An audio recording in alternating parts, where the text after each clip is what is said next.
Hello. Yeah, sorry about that.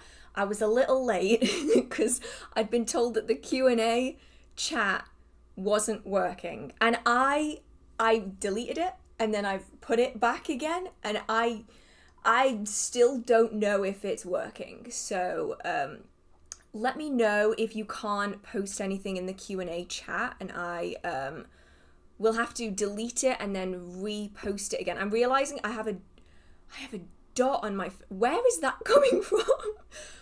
It's coming from, oh, it's coming from my blind. Okay, yeah, that's fine. So happy summer solstice, everyone. It has finally arrived. I say finally as though, I'll be honest, this year has gone so fast. Like, I remember it being what am I trying to say here? What month am I trying to say? January. I was aiming for January and I got completely stuck. So I remember being January, and then all of a sudden it's June. What happened? I don't know. So thank you so much for joining me tonight. I know that many of you have your own celebrations that you are attending, the things that you are doing, whether that is for the summer solstice, whether that is for the winter solstice. It's also the Euros at the minute. If you don't know what that is, it's something to do with football.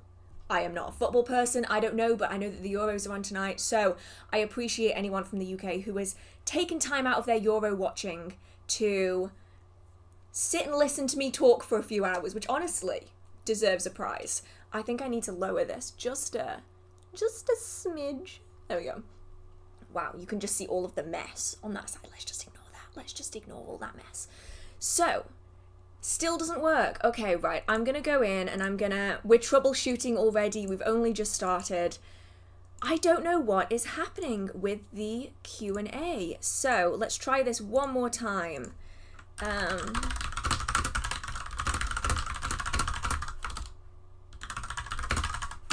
Okay, let's see if it'll do it this time. If it won't, I think I'm gonna have to do it the other way round like we used to, which is really frustrating because I was really enjoying not having to worry too much about the questions and just having them come into the Q&A. So let me know if that's working now. If not, we're just gonna have to do it the old school way, and hopefully we can make it work. Still not working. Oh no, I was so excited about being able to get the Q&A working again. Okay, we're just gonna have to do it the old school way. Any questions that do come into the Q&A, I'll just see what I've got. At the minute, my Q&A is empty. It's completely empty. So I think that there is something not quite right about what's going on tonight. The energy, let's just go with the energy, is just not playing ball today because I am getting no questions through. So as always, I say that as though this isn't already like not working properly. We're going to be doing a witchy Q&A. These can be questions that you've wanted to ask me for a really long time. They can be questions about witchcraft, paganism, spellwork, ritual. They can be questions about me if you have any. And I'm going to try and work through them chronologically as best as I can so I can try and answer as many as possible. Now, please remember that I am just one person. I'm just one person sitting here. And so I'm trying to work through chronologically, and that means that I can often get quite far behind the chat. So if you've already posted a question and I haven't answered it yet, it's probably because I haven't reached the question and I'm still way behind in the chat. So please be patient, please bear with me. And obviously a lot of mods are busy, they're doing their own thing, so please be gentle with me. I'm gonna try and be doing like multiple jobs at once, bouncing around, so we're gonna have to see how this goes. But I hope that you're all having an amazing summer solstice. It feels like today the sun has finally come out. Like, it was 21 degrees today. 21 degrees! I did still have my heater on though, because I am a very cold person, and if I am not warm, I am not functional. So I will be honest, I did still have my heater on, but then I could be in like 36 degree weather and I would still find a way to be cold. So I am probably not the best judge of temperature. So with that being said, I am going to go to the top of the chat and let's see what we are Answering today. Oh, I didn't say where everyone was from. Today has been absolutely manic. What have we got here? We've got Alabama, South Yorkshire. What else have we got here? Poland, Florida. Where are we? Louisiana, France. I'm not going to read them all just because I find that during the streams I end up getting so many of them. Scotland, Atlanta, Norfolk. Yeah. I love it when I see a place that I recognise and have been to. I always think that's really, really cool. So, yes. Oh, Slovakia has just come in. That's really, really cool. Okay. So, as said, I'm going to scroll all the way up to the top and let's go through some of the questions. I have noticed a few super chats come in and I will mention them as I go down because I want to be able to like give you a proper shout out and focus on it, but thank you so much. Always thank you anyone who likes the stream, who sends a message, who donates if that's something that you feel inclined to do. It always means a lot to me, even if it's just chatting with me. Like, you guys absolutely mean so much to me. Okay, back to where I was. Have a look. Also, in the chat, if you would like to let me know what you have done today for the summer solstice, what you're planning on doing, I would love to know. Like, I love reading what everyone's doing. I think it's just really cool. Did the weather improve so that you could spend some time outdoors yet? I know that I've technically already answered this, but it did. It's so nice and sunny and warm, and if it weren't for the stream, and I'm always happy to do the stream, I would probably be sitting outside right now because it is just so lovely. Just so lovely, and I want this to continue. This weekend is meant to be really, really nice. I'm hoping to spend even more time outside then. That would be absolutely amazing. So, has anyone else just got excited for the full moon? Oh yeah, that's the other thing to remember as well. So the energy right now might also feel kind of strange because the full moon is in 2 days. It's on the 22nd. I mean, here in the UK, it's on the 22nd of June, and so you've got like the solstice and you've got that full moon energy coming right back to back. I believe it's a full moon in Capricorn, and so that's going to be kind of really intense. If you are feeling like super energetically overwhelmed, that may well be why.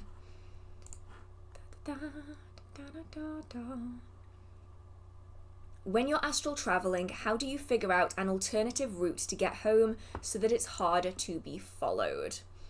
So generally speaking, I will do this. How do I best describe this? So I have a starting off point, typically, unless I'm doing it accidentally. If you're doing it accidentally, you can't really help which way you're going to come and go, and that's why it's really useful to have protections anyway, just so that you can be doubly sure that you're going to be okay. But if you are doing it very purposefully, I typically will start my sessions by following a mental route in my head. So this is often traveling to, mentally, a liminal space. So it could be any number of different things. It could be going to a cave and going like deep into the earth and have that be your liminal space. It could be traveling across a meadow to the edge of a forest and then stepping through into the forest. It could be going to the seaside, for instance, and finding like a sea cave or an archway that you can pass through that's going to kind of be the boundary between the sand and the sea, and you can have that be liminal space. Some people will use wells, they will use doors in trees, or even just like the root system of trees, you know, where like animals build their dens under trees and you can kind of see the burrows going down. Some people use those. And then when you are entering into your astral projection, or even if you're doing it as a form of journeying, you would typically walk a route that's going to take you to this place. And so this place is almost your neutral ground. It's your starting point. So it's away from your home. You are traveling from your home to the place where you are going mentally or energetically. And then you are traversing through that liminal space, and that is the point where you are then kind of lifting off and astral projecting. And so when you're coming back to that, you are astrally coming back to that neutral space. So whether that be, say, for instance, a cave, you are traveling back to that neutral space. And then from that point home, you would take a different route, because that way any spirits that are waiting at your neutral place are not going to be able to kind of come back with you, because you're taking a route that they are not expecting. And also any spirits that have come through are now in this neutral space, and this neutral space can have protections on it as well. So a little bit like if you were doing an inner temple or an inner space, you might have symbols of protection, items of protection that you have created in your mind and energetically. You can do that as well with this kind of a place, so that when you enter into the neutral space before you travel home, none of the spirits, if they have followed you from astral, are then going to be able to energetically follow you home again. I hope that makes sense. This is just the way that I do it. I know that some people will just lift off from their home and they will just go about and do their things. And ultimately it depends on whether you are remaining in the physical world but in the astral form, or whether you are in, say, a separate plane, the astral plane. If you are in kind of our plane of existence, but on an energetic level, then you would essentially just travel back a different route, because you haven't really left the plane that you are on. You're just at a different level. You are not in like a different unique place. I'm really not sure if this is making any sense or if I'm just completely waffling, but hopefully that makes some semblance of sense. So essentially, this is why protections are doubly useful, so that if you ever find that you snap back into your body again while you're astral projecting, you don't necessarily need to worry about anything being attached. And honestly, in that scenario, because you're moving so fast anyway, you're probably not going to have any attachments going on unless you're really, really unlucky. So, where was I?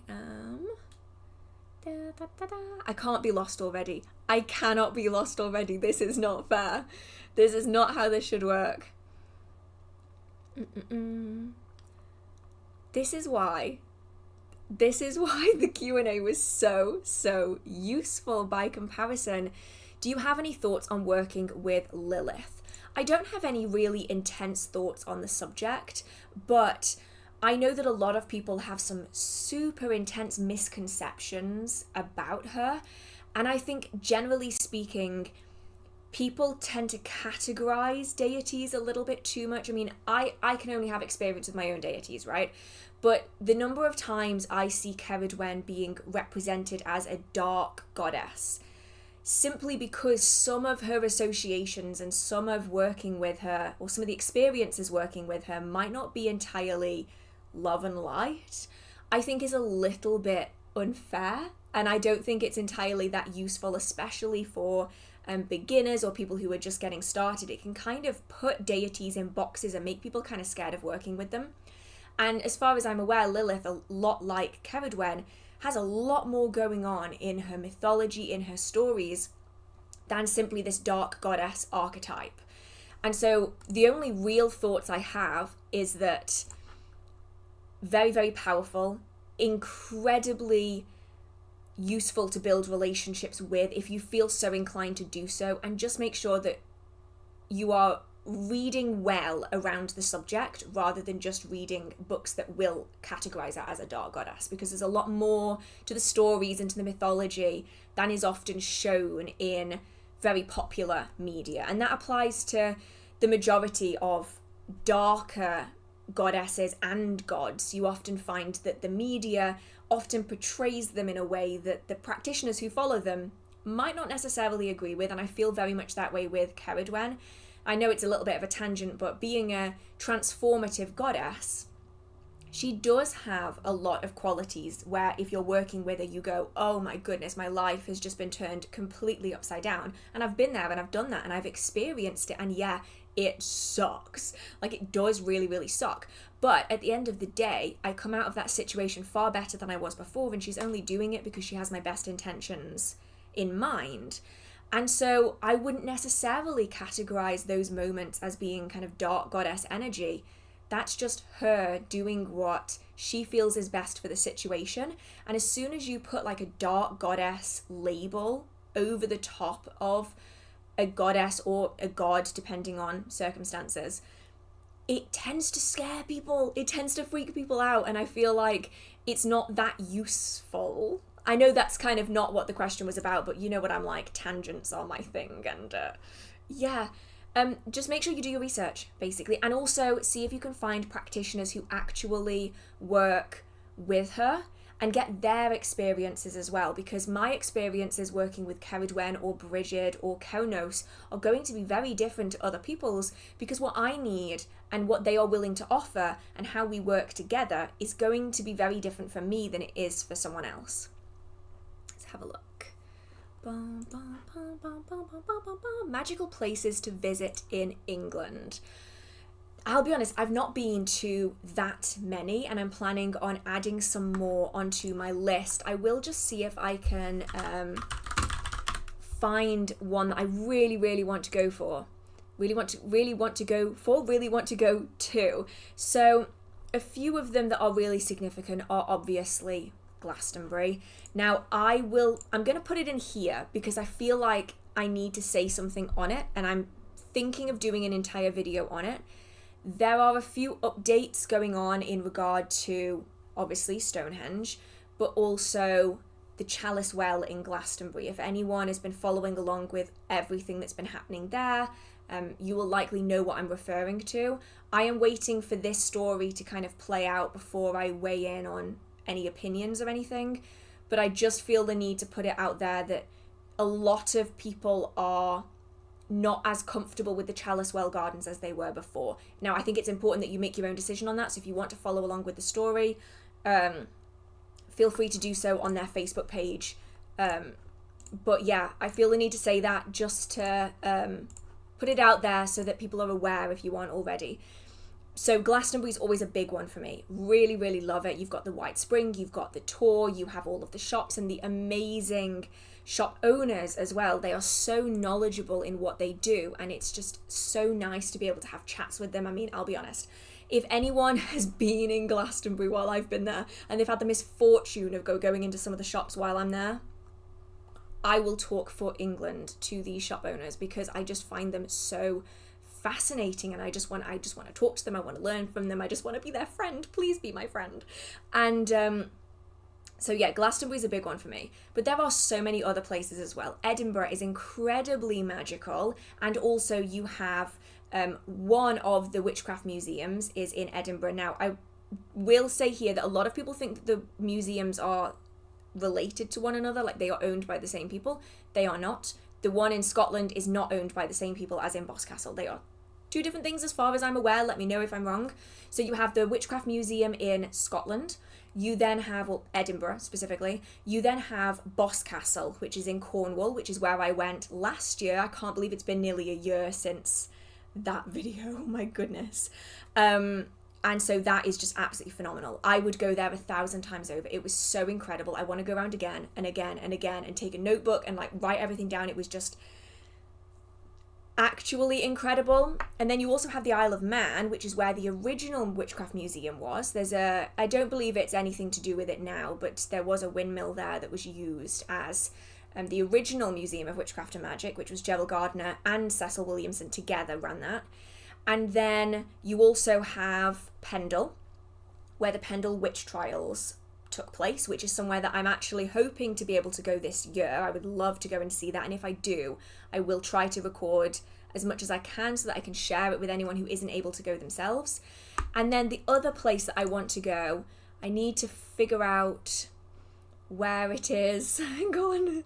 Burley, that's it. Burley is a village in the New Forest, and it was home to Sybil Leek, who is a very famous witch. And that's somewhere that has a lot of really interesting shops as well.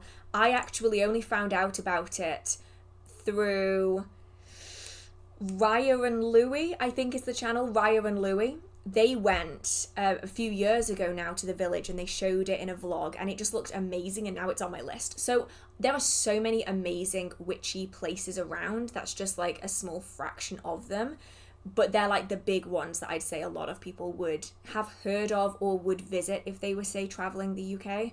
But there's loads of smaller sacred sites, places of real significance, and lots of places with really ancient history. So places like Lindisfarne, for instance. It isn't inherently witchcraft, but there is so much history on Lindisfarne, on Holy Island, that it could be worth going to if that's something that you do want to connect with more. Right. Where was I? I'm somewhere over here. Oh goodness. I do believe it's jumped already. Already! So thank you so much to Valerie. Thank you so much. I see your username all of the time, and it means a lot to me that you want to support the channel and that you're still here and you're still watching. And honestly, thank you so much from the bottom of my heart. Like, it helps me keep doing these videos, and the fact that you keep enjoying them makes it worth my while. So thank you so much. Right, let's see. Where was I? What publishers do you recommend for witchcraft-related books? Possibly any left-hand path suggestions. Okay, so books for me are mostly Troy books is generally where I fall. Many of you know I collect Troy books. And so for me, they're always like my first choice. You also have Three Hands Press. Now, do be warned, they are a little bit harder to access. I say that knowing that a lot of Troy books are hard to access in America, but you can get them off their website. Three Hand Press is, in my opinion, even harder to access. So if you can find them secondhand, absolutely phenomenal. If you're lucky enough to get some I was going to say first edition, but that's not what I'm after. I mean, like, get some new. They are really, really good books, but they are just considerably harder to access. So Three Hands Press is another one. What other ones do you have? You have, oh my goodness, my brain has just gone to absolute mush. I'm going to go through one of my favorite websites, and let's see if I can find some publishers, the names of the publishers that I'm specifically after for left-hand path. I mean, there's so many options out there. You're probably going to be looking more on the unusual, maybe slightly harder to find publishers. So like Three Hands Press, like some of the Troy books, like Anathema Publishing is another one. What else have we got here? Trident Books is another one that could be good. I'm just kind of getting a few up that could be useful. You'll often find that the majority of mainstream, I don't say that in a derogatory way, I'm just saying like the very generic mainstream witchcraft publishers, we're talking like Llewellyn, we're talking Moon Books, nothing bad about them at all, but they are less likely to publish more left-hand material than say these smaller like Trident Books, more unique publishers, let's put it that way. So any that you can find. Black Letter Press is another one where you can find some of the older grimoires like Le Petit Albert, like The Red Dragon, which is really good if you want to work with demons, but some of them are not. Some of the workings I would not recommend doing, simply because you physically cannot maintain the offerings that are needed. There's nothing quite like having to give a pure gold coin every single month. It just isn't going to happen. So yeah, those are the ones that I would say have a look into. You're going to want to find the more niche, more unusual publishers, but kind of the more mainstream of the unusual publishers would be something like Three Hands Press. They do more of the slightly walking that line practice compared to somewhere like Llewellyn, which mostly publishes Wicca books, which is perfectly valid, just isn't what everyone is looking for. And I always have to say that, because anytime I say anything about Wicca, people go, "You're hating on Wicca," and I'm like, I'm not. I'm not hating on Wicca. It's just there are other options out there if you are interested. And maybe actually, if you're interested in this kind of a topic, I can do a video on the different publishers out there that I would recommend for different topics, because some publishers are just better at traditional witchcraft than they are Wicca, and some are better at spirit work than they are out in modern traditional witchcraft or just modern practice, you know? So let me know, and I can always add that to my list. I had a tiny notebook somewhere. Aha, I still do. I have a tiny Christmas notebook that I am using for my ideas. And I always lose it, but I have it now. So this will be my backup just in case. Okay. Let's have a look-see. Where else was I? Wow, it's like it suddenly went dark. I want to start on content creating on witchcraft and paganism, but I have bad anxiety and just an iPhone. Do you have any advice? An iPhone is actually amazing. I will be honest in that, say my last video, which is my like Lilith video that I posted last night, all of the really good like quality footage of my altar was taken on my phone. All of the low resolution footage of my altar was taken on my camera, and that's just because phone cameras are so good. They are just outpacing affordable like mirrorless cameras rapidly. So if all you have is your phone, that's all you need. Just make sure that you do a few test shots to make sure that where your camera is, you're going to be in shot, because your front facing camera is always going to be lower quality than your rear facing camera. So if I do it, I have a phone mount, and actually they were on my desk. I have a little tripod and I have a phone mount that I will use for my phone, and I'll just take a few test shots to make sure that like everything's lined up properly, and I'll just use my phone because it's just so all of my vlog footage from like being on holiday is taken on my phone because it's just such good quality. In terms of anxiety, you've not met me in person. Anyone who's met me in person, and I know that a few of you have, I am a mess. I am so anxious in person. I have really, really bad social anxiety or just general anxiety. I really struggle with it, and it's taken me a good few years to get to the point where I'm comfortable like talking to a camera, but you do get there in the end. You just kind of get used to doing it. Like right now, I don't feel like I'm talking to the number of people I'm talking to because I'm talking to a webcam. So it's a case of just persevere, just try. At the very least, film a video, give it a bit of an edit, and then see how you feel about it. If you leave it for like a week, a couple of weeks, and you still don't like that video and you don't feel comfortable posting it, don't post it. But if you film a video and you're like, oh, but what if people don't like it? I wouldn't worry too much about it, because a lot of the time, and it took me a really long time to get there, at the very start, it's going to take you ages to get views. So you have time to be perfecting your camera skills, to be deciding on a style of editing that you want. Because it took me over a year to get 1,000 subscribers. In that time, I kind of figured out the style of content that I wanted to make. I got used to talking to a camera, and most of the videos that I made never ended up being posted, but it kind of gave me that time. So if you want to make the content, film it. At the very least, just film it. And then if you want to then post it, you're probably going to have a pretty decent reception, because the community is in general really, really lovely. And, you know, if you can get in with the community and kind of interact with other practitioners that are a part of it, they're just really, really nice. Okay. Where am I? I am somewhere around here. How's the gardening coming along? You know what? Really, really good. Little bit of an update for everyone who is kind of keeping up with the garden. There are more videos coming. I'm in the process of filming the second one and the third one. It's kind of, I'm doing them like all at the same time. I have my arbor up. I'm so happy with it. I spent all day yesterday afternoon editing, sitting outside, trying to frantically get that video done yesterday. And it's just lovely. There are plants. It smells really nice. I even used my herbs in cooking the other day. Yay! So I'm definitely doing more videos of that. It's just I knew that I needed to get the Lilith video done.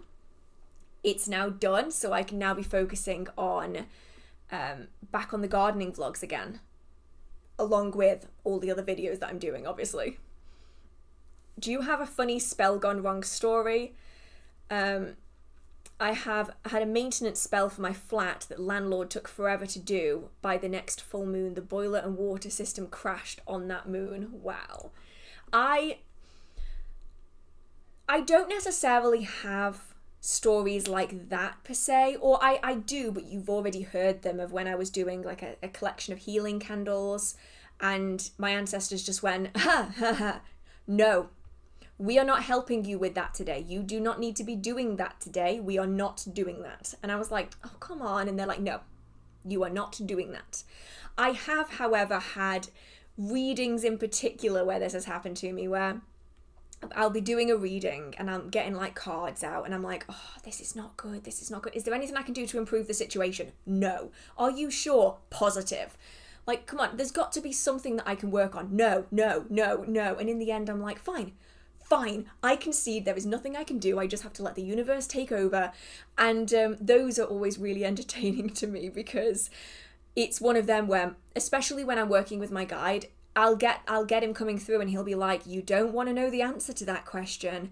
And I'm like, no, I do want to know the answer to that question. So we'll do the spread and he'll be like, you really didn't want to know the answer and now you know it and now you're sad. So who's at fault here? I'm like, fine, I'm at fault here. I could have just not wanted the answer. So that's really what tends to happen for me the most.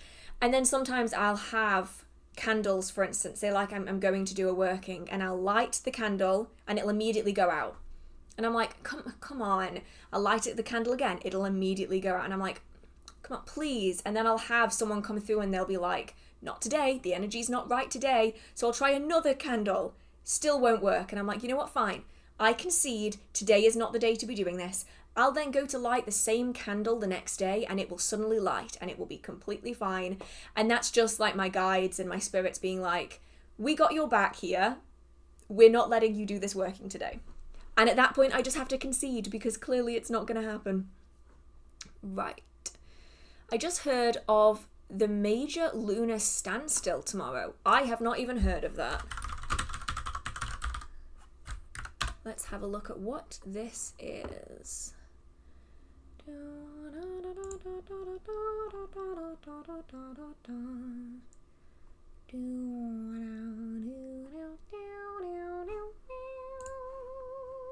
don't know why I have the intro to Bewitched in my head, but a very unusual, strange version.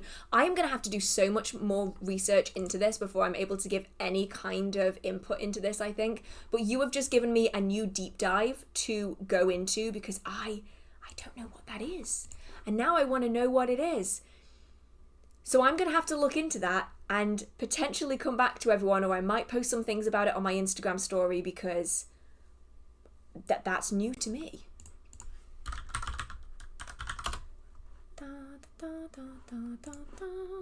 Okay. How are you? I'll be honest, I've been better. But it's going up. And that is what we are aiming for here always. That is the goal, is everything is going to start going up. And honestly, I think mostly it's all of the astrological energy. We have just entered into Cancer season. I'm home.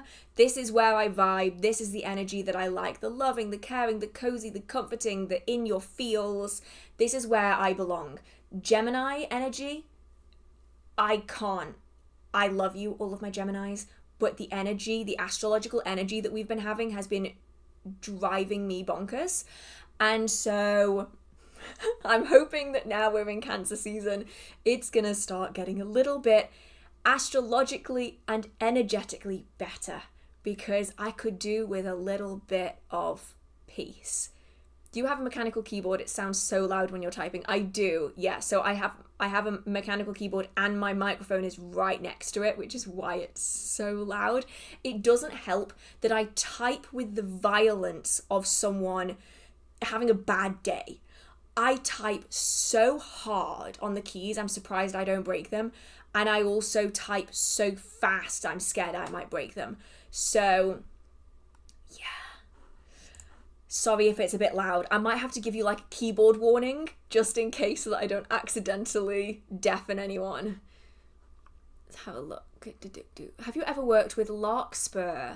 I haven't, no, but I forgot to give you a warning. Sorry, I'll type slower. Is that better? Because the last thing I want is to like deafen someone who's wearing headphones. That would be awful. Let's have a look what we've got here. So larkspur is never something I've ever really looked into. Associated with Apollo. Ooh, okay. Like the god Apollo. Ooh, associated with love in the form of periwinkles. There's so much out there. This is the problem I often have as well, is that there are so many different varieties out there. Like there's so many different varieties of practice out there that if you can find like a few websites or a few references in books and some of them line up, I would take the ones that line up the most and then apply them into your own practice and then document what you find works and what you find doesn't. Because depending on where you are in the world and the types of spirits and traditions that are present, you're going to find that the associations vary wildly. And that's why it's, you'll often find people asking like, well, how can it be for this and for this? They're like two opposing energies. How can one plant be doing two opposing things? And usually it's because different cultures, traditions, backgrounds, religions, spiritualities are going to have slightly different mythology that surrounds that plant. And so it's going to have different associations per culture. So I think that's important to remember when we are looking at referencing kind of the associations. It's going to depend on where that association is from. You like the clicky clacks. I can keep clicky clacking, that's fine. If anything, it's easier for me to type violently and quickly because then it just gets the typing done and out of the way. Okay. Is it okay to do spells in a 2024 almanac in 2025 on the same days and dates and get the same outcome? No, is the short answer to that. And that's not to say that you can't do the workings. You can definitely do the workings, but you're never going to get the exact same outcome if you are working with the almanac in the same way. So usually the almanacs, do I have one that is just here that I can grab? No, of course I don't, because why would why would I be useful like that? So generally almanacs base their color correspondence, their fragrance, their like incense of the day, their astrological information on astrology. And so the exact working in the book is often drawing on all of these associations that come from the astrology. So if, for instance, there's a prosperity spell and it's on a very, very specific day, so for instance, it's on a Sunday, and it also includes the use of a yellow candle and, say, a very particular fragrance, the colour and the fragrance may well be associated with the colour and fragrance of that day. And then, therefore, if you were to take the exact same working on the same day in a different year, the astrology isn't going to line up. That isn't to say that you can't do any of those workings, because you can. I have the Spell a Day Llewellyn Almanac from 2023, and that book has so many good workings in it. I have the 2016, the 27 Almanac, the 2015, I think I also have the 2014 Almanac. Really, really good. I just take those workings and then adapt them to suit the time that I'm working them in. So it's kind of a yes and a no answer, I'm afraid. If it's working with the astrology, it's never going to work out the same because it's not going to line up. Whereas if you're just talking about the workings, it could still line up and therefore you could still do them.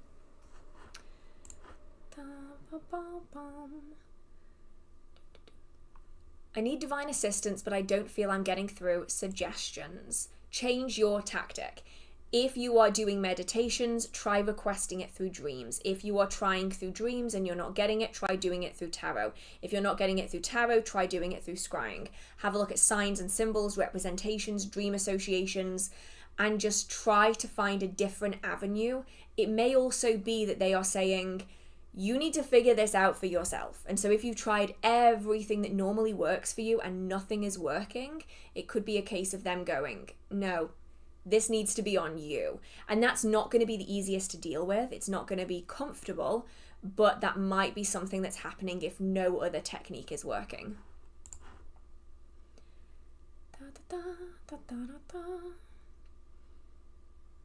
Right. Where am I? Would it be possible to make just one puppet for multiple people for a spell? No. Well, it's complicated.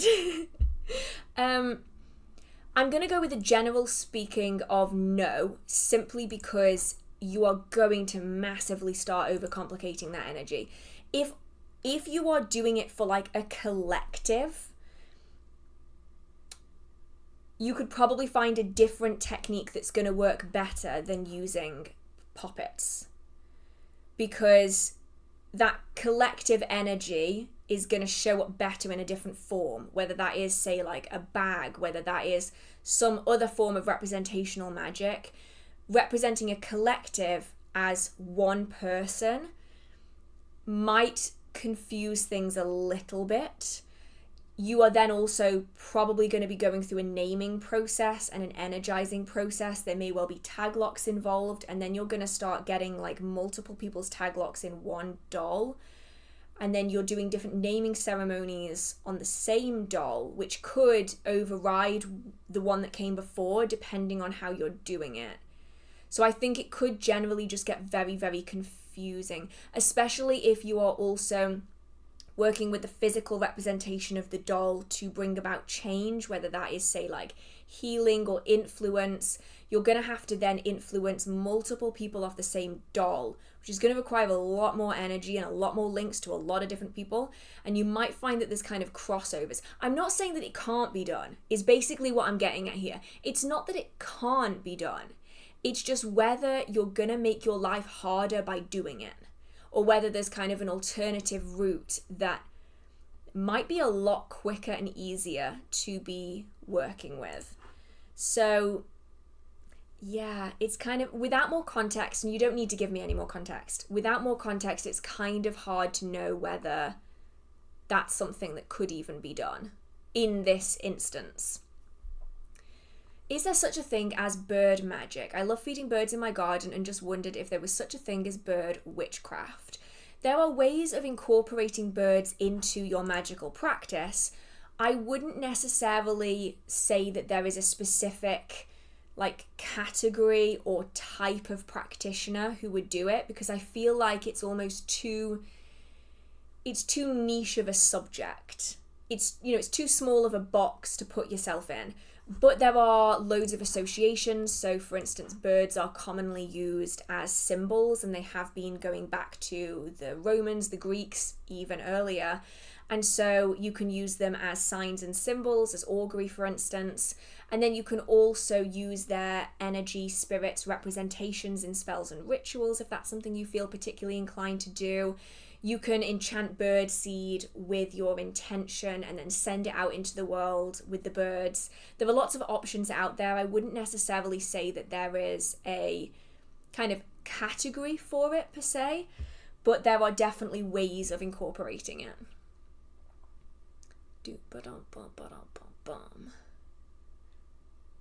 I'm trying to figure out where I was. What are your favourite, more discreet methods of spellwork for living spaces where you can't use candles and the like? So, my most favourite kind of discreet practices are working with spirits. And I find that that is a really effective way of doing something that doesn't require a lot of items and objects. So I give candles as offerings to my spirits, but that doesn't have to be the way it is. It can be a little bit of food, it can be sound, it can just be energy that you're giving, something in return, typically. But when I do that, it is just one offering, or it might be several days worth of offerings to get what could well be a pretty substantial magical result. And it just requires either the making of a servitor or kind of calling upon maybe spirits that reside within your home, within your space, building relationships with elementals, with nature spirits. That's my favourite kind of subtle magic. And the same applies when I'm working with plants as well. So I will often be carrying out my magic when I'm just walking past a tree, and I will just brush against the leaves. And if I've already made a connection with the spirit of that tree, whether it's that individual or the collective spirit, so for instance, the willow or the birch, I will be doing my magic in just the whispers that I'm speaking while holding onto the leaves of those trees.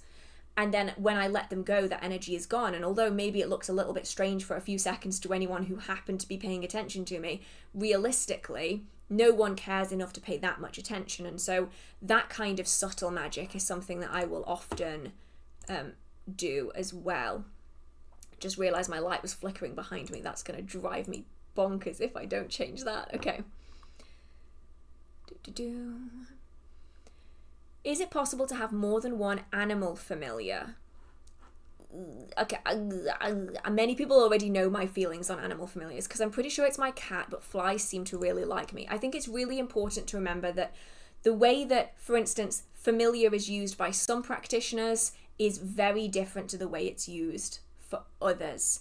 For me, a familiar is a spirit that I formed a connection with and entered a contract into. A contract with. I just went full Yoda and put my words the wrong way around. That will aid me in the spiritual world where I am working in the physical. They can traverse spiritual planes, give information, receive information. They can travel around and do the things that I can't do spiritually because they are a spirit and I am a corporeal person with a body and a form, and I can't do all of those things.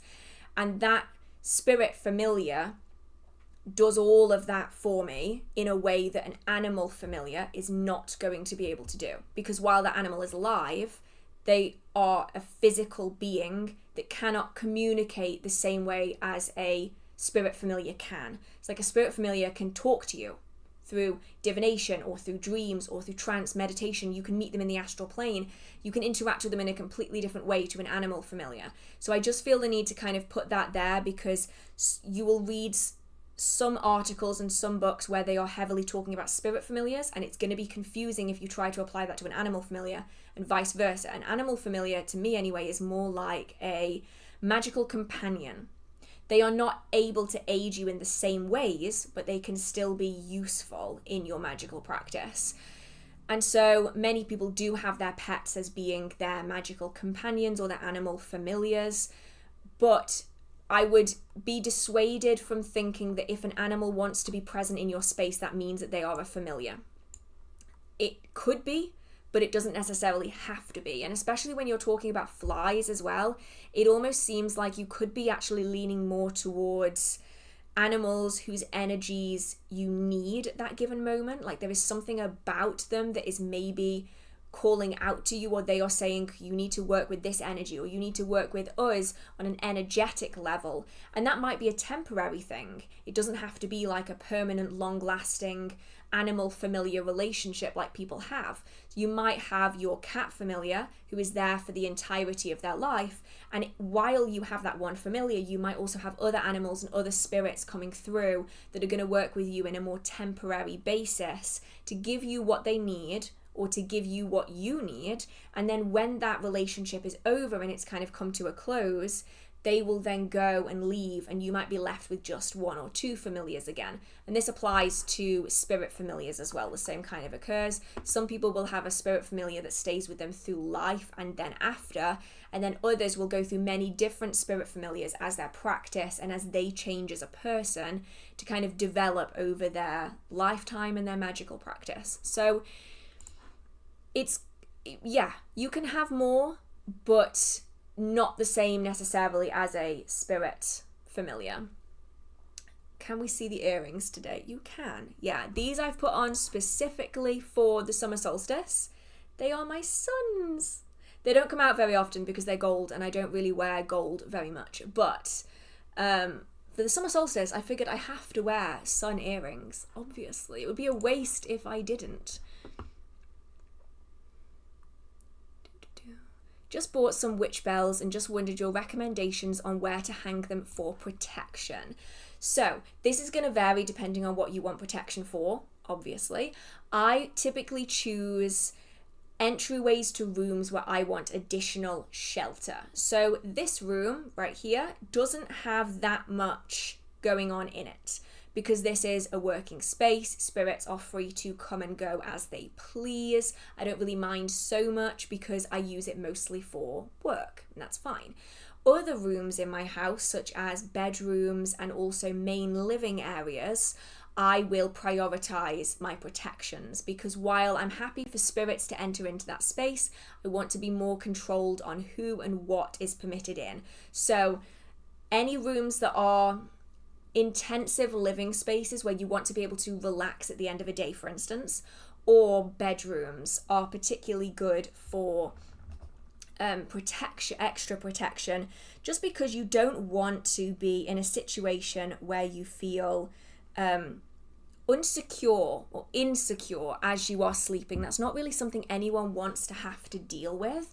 You want to feel okay in your sleeping environment. So I would go door handles. I actually have one on the door handle just over there. It annoys everyone when they open the door because it rattles like crazy. And I also have one in my bedroom for that reason as well, on door handles.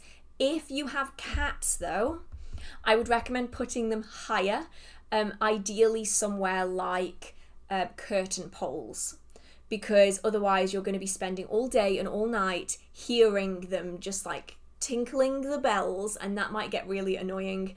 Now, if you do hear the bells moving, I wouldn't be too concerned about that. That's usually that there are spirits present that it's wanting to make you aware of. That doesn't necessarily mean that they're anything bad. It just means that they're present and the bells want to be like, hey, just want to let you know, this spirit is here. There is your advanced warning, so that you then know before anything else happens. Okay. I'm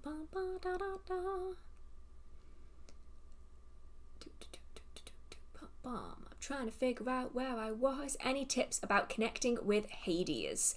So I don't know any directly, because not a figure that I particularly have ever worked with, actually. I don't think I ever have. But the same principles apply to all deities, and that is learn about the mythology, learn about the folklore, and then open up a space for potential interaction and communication. So acknowledging that, like opening up the door, essentially. So you might want to be leaving out some offerings that are representational for him. You might want to be lighting a candle and explaining as you are lighting that candle who this candle is in particular for. You might want to be creating a space that has images or artwork, representational items, so that that doorway has been opened. You're putting that energy out there, and then you can see if you get any kind of response back again. And generally it's a case of being open-minded, being very comfortable with the answer being no, which sounds kind of counterintuitive, but not all deities are right for every individual. And if you reach out to a deity and it just isn't the right fit for you, they may well turn around and go, I am not for you. That's okay. Thank you very much for what you've done for me, but I am not for you. And you have to be okay with that, as well as the opportunity that it could open that door fully as well. And this applies, by the way, to like all deities. Same applies. It's the same principle every time. You're just going to be shifting the items that you are using, the information that you are learning from, all of that kind of stuff. Will you be doing more travel blogs? I probably will, yes. They just don't do very well. And I know that that shouldn't be like something that I'm aiming for. I should just be doing things because I enjoy doing them. But they do have a tendency to mess up the channel a little bit. I noticed that after I've done a travel vlog, my channel will not be recommended to people for months. Like even people who are subscribed and have notifications turned on just won't be told that I've posted anything. And I don't know if it's because it's like a change in theme or a change in topic. It kind of freaks YouTube's system out a little bit. I'm not really sure. It's just weird. And so I want to make them, but also I struggle with posting them because then it kind of messes things up for a while. So I don't know, maybe I'll have to post them elsewhere, or like, I'm not sure. I'm going to have to figure out what to do with them. Can I ask a question? Of course, feel free. I will get to them eventually. But yeah, the for anyone who has recently arrived, the Q&A feature that I usually use isn't working right now, so we're gonna have to go back to the way we were doing it before. It's not ideal, but we will persevere.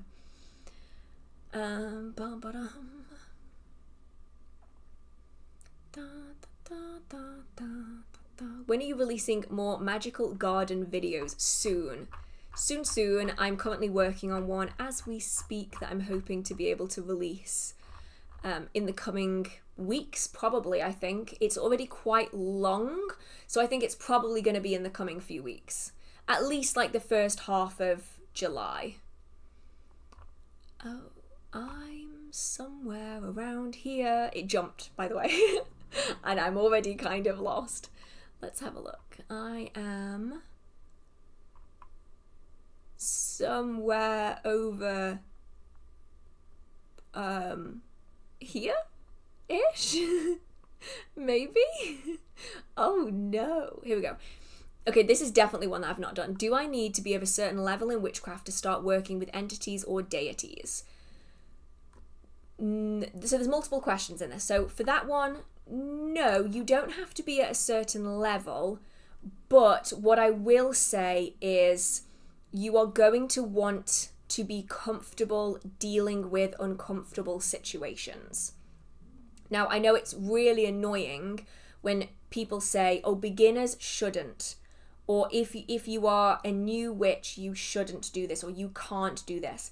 I don't like the wording of it, but a lot of the time it comes from a place of caution, even if the wording isn't useful. So instead, I would word it as, I wouldn't say jump into working with spirits straight away because you don't necessarily know how to deal with it.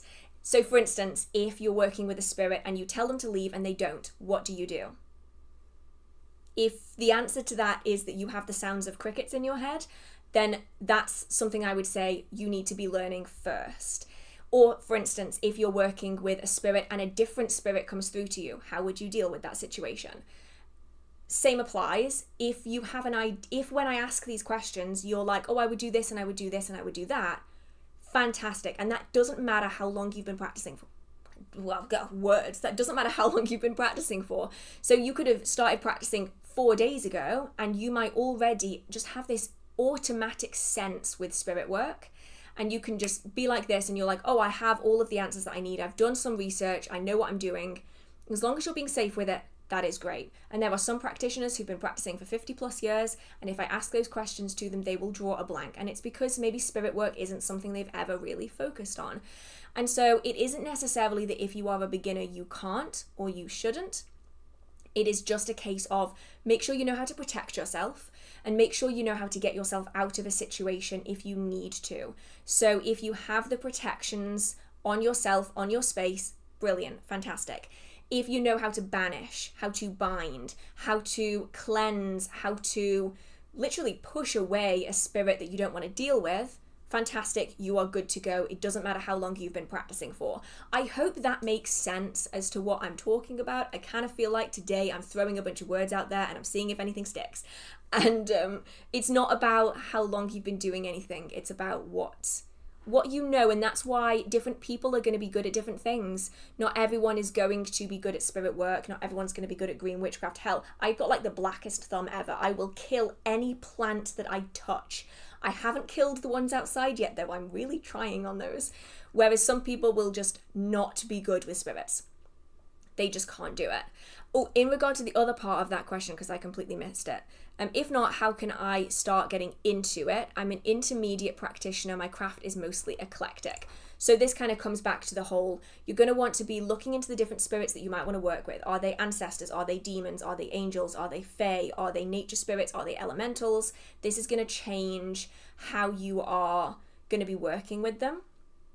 And then ideally, you're going to want to be developing some kind of ability, whether that is, say, tarot reading, whether that's scrying, whether that's mediumship, that you can commune with these spirits via, because that's going to make it a lot easier. And then protections. And then once you've got all of that information, you're able to go out and experience things and develop those kind of abilities on the job, so to speak, so that you can kind of learn as you are going. And it's not an ideal way of doing it for a lot of people. Some people love the idea of having like a preset plan, like you do this and then this and then this and then this and then this happens. But when it comes to spirit work, it is so variable, and all I can say is once you've got those foundations and you know that you're safe, Go and see what you can experience and then document it all. I have like leather, they're not real leather, I don't think, like fake leather notebooks that I will use for this. And I will just write down all of my spirit encounters, all of my magical practice, everything will go in these books so that then I can look back and see how things have progressed. Okay, now I've got to figure out where I am again because I've already gotten lost. How's the stream? The stream is going really well, actually. A few technical problems, but we are going. Finally, it took a while, but we are going. Okay. I need to figure out where I was. I was somewhere over here. The chat does keep jumping though, so I do keep losing where I am repeatedly. I'm lost again. Oh no. Where am I? Oh dear, I've jinxed it for myself. Oh, I've just started Of Blood and Bones by Kate Fruhler. I feel it's good to learn about the darker side of the craft, even if you don't want to work with it. What's your take? Seems to be a bit of a taboo. So I've read the book. It's fine. And that's not like, and that sounds really horrible, it's not something that I would necessarily read again. And there are certain aspects of the book that had me going, no, don't, please, that's not safe. Don't recommend people to do that. For instance, making incense out of a bunch of dead things that you found in the woods, even though you don't know what they are. That bit really freaked me out because I'm like, immediately, you could be in an area where there are poisonous plants. You could be in an area where there's a lot of rot and a lot of mold. And just because something is dry now does not mean those spores are not on that plant material. And then you are burning it and breathing it in. And it just seems like a really bad idea. So the book itself has a lot of good information in it. And it is really useful to learn from, especially if you are someone who is maybe looking into the darker side of practice but hasn't fully dived into it yet. But do be careful with some of the things and just make sure that you're physically and spiritually staying safe. It's just like a difference of opinion there. I'm a very overly cautious person. Some people are not like that and they will just go gung-ho into things. I'm not like that. So yeah, it's fine. It's one of them where it's a very mid-tier book for me. There's nothing really wrong with it, but there was nothing about it that really super stood out to me, which sounds terrible. I don't want to sound mean because it's a good book. It's just not necessarily a book that I personally really loved. What do you think about the law of attraction, the law of assumption, and all manifestation techniques? They can be incredibly powerful. They can be really, really good. I think some people take it too far. And I think that some people are confused about where things come from. I will elaborate because I realize that's super duper vague. So the law of attraction is a really, really useful principle, right? It's the idea that like what you put out into the world is what you get back again. It's something that we see a lot in witchcraft as well. We do see a lot of crossover between law of attraction and witchcraft. I mean, my style of practice is if I don't have something, I want to achieve that thing, right? I am doing my workings, I'm putting the energy out there to achieve a positive response in return that gives me the thing that I am looking for. I, however, don't use the wording I already have or I have, because to me, the energies and my spirits aren't going to help me if I am saying I already have that thing. So for instance, if it's a job, say it's a new job that I want to go for. If I were to say, I have this job, my spirits would be confused as hell because they'd be like, hang on a minute, you brought us here to ask us to get you this job that you already have? Why are we even here? Whereas in law of attraction, you are going to be acting like you already have that thing. Like, I already have this job, I'm going to live like I already have this job, therefore that job is going to come to me because I am acting energetically like I already have it. And that's where my practice very, very much deviates from law of attraction. But lots of people incorporate law of attraction into their witchcraft. And that's really, really valid. I just wish people knew where things came from a little bit more because I've seen so much argument and disagreement. I've seen law of attraction people saying that witchcraft is bullshit. I've seen witchcraft people saying that law of attraction is bullshit. Honestly, it's like, if it works for you, it works for you and that's great. But there is so much crossover that I think people have a hard time separating the two a little bit more. And then some people do make it their entire existence. I can't speak, witchcraft is my job and my hobby and my reading obsession and all of that stuff. But I do think, a bit like tarot reading, it's important that we don't use witchcraft, law of attraction, and divination reading as a crutch.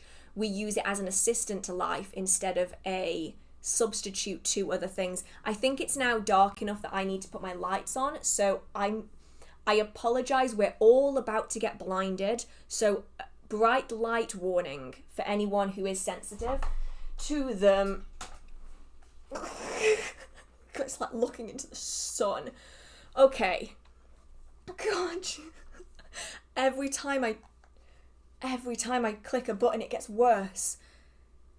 That's very bright. That's too bright. Let's turn that. Oh, the bulb is making a noise. Oh, I can hear it. That's horrible. Okay. I will put this one on as well, just because I haven't needed it for the last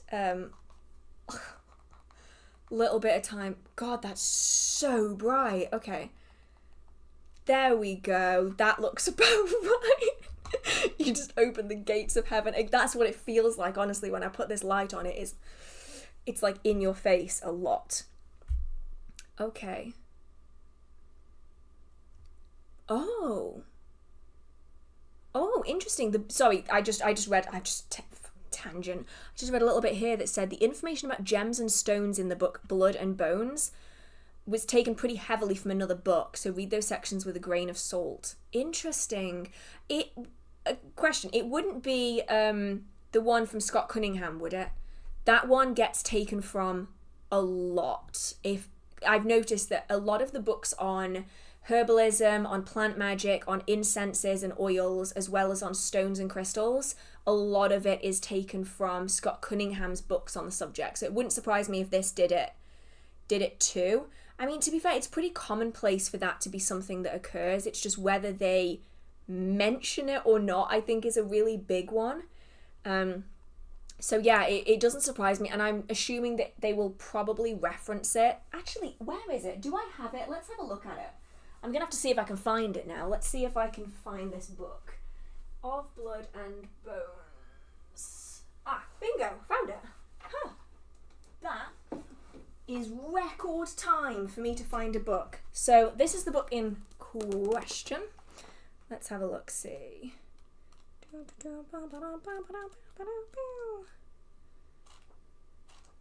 Oh, I'm terrible at finding things in books. Oh, for anyone who's wondering, by the way, if you've never heard of this book before, because I'm talking about this and we're talking in the chat as though everyone knows what this book is and they might not. So this is Learn to Work with the Magic of the Dark Moon. Shadow magic occupies a critical but often misunderstood role in the rich history of witchcraft. This book explores topics such as the ethical use of animal parts and bones, blood magic, dark moon energy, and other rarely discussed aspects of witchcraft. With a focus on ethically sourcing materials and suggestions for plant-based substitutions, author Kate Fruehler provides much-needed information and hands-on techniques to help you strengthen your witchcraft practice, connect to nature, protect yourself and your kith and kin, and know yourself in a deep way. Within these pages, you will also discover methods for hexing, scrying, sex magic, and working with dark deities, in addition to the magical use of graveyard dirt and performing spells to assist the crossing of a dying loved one. The shadow work explored in Of Blood and Bones reminds us that not everything is love and light, and that facing the dark side supports the quest to achieve spiritual oneness. Wow, I was doing so well and then I butchered it at the very end. So it is how I would describe it's a gateway into darker forms of magic. It's a very Llewellyn book. It's exactly what you would expect from Llewellyn. It is Llewellyn, right? Yeah, it is Llewellyn. It's exactly what you would expect from Llewellyn. it is kind of a lighter look at darker magic, which could be really good as an entry point for so many people who don't feel comfortable diving into reading like the Red Dragon or some other like translated medieval grimoire. Like that's not accessible for everyone, right? So it's definitely useful in that regard. But yeah, it's referencing Cunningham's Encyclopedia of Crystals. Yeah, I'll be honest, I kind of assumed that it would be, because so many books do. The number I have here, just in my collection, where I will read the same section again and again and again, because they are taken from older people within the community, like Scott Cunningham. But there is a giant, here we go. So it says here, Cunningham Scott, Cunningham's Encyclopedia of Crystal, Gem, and Metal Magic. That's a very good book, by the way, published in 1988. Was a really it's a really good read. I'm lucky enough to have it in my collection. I believe they're still fairly readily available, so an option for anyone who wants to learn more about crystal magic. Okay, that was a complete tangent there, so I'm going to go to where I was before I lose any more of the chat. Who is your favourite Disney witch? That book was called Of Blood and Bones. I will just kind of show the cover for a minute. It looks like this. My favourite Disney witch. Oh, see, it's tricky because I'll be honest, I think Maleficent was in the right, okay? I think she was in the right. Firstly, she's a fairy, not a witch. But also, if you weren't invited to a birthday party that you expected to be invited to, I'd be pretty pissed too. But because she is a fairy and not a witch, I feel like I can't include it. Therefore, it has to be Ursula, because she's amazing. She's fabulous, for one. Like, how can I not love that? But yeah, they did Maleficent real dirty. Like, you're meant to be like, oh, I don't like Maleficent, she's so scary. And in the end, I watch the movie now as an adult and I'm like, yeah, you go girl, because like you deserve your happy ending after this. Like, they did you so dirty that they didn't invite you. They didn't invite you, and I'd be pissed too. So anyway, where was I? I am here. How could you tell that you are a witch? So for me, it was and they act like that to a fae. I know, right? They should know better. It wasn't so much that I knew that I was, it's more that I knew that I was inclined towards. And I think that's how it is for a lot of people as well. There were things in my life that couldn't quite align with other people. So like I'd be telling like my friends, or I'd be talking about like the creatures that I was seeing, and obviously everyone looked at me like I was completely bonkers because they didn't know what I was seeing. Now I've met other practitioners and I've been in person with them when they've also seen the same things and the same spirits, and they've had the same interactions. So that was one where that thing that children have where they can interact more with the spiritual world never really went away, and that's always kind of been there for me. And then I was manifesting things that I couldn't explain. So I would follow a set routine of things that I would do. So I would plan what I wanted. I would think really, really hard about what I wanted. And I would go through all of the steps. Like, now that I know what it was, I'm like, this was like energetic work. But I didn't know what I was doing. And then it would manifest that thing that I really wanted. And I was doing that for years, and I had no idea what I was doing until I went into that library that one day and I found that book. And then all of a sudden, poof, brain is exploding, and it was just amazing. And then from that point onwards, I kind of had a better understanding of what was happening, and then I could learn to develop that into a practice that I would consider to be witchcraft. And I just feel like it's important to emphasize that not everyone has that process. Some people will come across witchcraft from a movie that they watch when they're 45, or they will stumble across a book in Urban Outfitters, and it will just kind of spark something in them that they want to develop further into something more that they didn't realize they could. Not everyone has this like smooth progression, is maybe not the word I'm after, but there's maybe not such a smooth entry into it. Instead, it's very much one day you found a book and then you were interested in it and you've never experienced anything before. It's not something that you either are or you aren't. It's something that you can develop. Boom. Where am I? I am somewhere. How to overcome sleep paralysis to astral project. I would say keep a track of your sleep paralysis and how you experience it. Like, are there triggers to it? Because I know for me, in my limited experience with sleep paralysis, it's always when I'm sleeping on my back. Always. And I know that so many other people have that experience too, where they're like, I can't sleep on my back. If I sleep on my back, I'm done for. It's sleep paralysis is a nightmare, literally. Some people have it where different foods will trigger it, and so it could be worth keeping a diary, figuring out the days that you have sleep paralysis. Is there anything that you are doing on those days or doing before you sleep that is triggering it? And if you can find patterns, if you try to cut it out, see if you can reduce the amount of sleep paralysis that you have, because that way you're going to have an easier time with astral projection. An alternative is to try astral projecting without being asleep. It can be done. It's done by lots of people all around the world all the time. It isn't necessarily the easiest thing to get into, but if you can do it through trance work, you can then avoid the sleep paralysis aspect entirely, and it doesn't have to be something that you are worried about at all. Okay. If someone has a cauldron on their property, using it as a planter, could it indicate they are a witch? How about metal stars on their property? Yeah, I mean, it definitely could. I mean, I fall into two categories in that I love Halloween and I also practice witchcraft. And so for me, having a cauldron that is a planter could very much fall into either one of those categories. But if they also have metal stars, if they maybe wear particular pieces of jewelry, have particular tattoos, like, these things can definitely show an attraction towards a particular topic. I wouldn't necessarily say that they are definitive features to make me convinced that they are a practitioner, but they're definitely things to be like, oh, maybe, perhaps, they could also just like that style. Like, they might just like the spooky, the 90s, like, witchy Halloween vibes, because I get it.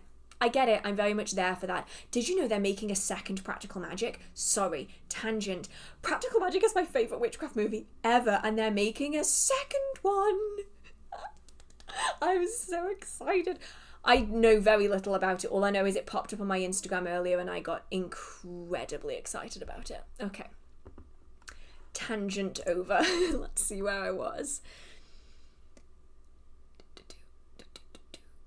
Ooh, are there any spells that involve using rocks in glass containers? And also, do you know if they use astrology in any way to do witchcraft?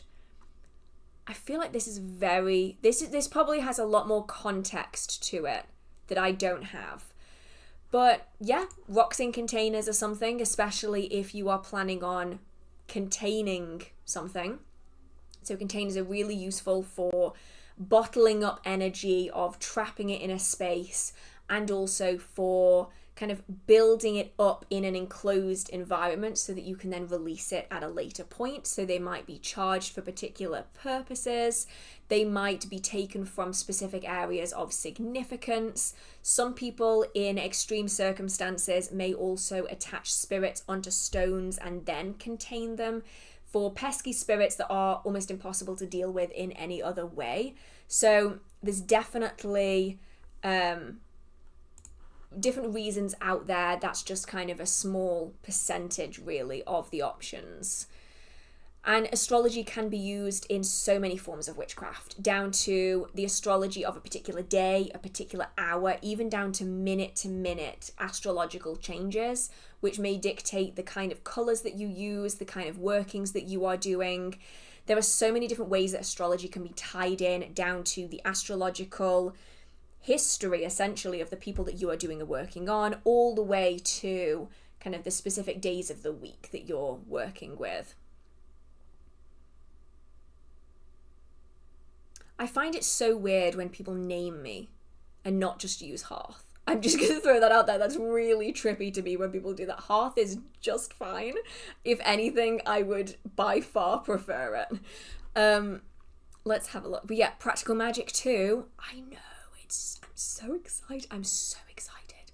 And just to answer the question here, just because it's kind of related, I don't intend to like jump down to the bottom, but like I just want to hear, which was a question about, have you finished A Discovery of Witches?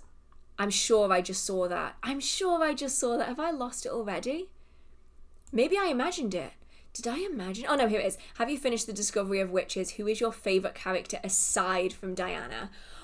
Oh, okay. I have finished it. I finished it a few days ago. I'm so excited about it. I am just about to start the TV show. I've actually just told my mum to... Well, no, actually, I was raving about A Discovery of Witches, and my mum has Audible, and she was like, I'm going to start it. So she started the first one, and now I'm like waiting till she's finished it so that we can watch the TV show because I'm so excited. So I absolutely loved it. Incredible. Absolutely incredible. My favourite characters besides Diana, Isabeau is definitely up there. I mean, absolutely badass character. She's amazing. Love her. I listen to the audiobook, see, and so like I'm getting confused by like the way the words are spelled, like the way the names are spelled and how they're pronounced. But I love Isabeau, I love Sarah, and honestly probably Philippe. I really love I just think they're very powerful characters that have been done in a really human way, if that makes sense. Like, they aren't just like badass without flaws. They're badass with loads and loads of flaws. And that's what makes them such interesting characters to me. So for reference, if anyone's curious, my ranking of the 3 books, Discovery of Witches is my favourite. So the first book is my favourite, then the third, then the second. And I'm just starting the 4th book that is about different characters in the same universe, but I'm not going to spoil it for anyone who hasn't read any of them yet.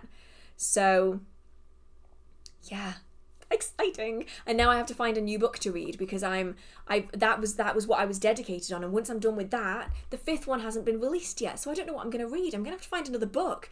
I'll have to pick up like Fourth Wing again or something, because I got halfway through that book and then for whatever reason I put it down and I just never picked it up again. So maybe that should be my next read. Right. I am somewhere over here. There. Is that it? Have you ever seen something on an astral journey or learned something from entities that later turned out to be scientifically and historically correct? I've not so much like... Okay, right. So multiple tangents in one. I've had multiple different things happen where I'm like, oh, that's actually really strange. So one of the biggest ones would be when I was young, like when I was like a child. We had a... This is the mind of a child, right? So we had this bush in the back garden, and I would call it the moon bush. And the reason I would call it that is because when you crawled inside, if it was a full moon, there was a hole in the ceiling, there was a hole in the bush that allowed you to see the moon straight through it. So I called it the moon bush. And then as I started to practice, like later on, I would use the plant in very particular workings that were associated with water magic, the full moon, and all of that kind of watery, spiritual energy. And it would work out great. So I kept doing it. And then when I met other practitioners, one practitioner in particular, we were having a conversation and I was at her house and she had the exact same plant in her back garden. And I was like, do you use that in your witchcraft? And she's like, I do. Yeah, I do. And so she went to tell me how she used that plant within her own witchcraft. And every single thing that she had found worked for her was the exact same stuff that worked for me. And that was just working with the plant energy and just trial and erroring it and seeing what worked. And that's why I keep saying, like, it's really useful to, yes, look at correspondences that you see in books, but also do some trial and error into what works well for you, because that was so strange to me, having that perfect alignment with how we were using a plant when we had no external influence. Like, neither one of us had a book on the subject. We hadn't looked anything up. This was just like pure trial and error. I thought that was really, really cool. I've had it where I've had readings where guides have come through and they've done a reading, and almost essentially exactly what comes up in that reading is what would happen. That one got to the point where it was a little bit it got to the point where I had to stop reading, actually, because like everything was coming through so accurately that I was like, I don't want to know. I no longer want to know anymore. And so I kind of stopped. And then also I have like the really intense deja vu. Usually it comes just before something bad happens. So the other day, for whatever reason, I just remember looking at this flower and thinking, I remember this moment. I remember this exact moment from before, and something really intense happened. Like, something bad is about to happen. And within half an hour, something bad had really happened. And it's just those moments where I'm like, I really need to listen to that gut feeling more, because that gut feeling is usually at least somewhat correct. So it's more that kind of thing that I do experience than anything else. Oh, Michelle, thank you so much for subscribing. That means a lot to me. Hello, by the way. We're now an hour and a half in, so I feel like I should probably reiterate what we're doing here tonight for anyone who is new. This is the monthly Q&A where we talk all things witchcraft, paganism, spirituality, and also just have a bit of a chit-chat about magical topics and books and movies and the like. I'm trying to answer all the questions chronologically as best as I can, so I am quite far behind. I can actually tell you where I'm at. I am currently I'm answering questions that came in 20 minutes into the stream. That's how far behind I am. So if you do post a question, do bear in mind it might take me a while to get to it, because I am on my Todd and it does take me a while to do these things. But yeah, feel free to stick around and have a chat and all that good stuff. Right. Let's have a look. What is the left-hand path? So I often find this to be one of those topics where if you ask 12 people, you're going to get 13 different answers. And because I don't specifically follow the left-hand path, I'm probably not the best person to ask.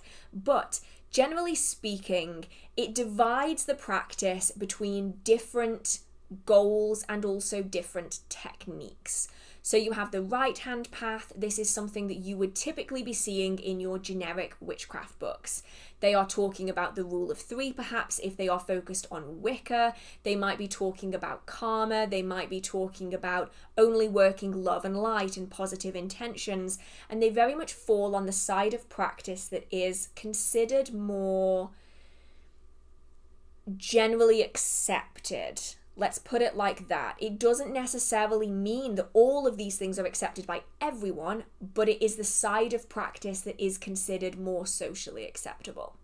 And then you have the left-hand path, which is a little bit more off the beaten path. It focuses more on slightly more unusual practices, things that are perhaps seen as more taboo or less socially correct. These could be anything from necromancy to cursing and hexing. They are very much about kind of carving your own path and forming your own ideas on what is right and wrong, what should be done and what shouldn't. Whereas with the right-hand path, it tends to be more of like a preset, this is good, this is bad, this is right, this is wrong. You know, like love spells bad, but they don't necessarily clue into the fact that love spells don't just mean one thing, and that almost every working can be seen as bad from someone else's perspective. But that's like a whole different thing. So essentially it is, one is more positive magic that is socially acceptable, and the other is a little bit more off the beaten path, going your own way, carving your own path through, and some of it might not be seen as socially acceptable within certain magical circles because they don't follow the same rules and restrictions as people say who might follow Wicca. But yeah, I'm not the best person to ask. That's just kind of what I've what I've grasped from my own experiences within the community. So yeah, what have we got here? We've got people saying the right-hand path is usually generic contemporary morality. Yeah, that sounds about right. And the left-hand path is more do whatever you want. Right-hand path is more think before you act. Yeah, I think that's fair. That's fair. And I often find that they aren't split evenly either. Like, to some people who are really, really far into the love and light on the right side, like on the right-hand side, they would see people who are not quite as love and light as them as being on a left-hand path. Whereas you've got people on the left-hand path who see people who are maybe not that love and light as still being on the right-hand path. It's like it isn't a clear divide. Everything in witchcraft is very much like a sliding scale where you're going to fall somewhere on it, and it's going to really depend on your life experiences, your magical experiences, your culture, your background, your tradition, because there are certain cultures and traditions whose practices would very, very heavily be considered left-hand path to people who are of a Western background, but within that culture, that is seen as the default, the standard. This is the practice that is carried. This is the spiritual tradition. This is it. This is what you do. This is what works. Whereas if you were to implement that into someone else's practice, they'd be like, wow, that is very, very different to what I'm used to experiencing. So I think it's also important to remember that culturally, different practices are going to fall on that scale in a different place depending on the person who is experiencing those practices as well. So yeah, I mean, for me, I consider my path to be a twofold path where I would fall on either side of it depending on what it is that I'm working on at any given moment. And that's because I do follow perhaps a more traditional folk magic style of practice versus a more modern style of witchcraft. So, where was I? I am somewhere over here. That could mean anything. Do you recommend any books on the Sabbath? One book that goes over everything. Do I have one book in my collection that goes over everything? I don't even know if I do, you know. I'm like going to go and look for a book that I'm not sure I even have. And I think the problem that you're going to have here is that books that cover everything are going to be very vague. Oh, it might thunder tonight. Sorry, the sky is yellow. Like, not yellow like sunshine yellow. I mean, like, the clouds are yellow, which is usually the sign that it's going to thunder. Oh, I hope it thunders. I want it to be thundering. Okay, sorry, tangent. What was my question again? I just went full squirrel. If no one has seen Over the Hedge, that's going to make no sense. If you've seen Over the Hedge, I'm talking about the squirrel when he eats cookies, time moves slower. I feel like that right now. Anyway. Oh yeah, books on the Sabbaths. So when you have a book that is like generic on all of the Sabbaths, you are likely going to find it's from a particular stance. So it's probably going to be a book on the Wiccan version of the Sabbaths. That's fine if that's what you're looking for. There are lots of them out there if that's what you're after. See, in England, yellow skies just means thunderstorms because we don't really have that extreme weather out here. So you can find lots of books on just the Sabbaths. It's not one book, but it's a series of books that are very good, are the Llewellyn book series on the Sabbaths. If I can find one, I will show it to you. I'm not sure where I've put them. I literally just bought one too. I just bought a book on Lammas, Lunasa, and I've already misplaced it. How do I do this? It's a gift. No, found it. I found it. That has got to be the record for the fastest I've found a book. So these are the ones that I really like. They are by Llewellyn. They are the Essential Sabbath series, and each one covers a different book on the subject. And each book will cover a range of aspects. So this covers the old ways, the new ways, spells and divination, recipes and crafts, prayers and invocations, rituals of celebration, correspondences, and then further reading lists and a biography. And this is one that I enjoy this series because they cover the old ways of practice and the new ways, because the Sabbats are not set things. And that might sound kind of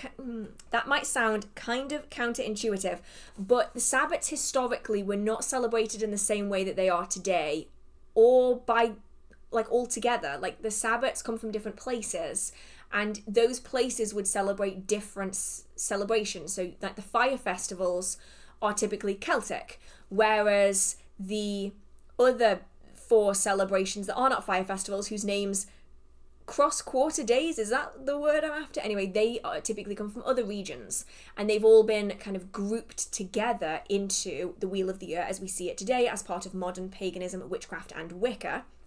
And so I like these because they do go over the old ways of the practice as well, and I like that. I prefer this style.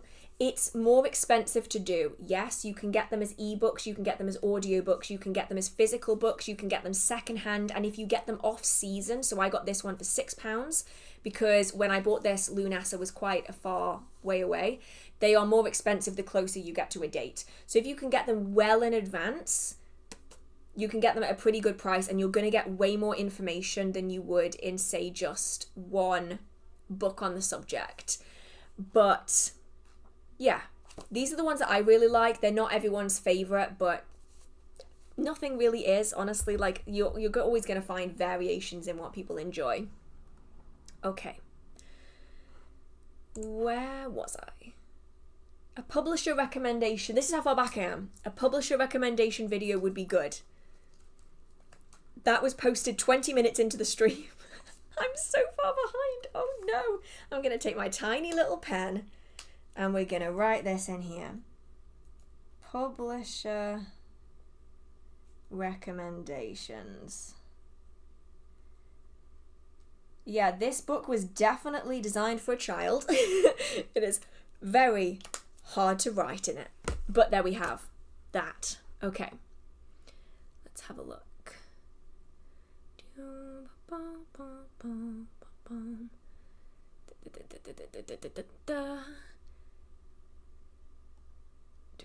Have you ever been attacked during or while on your crafts? If so, how do you protect yourself? Ooh, okay. So I've never had anything really bad happen during. So it occasionally you'll get like a spirit entering that space and you're like, oh, I don't like your energy very much. And in which case then it's, I already have my protections up. I might strengthen them a little bit with some more energy, and then I will continue going about what it is that I'm doing. I've had really negative encounters with spirits just while I've been existing that some people would perhaps consider an attack. I don't consider it an attack simply because I walked into territory that didn't belong to me, and therefore I was warned of its presence and I had to get out the other side. And in which case it is a case of get out the other side. You've got your protections on, I would hope. Get to the other side, and yeah, that's typically how I always deal with it. If it's during a working, I typically already have protections up anyway that are designed to assist with that. I already have spirits around that are aiming in working for my benefit in that regard, so I don't have to worry too much. It's just the things that happen is like in-betweens. That's when it can get kind of tricky.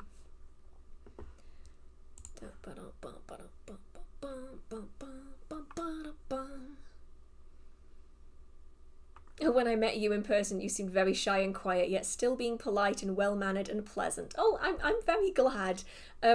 Yeah, if that doesn't sum up my personality when I don't know someone, it is very shy and quiet, very well-mannered.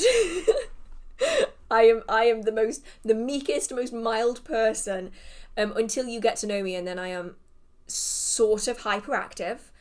But yeah, at events and stuff, if anyone ever meets me, I'm usually like really awkward. Like I'm really bad at interacting with people. I'm much better, strangely, at doing this than I am interacting with like real people. I struggle with real people.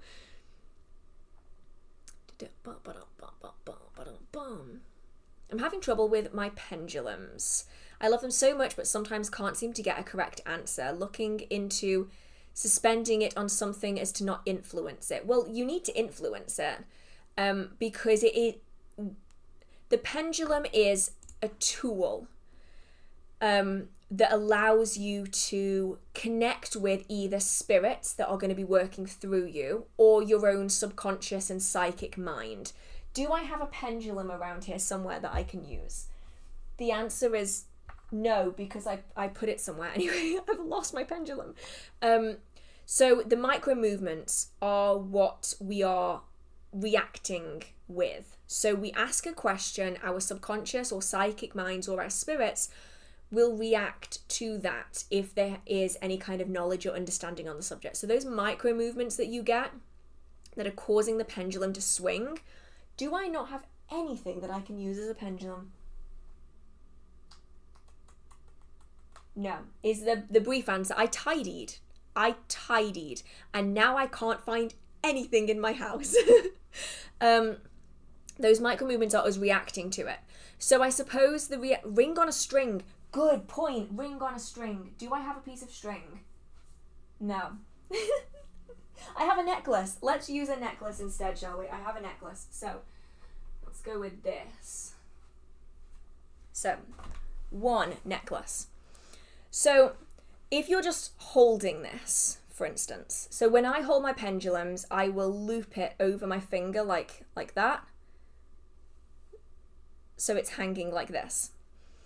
And then it's a case of figuring out a yes, no. So for me, that's a yes, swinging away from me and towards. And a no is a left and a right. So once I've figured that out as to which is which, I can then go about asking the questions.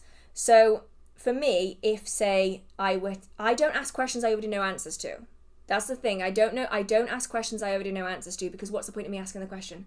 I already know the answer to it.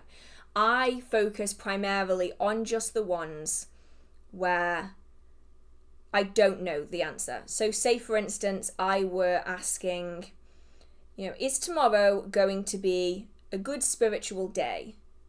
If it does this back and forth, then I know it's a yes. If it does this back and forth, I know it's a no. But sometimes you might find that it will just kind of jiggle. And when it just kind of jiggles, just leave it be, because that's typically a case of either ask again later, there isn't enough information on this right now, or you aren't privy to the answer, is typically what I get for that. But those micro movements are really important, because if I were to just have this hanging off an object, spirits could still interact with it, yes. But if you're trying to gain information from your psychic and subconscious mind to build that kind of psychic ability and that understanding, you've lost that connection to it then. And if you do want to work with spirits, you can ask the spirits, can you interact with my hand? Can you work through me to give me the answers that I need? And then you can use a pendulum that way. So I wouldn't get rid of the micro movements.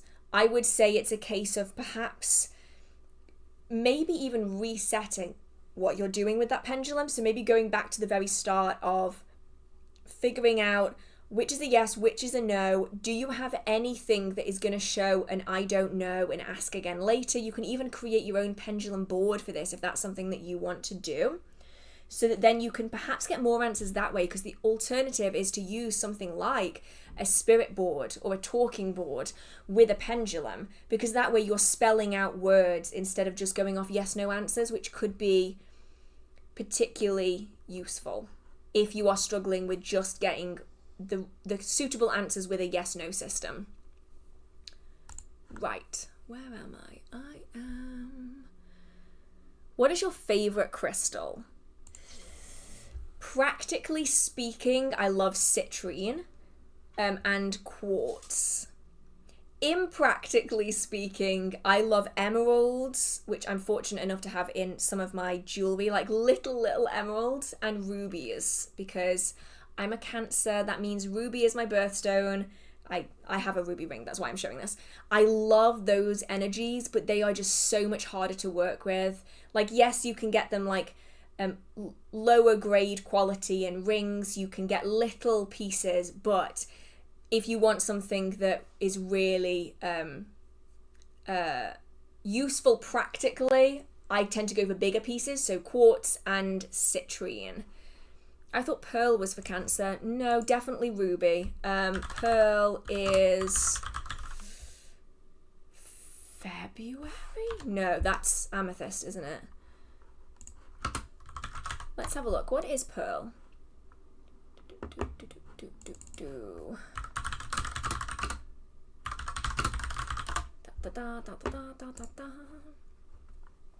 Let's have a look. So, for anyone who's curious, January is garnet, February is amethyst, March is aquamarine, April is diamond or quartz, May is emerald, June is moonstone, or pearl is an alternative apparently, July is the ruby, August is peridot, September is sapphire, October is tourmaline or opal, November is citrine or topaz, and then December is turquoise.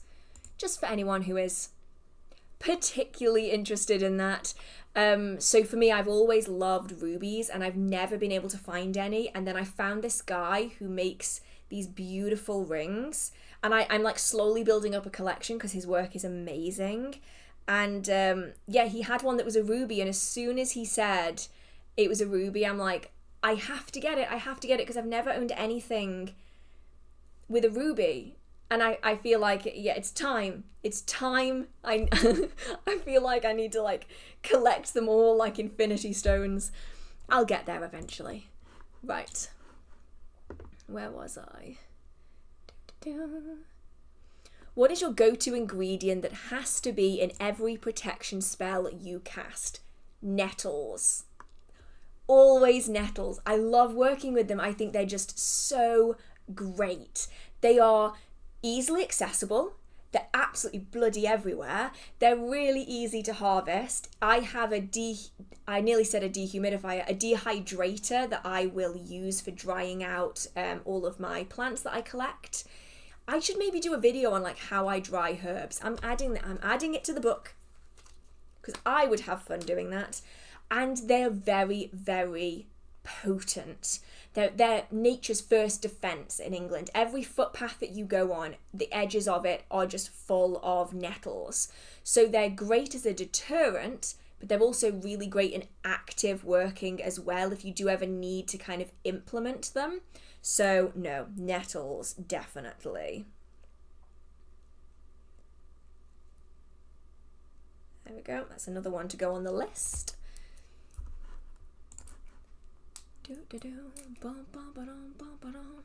Oh, thank you so much to Betania. Thank you so much. Your support means so much to me, and I'm sorry I didn't get around to it sooner. It's taken me so long. I made the mistake of saying that I was going to do the shout outs as I got to them, and I'm realizing it's taking me so long to go through the stream, so I'm so sorry if people have sent in donations and I've not said thank you yet, but thank you so much. And also thank you so much to Rowan. Happy Solstice to my fellow Dark Moon witches, all shorter days and longer nights from here on out. Thank you so much, Rowan. Right, here we go. How do you form better connections with deities you work with or spirit guides or the like?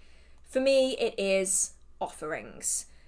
Offerings are a big one. It doesn't have to be something massive. I go through so many tea lights. I'm not even joking. I buy them in. I don't even think I'm going to be able to get it out. If I can get it out, I'll show you what I put my tea lights in. So, let's have a look.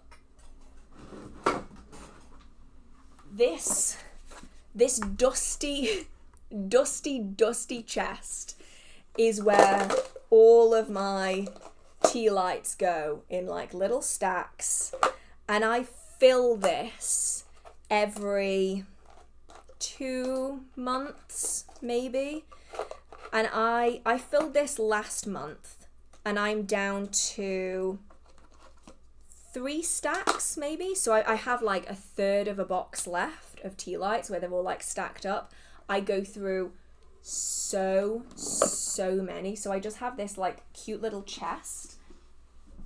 I will use those as offerings with an oil that is associated with the deity or spirit that I want to be working with, or it will just be a generic oil that I've created for that particular purpose, and I have spaces where I will light them as offerings. That's how I do my offerings. Some people will do it with food and drink, that's an option as well, but generally having space and time for that deity, that spirit, is really the best way to build up a connection. It's a little bit like forming a relationship or building a friendship. You need to be present for that person, otherwise you are not being there for them. You're not going to be able to build anything if you are not present for them.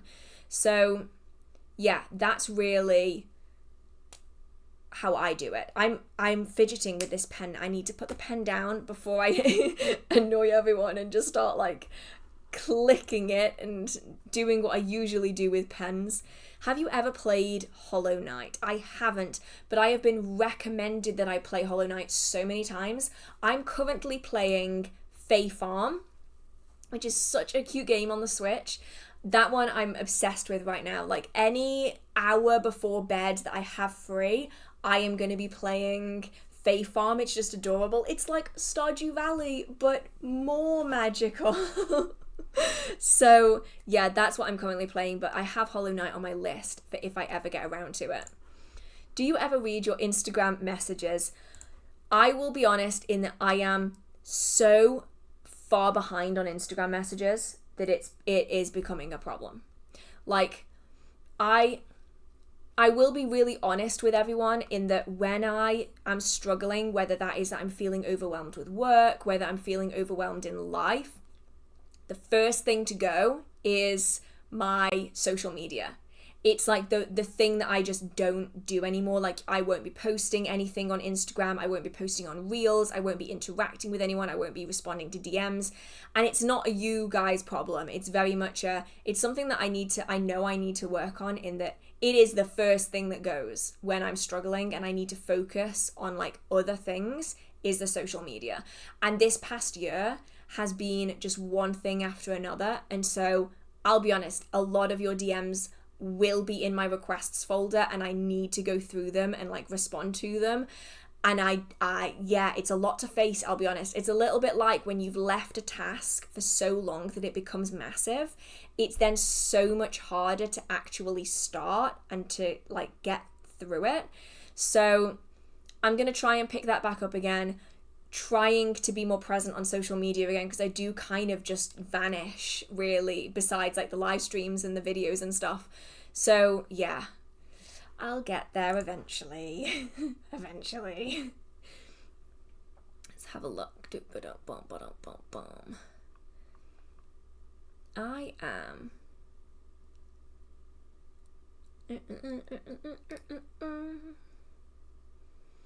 Have you ever done charm casting? I'm interested in it and was wondering if you had any tips for reading them.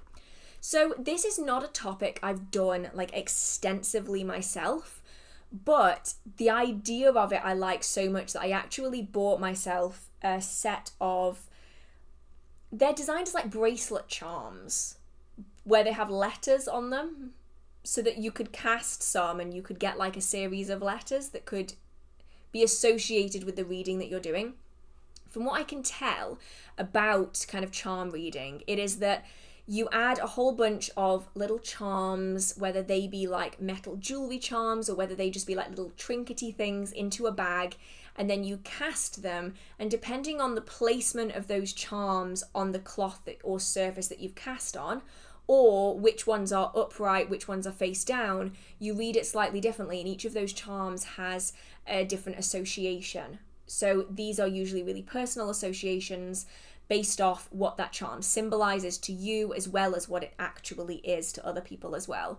And so it's a really interesting form of practice I've never really dived into, but I'd love to give it a go and see, because it's one of those like really tactile forms of divination that I really like. I think a lot of people struggle with tarot because it's very formalized. There's a very set way of doing it. Whereas with something like charm reading, there isn't necessarily that kind of formal approach to it. So I think it's probably more accessible to more people. I just turned the brightness up on this light and realized I'm really shiny. that's fine. I'm just going to put that back down there. Yep. That's something I didn't need to know about myself today. Okay. Where was I? What are your thoughts on people who give astrological forecasts? As a person who has no understanding of astrology, I've been wondering on how useful and accurate the information is. I mean, to be fair, I've just started doing that at the start of the month because I was finding them incredibly useful. And so I realized that I was finding it so useful in my practice, and so there are things that I apply that I think other people would apply as well. I think that if you are interested in astrology, they can be incredibly good to have, like really useful information that might align with things in your life a little bit more. I will say though that people have a tendency to rely on them. So there is one particular person that I will watch. And if I can just get up who they are. What's his name? I'm never going to be able to find him now, am I? Oh no, this is going to really bug me. I just love him. He's just so bubbly and just so infectious. Did I save any of them? Oh, that's going to really bother me if I can't find it. His are absolutely my favourite. And they're just very useful, like, snapshots of what's coming. Like, here is what to look out for. Bear it in mind. One thing I will say, though, is try to avoid, where possible, relying too heavily on astrological forecasts. The same way as I dissuade people from relying too heavily on tarot readings, especially social media tarot readings. People have a tendency to use them as a crutch, to use them as a way of avoiding processing things in their life, and that can be really problematic, I use in these words, going forwards, because it can be so easy to say, oh, it's not my fault that we had an argument, it was the Mercury retrograde. Oh, it's not my fault that my relationship fell apart because I wasn't doing anything useful. It's actually because Venus was in Mars and that's why we were arguing. You know what I mean? Like, I know that that's not really a real thing, but like, you know, it's so easy to go, you know, like, did I say Mars? I meant Aries. Now that is a real thing. You can have Venus in Aries. But like, it's so easy for people to go, okay, it's not my fault because the moon was here, or Venus was there, or Mercury was here, or this was retrograding. You know what I mean? It's so easy to fall into that trap. So I'd say where possible, try to avoid that because it's not going to help you. It's really bothering me that I cannot find. Bingo. Okay, found him. Okay, Spiritual Weatherman on Instagram. Joshua Pingley. Absolutely love his content. This is the profile for anyone who's wondering. Not sure if you can even see that or if it's all blurry, but see, that's why I said that. I meant Venus in Aries, but I said Mars. I don't know why I said Mars. I meant Venus in Aries. So like, I like his content because it is very, very much a case of take this with a pinch of salt, but this could be what you're experiencing. I like that. When it comes to more complicated readings, if you want astrological readings, I would recommend going for a proper astrologer rather than going off like cafe astrology or something. Because don't get me wrong, these online astrological programs can be really useful if you know your date of birth, if you know your time of birth, if you know your location of birth, they can be really useful. If you don't know your time of birth, then going to an actual astrologer is a far better option because they can give you much more accurate readings and they can also adjust your chart to suit you based off the information you have about your past experiences. And that's why astrologers are so talented if they can do it, especially if you can get an old school astrologer that does it by hand. Really hard to find, but they are incredibly talented. And that's the way to go if you want an astrological reading that is very tailored to you. Go for a real person. That was a lot of a tangent there. I apologize, but like there's a lot. There's a lot about this. So yeah, all of that stuff, I'd say just don't use it as a crutch, basically, because I've even been fallen into that trap. I've done it. Like, I've gone through breakups where I'm like, yes, random tarot reader on the internet, I do believe you. And don't get me wrong, some of them have been really, really good, and some are like, some I do really, really like. But there's this like cycle on social media, and I think we all need to be aware of it, where content gets shown to you, you interact with that content, so more content gets shown to you, and similar content gets shown to you. So it's really easy, if you're going through a really, really difficult time, to be on social media and be getting all of these things coming up, and you are fueling it essentially by interacting with it constantly. But you want that assistance, you want that help, you want that piece of hope that it gives you, and then before you know it, you're in a snowball effect, and then you have to start like, I'm not interested, stop showing me posts like this, to try to fix your social media, because it's so easy to fall into the trap of it. And I think a lot of us who've spent a lot of time on social media will have fallen into that trap at least once.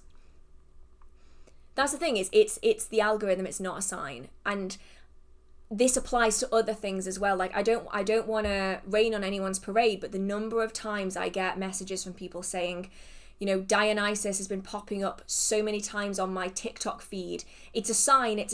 And I'm like, is it a sign? Or did you watch one reel or one TikTok video about Dionysus, and then TikTok has gone, well, you liked this video and you watched it all the way through and you actually watched it twice, so we're going to show you more. That's not to say that he isn't coming through to you, but there needs to be more than just an algorithm, because the algorithm itself is going to feed you what you are interacting with. So like, if I were to watch 3 reels on, say, Hecate, it's going to keep showing me reels about Hecate. Hecate is not a deity that's coming through to me. She's never come through to me, and I don't know if she ever will come through to me, and I know that. It's just the algorithm. And so it is definitely something just to bear in mind. It's not to say that you can't use it as one sign. Just don't use it as the only sign, because there has to be more going on there. Otherwise, you end up literally just sinking yourself into social media, and it just becomes almost self-fulfilling is maybe not the word I'm after, but it's like the self-perpetuating cycle that you get into. Okay. Next one. Tips for baneful magic or advanced techniques. Oh, I think that one's way too vague. I'm going to need a little bit more of a specific question, I think, there, because it is very, very general.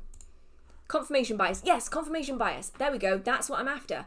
Where it's like, it's the same with like the whole breakup stuff, right? Like, social media kind of fuels it. So you're going through a breakup, so you're shown a tarot reading where they say, oh yes, this person's definitely going to come back to you, so you interact with it.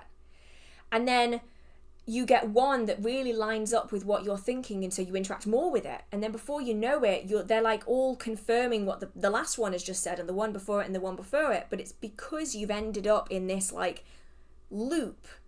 You've ended up on this social media loop that you can't get out of, and it's an echo chamber. It can become an echo chamber if you let it. And I think that's the thing. It's about being aware that it can happen. It's not that social media is fundamentally bad or that people shouldn't be using it. Wow, I suddenly turned into a ghost. That's not what I meant to do. It's just that we need to be aware of the things that we can get into on social media. Right, where am I? What music do you like? Very off topic. I like a wide-ish variety. I'll be honest, my music taste has been called trash before, and those who have called my music trash will know who they are. I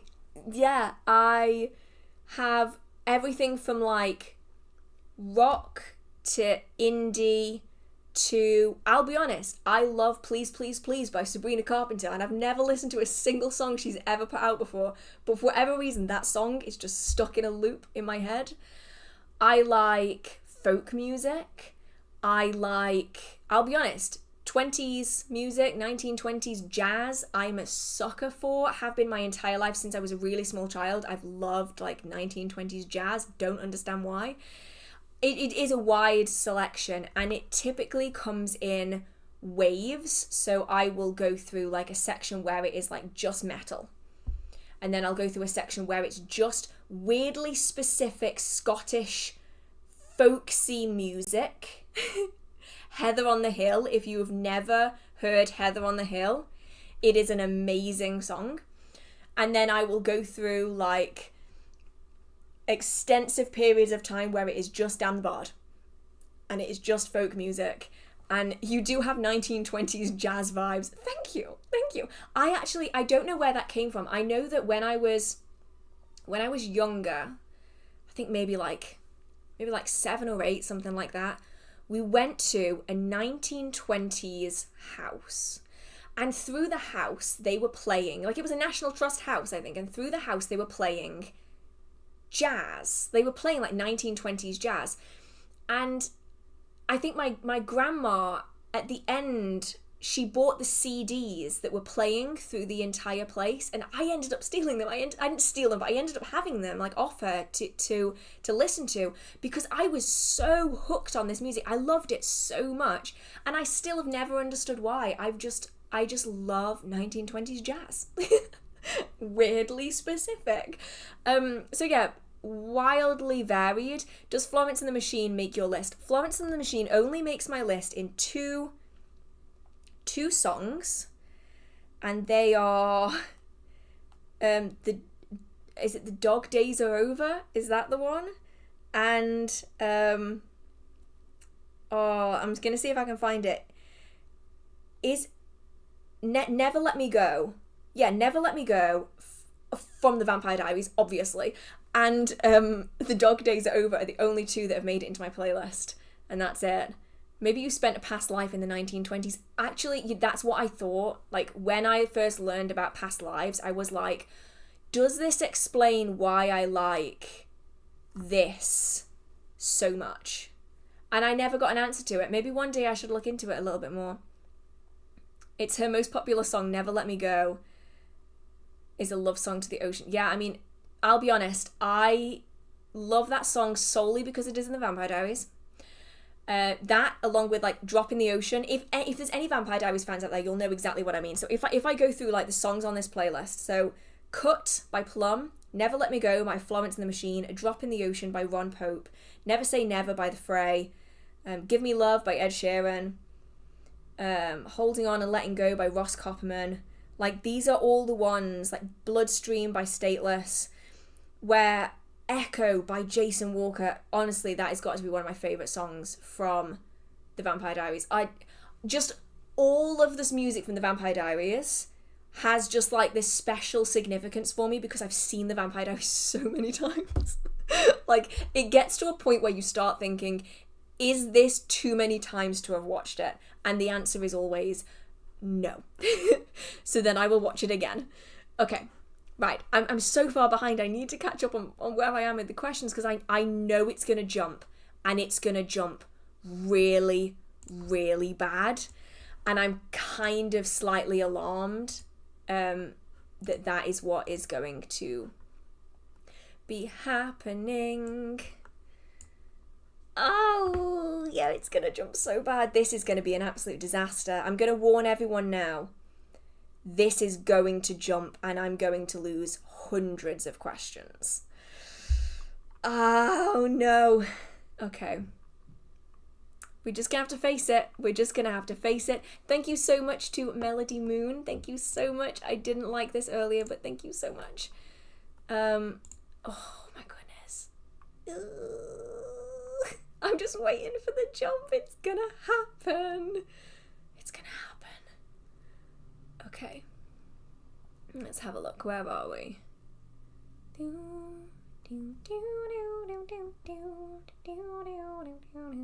Oh, we've now got Drop in the Ocean in my head. I mean, I'm not going to complain, honestly. I'm here somewhere. Oh, here we go. I'm experiencing shaky hands when performing spells or trying to push my energy into a working. What could be the reason besides anxiety, which I don't usually feel? So the thing is, I don't do the whole manifestation thing like that. And anyway, it's going to jump regardless. I can tell it's going to, because the bar down the side gets closer and closer to the bottom. And when it hits the bottom, it jumps all the way back up to the top again. And that's when I lose them all. So I can tell it's going to happen. Oh, it's going to happen. When it comes to the shaking, the first thing I will say is make sure it isn't something physical. Because the shaking of hands is often one of the first signs of a lot of different things. And that could be anything from blood sugar imbalances to much worse things. I don't want to scare anyone, but I would just say if it's something you're experiencing on the regular and you haven't got a mundane, like, default reason for it, like there isn't something immediately where you go, oh, it's because of this, I would recommend getting that checked first, just to make sure that there isn't something going on that you're only noticing during these moments. Mundane over magical always. When it comes to the magical reasons, I often find that if I'm particularly emotional or like energetically hyped for a particular working, that tends to kind of happen to me. Or if I'm exerting a lot of energy during a working, that will happen as well. So it could be that there's more energy being worked with here than perhaps you even realize. Perhaps what you are working with your hands is only a fraction of what is actually going on. And so it could be worth kind of redeveloping your centering and your energy-based practices just to make sure that you aren't losing more energy than you would otherwise.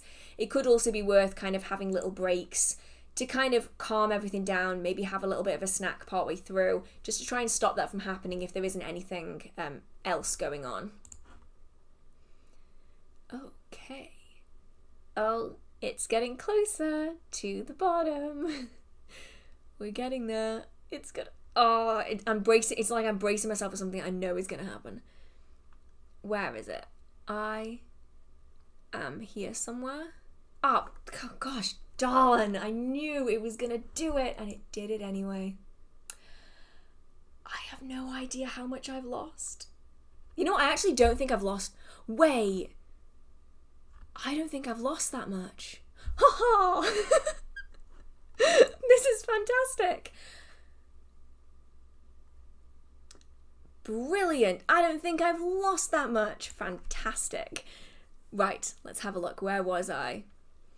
What should we do to completely separate ourselves from human spirits in our practice?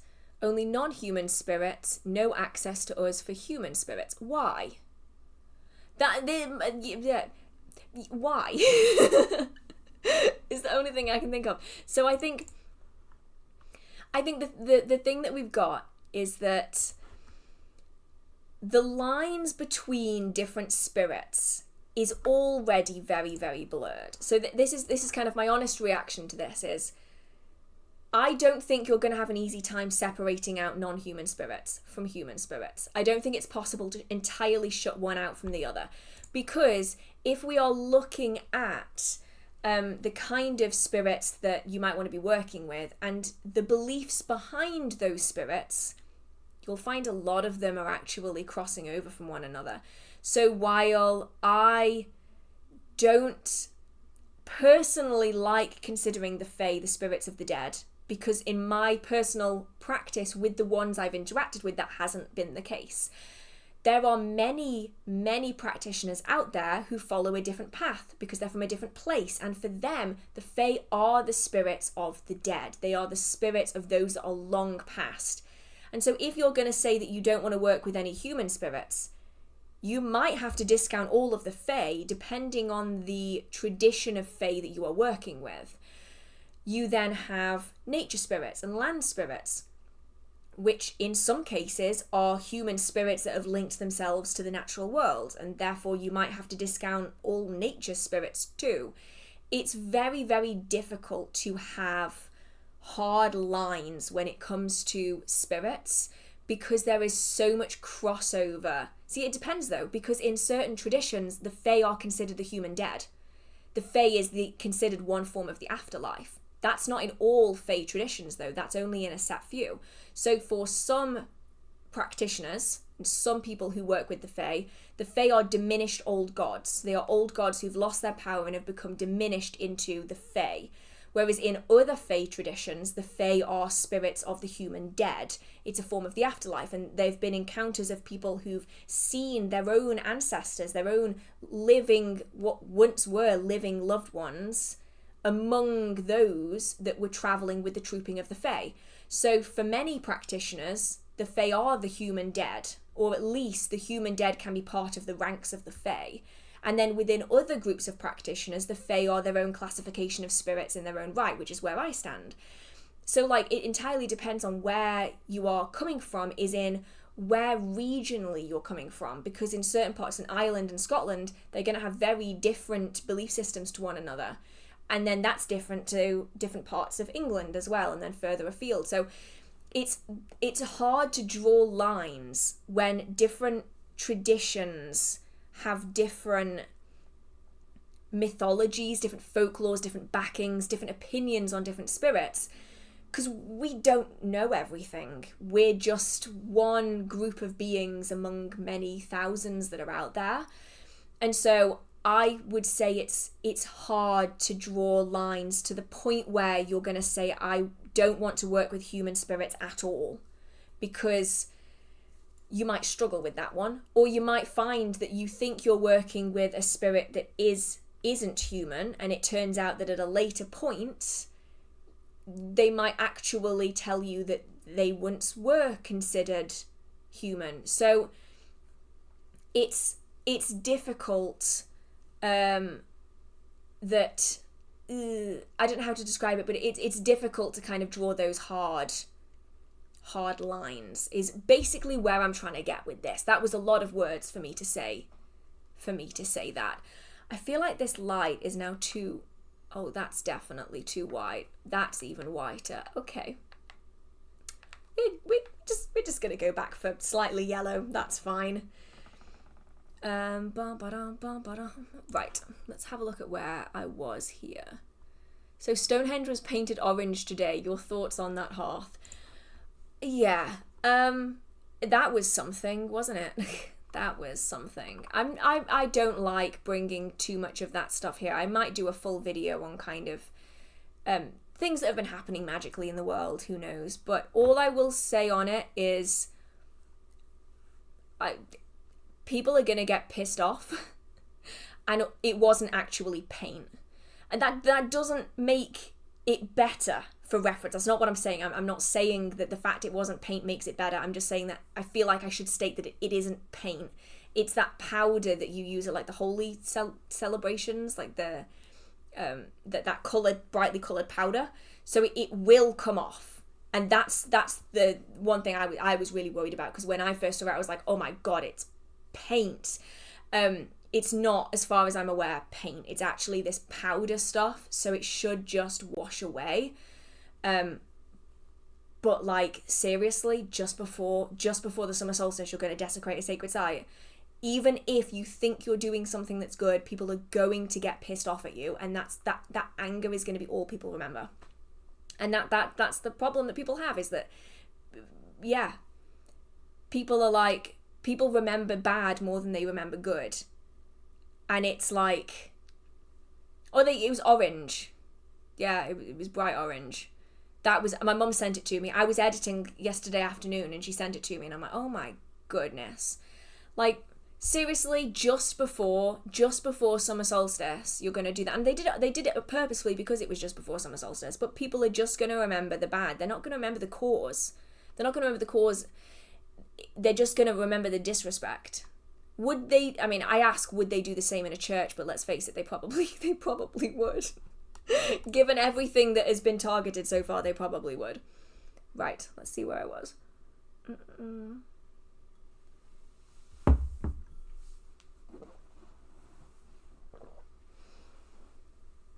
Do you remember what your first witchcraft book was? No, unfortunately not.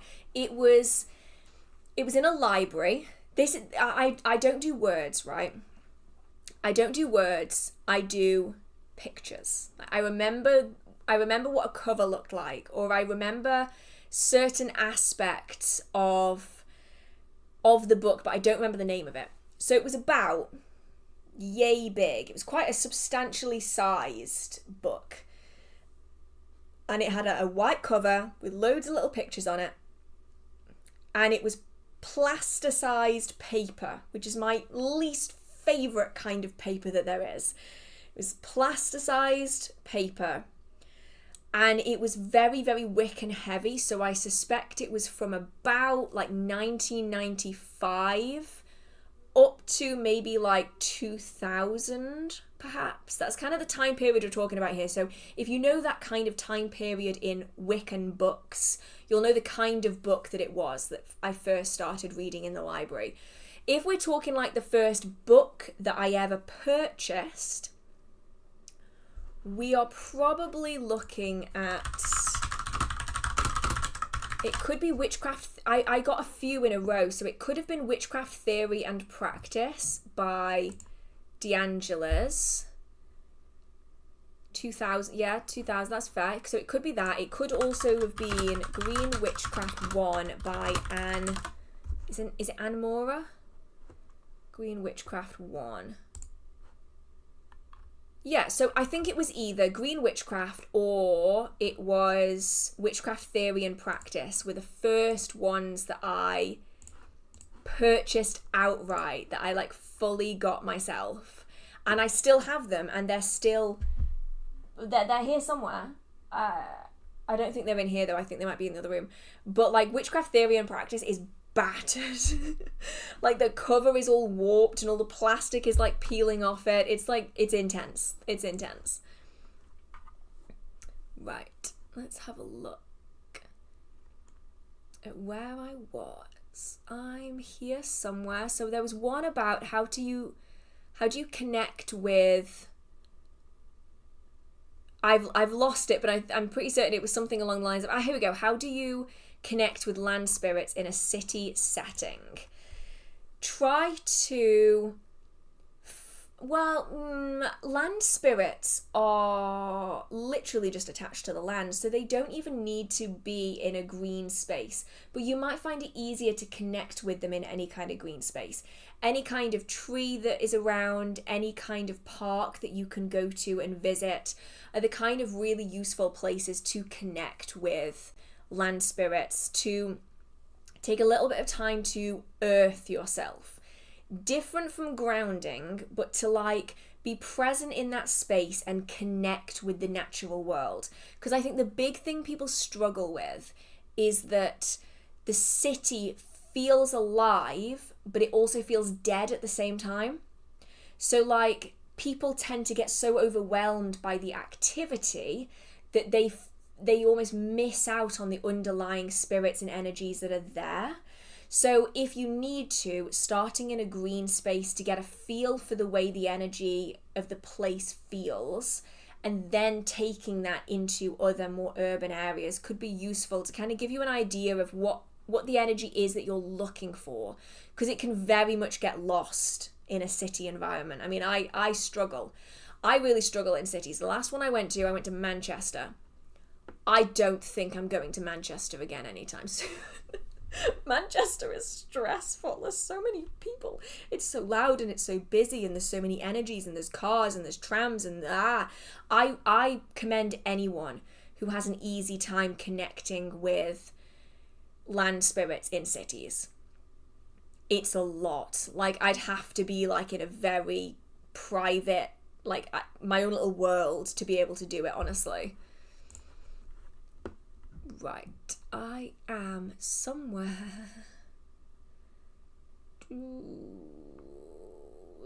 around here. Maybe? Do you practice lucid dreaming as part of witchcraft? So I practice lucid dreaming anyway because I just find it to be really fun. I mean, who doesn't want to be in control of their dreams, right? That sounds awesome. But I do find it to be useful in witchcraft because it allows you to do workings in the dream state, which is useful.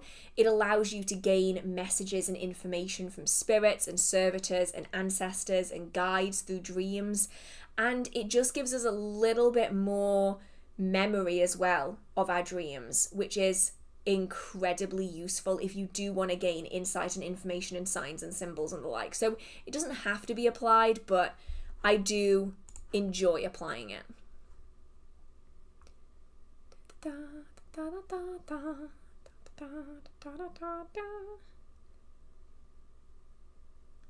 Ooh, I'm here somewhere. Oh, I'm somewhere in here and I'm lost again.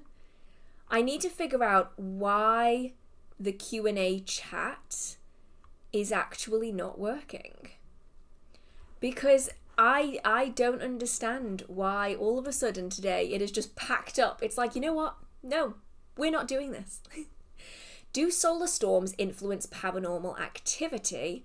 Does the aurora borealis have magical properties? So many people do consider it to have magical properties, and not even just magical properties, but a rich extent of folklore goes into it.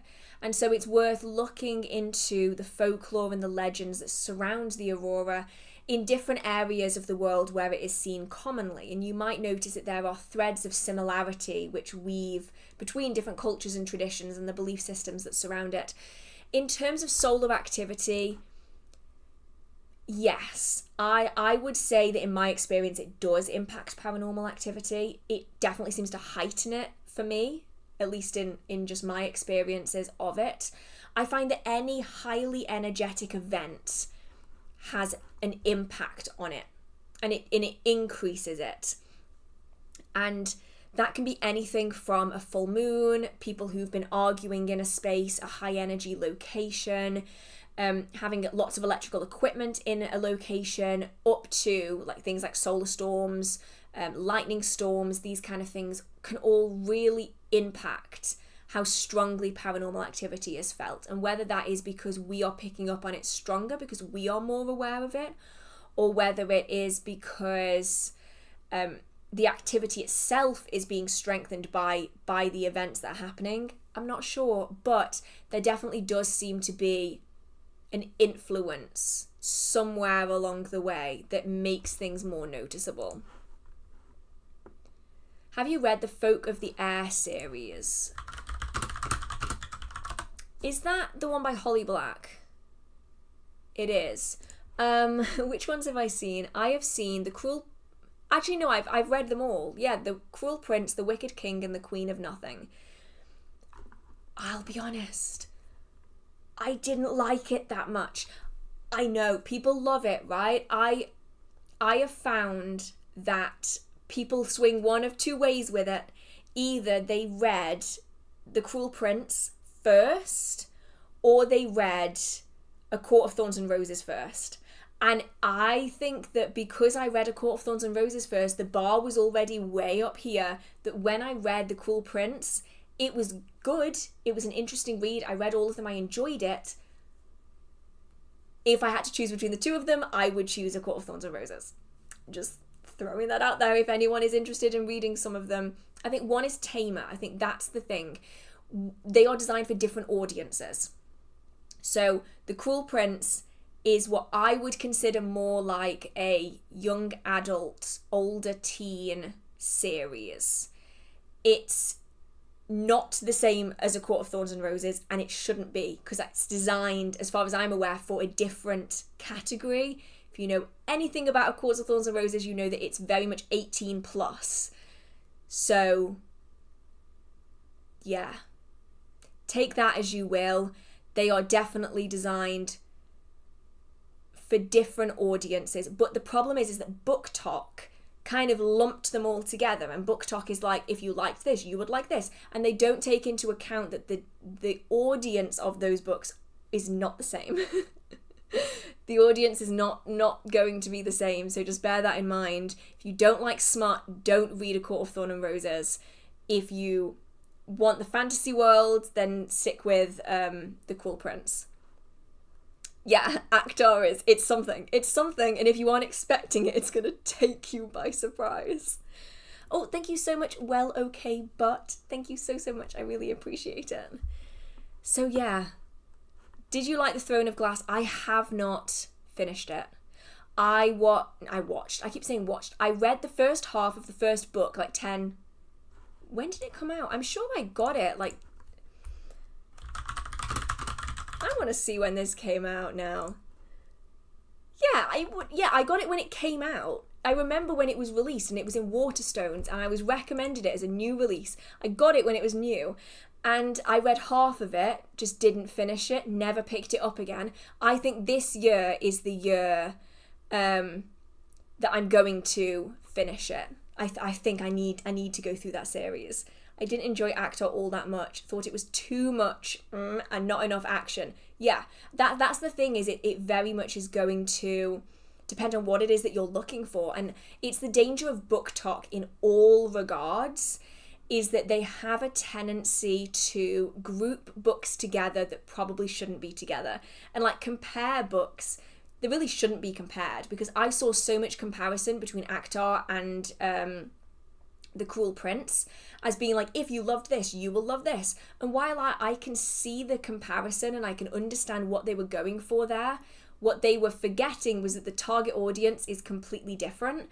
And so sure, if you love the fantasy worlds, you will like The Cruel Prince. But if you liked the other stuff more, then that's not gonna cross over, and vice versa as well. Like, so I think it's one of those where take everything you see on like book talk with a pinch of salt and make sure that you like double, triple, quadruple check what you're reading, because the number of people I've seen give their young teen children Actar because they think it's a fantasy book series. It's kind of scary. It's kind of scary. Yeah, they're comparing the keywords and not the books. That's exactly it, isn't it? They've gone, the footnotes of this book are fantasy romance, fairies. Fantasy romance fairies. They're the same, but what they're missing out is that there's like a whole bunch of additional keywords here that are really important that have just kind of been missed out. Okay. Da da da da da da da. I need to figure out where I was again. Oh no. I'm lost.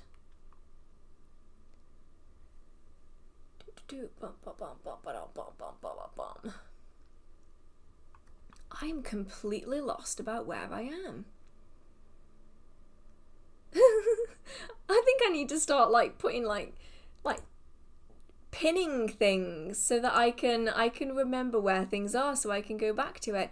Oh, sorry, this is a good question. Oh, I like this topic very, very much. So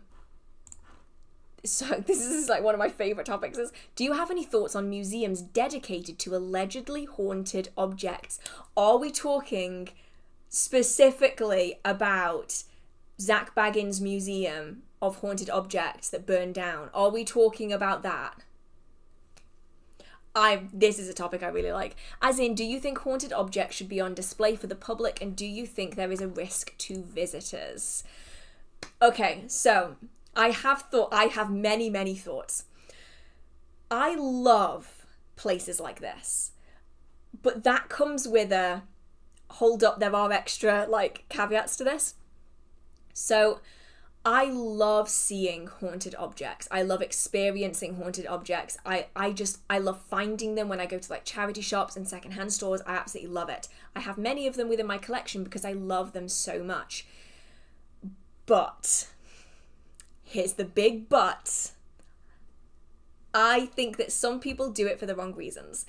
And I think that some people do it and it's advertised in such a way that the wrong kind of people will go and see it. So do I believe in particular that one museum that's owned by Zach Bagans, I think his name is Zach Bagans or something like that. He's the guy that does Ghost Adventures.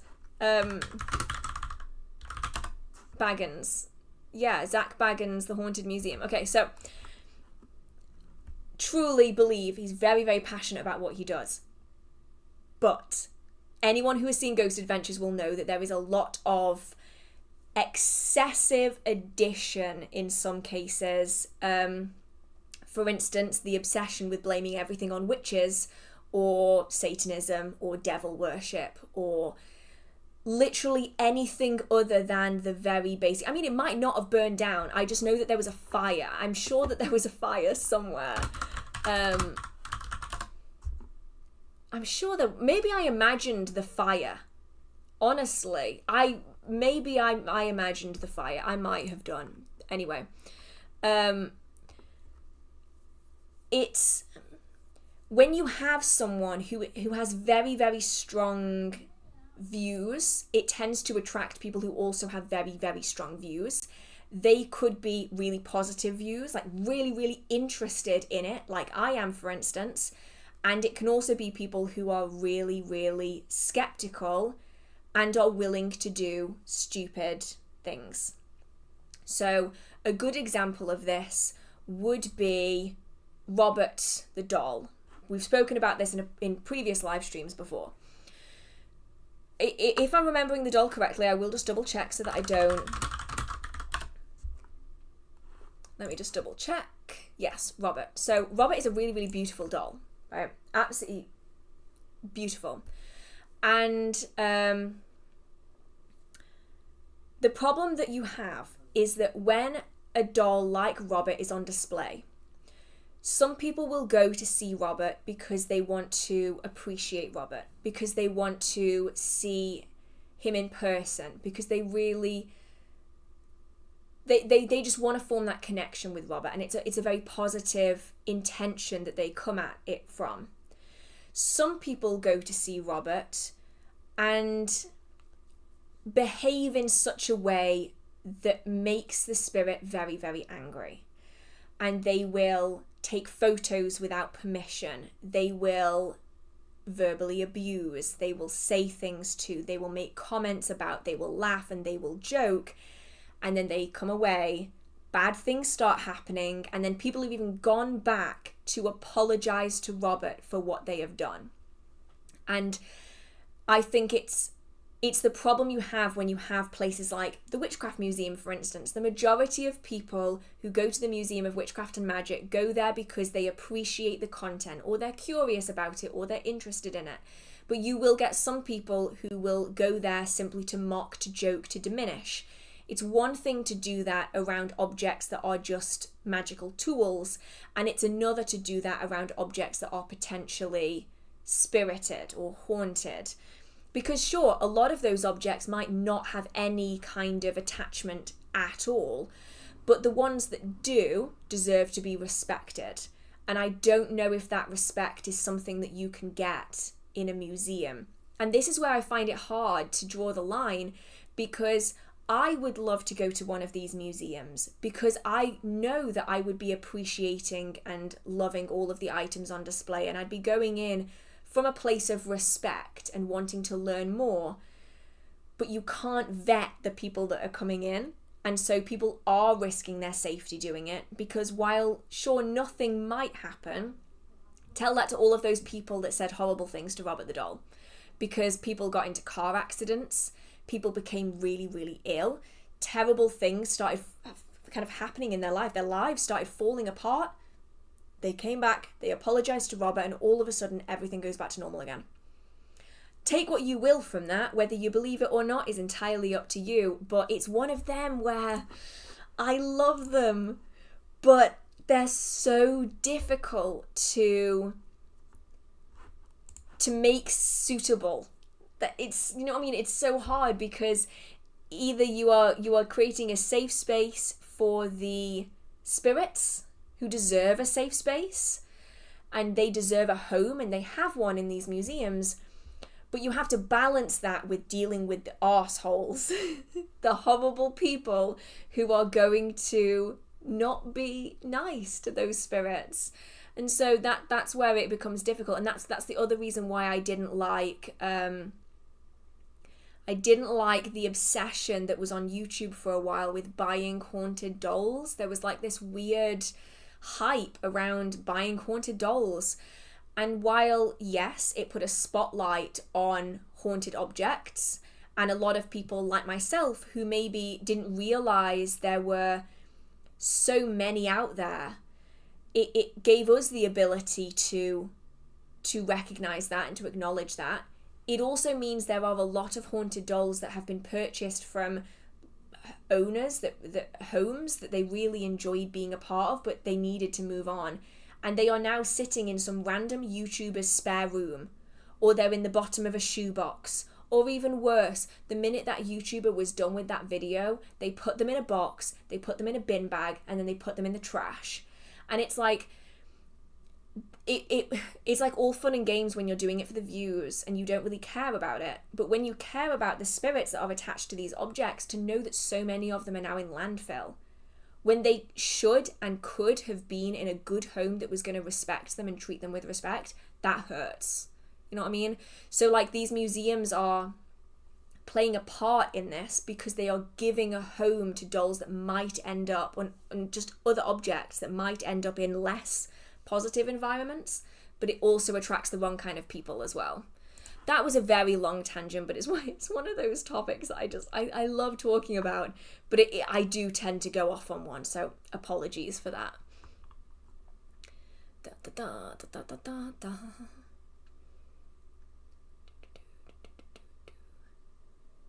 Da, da, da, da, da.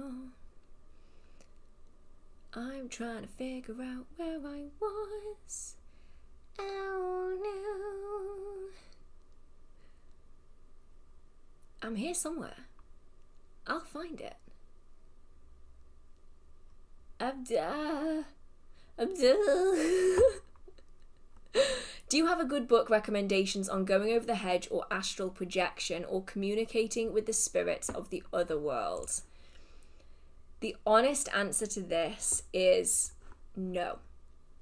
Mostly because I have never found any book that is what I want it to be. Now, there are lots of books out there that are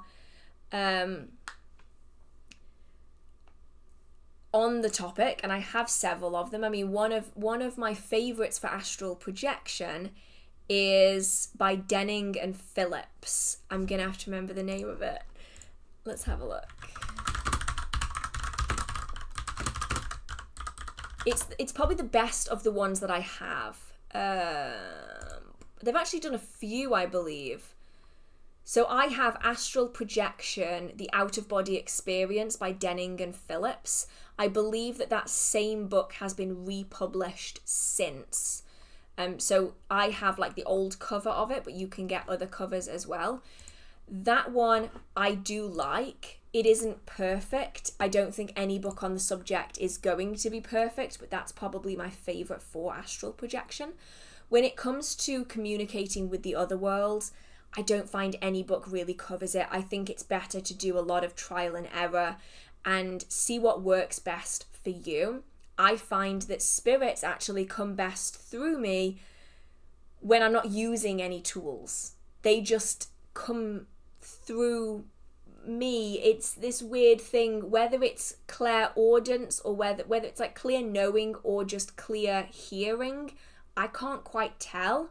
It's definitely something in there though that that's like my default best way of doing it. Where for other people, they might find that tarot is the best option for them. They might find that sleep and dream interpretations and kind of messages coming through that way is the best one for them. So I'd say it's more about trial and error, I think. Got here, can't karma affect the ones dealing, like selling these dolls with spirits? Well, that's the thing, not everyone even believes in karma. Karma is not a part of everyone's tradition, and ultimately they aren't doing anything wrong by selling the dolls. There's absolutely nothing wrong with selling haunted objects, because sometimes, like, there are objects in my collection where I know that if I were to sell it, that person would destroy that item. I mean, I get comments about it all the time. Anytime I mention this spells, like the spirited tarot deck, I get like one or two people being like, why'd you keep that disgusting thing? Just burn it. I'm like, one, stop insulting a spirited tarot deck. You're not helping yourself or anyone else. Like, insults to a spirited object, bad idea. But second, that's a spirit's home. And I if I were to ever get rid of those objects, I would want them to go to a home that's going to respect that spirit. And the thing is this, the spirited object community was like that for a really long time. People would trade haunted objects and haunted dolls, and it was a very respectful community. And then all of a sudden you had the hype around it, and suddenly people are buying them who don't respect them. And it's a difficult one, because I keep the spirited objects, despite people saying that I should just get rid of them, because I know that I can keep them in a space where they can have their space. They will be respected, and I will give them the distance that they need. But if one day I needed to sell those objects, it surely wouldn't be right for me to have bad karma simply because I needed to sell that object. It isn't bad to sell the object. I think the problem is that it's more that you can't tell anymore who's buying them. I think that's ultimately the problem, is that what used to be a very tight-knit community of people who were passionate about spirited objects and haunted dolls, and people would trade them between individuals. Now it's a case of you have no idea who's buying it. You might sell a doll that's very precious to you, but you can't keep anymore. And then it's being sent to a YouTuber who's gonna like rip it up in a YouTube video and then throw the bits into the Atlantic Ocean. Like, you just don't know anymore. That's what's so painful about these videos and the popularity of it, is that you just don't know anymore. Like here, can't the spirit be harmed? Should it move to the spirit world? I'm guessing this is in relation to the spirits. And I mean, it ultimately depends on why that spirit is attached. So there are some things that I've had in my collection, whether they've passed through temporarily or whether they've stayed, where the object is bound to the spirit. So it is a very nefarious spirit. It is very malicious. So we wouldn't, I say we because it was myself and my partner at the time. He now has the object, luckily, because he knows better how to deal with it. It was a letter opener, like a second-hand letter opener, and it had a very, very nasty spirit attached to it, like nasty. And that was bound to the object. The spirit had no choice in the matter. It had been bound to the object, likely because the person who encountered the spirit before had no other way of dealing with them other than to bind them to an object. So they bound them to an object, and then they got rid of the object. And that was the way that they could get rid of that spirit. We don't know why that spirit was bound in the way that it was, but what I do know is that it was a nasty, nasty spirit. And that's putting it mildly. So in which case you probably wouldn't want to remove that spirit from the object, because it could very well then just go straight back to the person who originally bound it, and they probably bound it for a really, really good reason. But then there are other spirits who are bound without good reason. They're bound because someone could, or because they fancied it, or because they could get more money for an object if it had a spirit attached to it. And in which case then that spirit can be released from that object, and then that object can then be sold, and you don't have to worry too much about it. But a lot of haunted dolls especially are spirits that don't want to go anywhere else. They are almost bound to their human existence, and so they take on a humanoid form. And so dolls are really appealing to some spirits because they have that sense of comfort that they're missing. And so a spirit wouldn't thank you for removing it from a doll if it chose to be there. You could always move them to a different doll if it was accepted, or a different object, but they probably wouldn't appreciate being detached from that doll if that's where they want to be. So it's one of those really tricky ones where it depends on the reasoning. There's definitely a group that probably could be detached. Yeah, I have a tarot deck with a spirit attached to it, and that spirit loves being in that deck of cards. There is nothing that I could do to remove that spirit from that deck of cards. They wouldn't thank me for it. They've been there for so long, and they're so happy to be in that deck that I could be paid all the money in the world and I still wouldn't remove them, because I couldn't do that to them. I couldn't do it. But then I have other decks where there are spirits attached and they are nasty and not particularly nice, and it's just very same principle, completely different spirit. That's the thing, is it's the part of all of this that's really, really difficult, is discerning a true haunted object from something that has been attached for money. And you can usually tell based off the seller, generally. So something that was really popular, some of you might remember this, in like the early to mid 2000s, we're talking like when eBay was still a bidding website, you would get a lot. I know people still bid on it now, but like there's a lot of like buy now options, you know.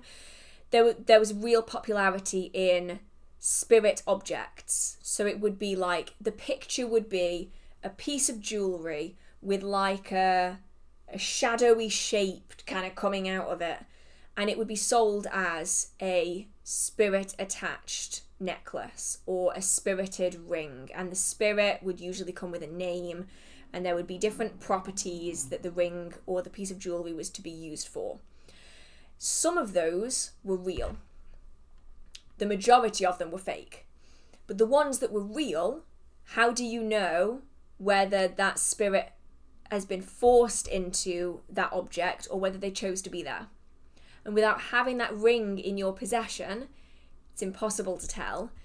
And then by the time you've got the ring in your possession, they've already got the money. So if they've done it for bad reasons, then you can't tell until it's too late anyway. And it's why it's so difficult. Spirited objects is so hard to navigate now, because people know that YouTubers will buy them. People know that TikTokers will buy them. And because of that, there's a lot of there's a lot of money making that happens surrounding it, because they will spend a lot of money on a mystery box that contains haunted objects. You know, that's something that people will do. I did see this earlier, but I was so engulfed in conversation that I didn't say anything. Thank you so much, Relic of Ages. Thank you for continually supporting me. It genuinely means a lot to me, especially when you have your own channel going on, which is incredible, by the way. If anyone hasn't seen it, please do. Practical Magic is confirmed for 2026. Oh my goodness.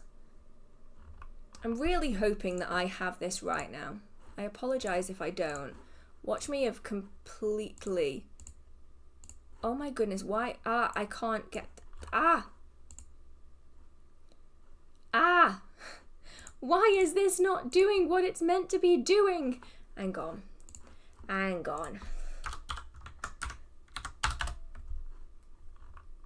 Maybe I have got... I apologize if I got that completely wrong. My day has been completely muddled, honestly. My brain... Where was I? Oh my god, brain mush. Brain mush. Process. Words. Practical Magic 2 has been confirmed for 2026 with the OG actors. No freaking way. No freaking way. Hang on. No. Yes, it has as well. No way. Wait. After 26 years, it's coming back. Oh my god. Yes. Okay. And also, I do believe I got it wrong, so I apologize if I'm getting people confused. But thank you so much for your support. And also, any chance of doing a collaboration with Annabelle the Green Witch? Okay, here's the thing. I love the idea I love the idea of doing collaborations, right? Love it. I'm scared shitless of actually doing it. So, like, there are so many people I'd love to collaborate with, like the Green Witch, the Witch of Wonderlust, Ivy the Occultist. Like, honestly, there are so many people out there that I would love to work with.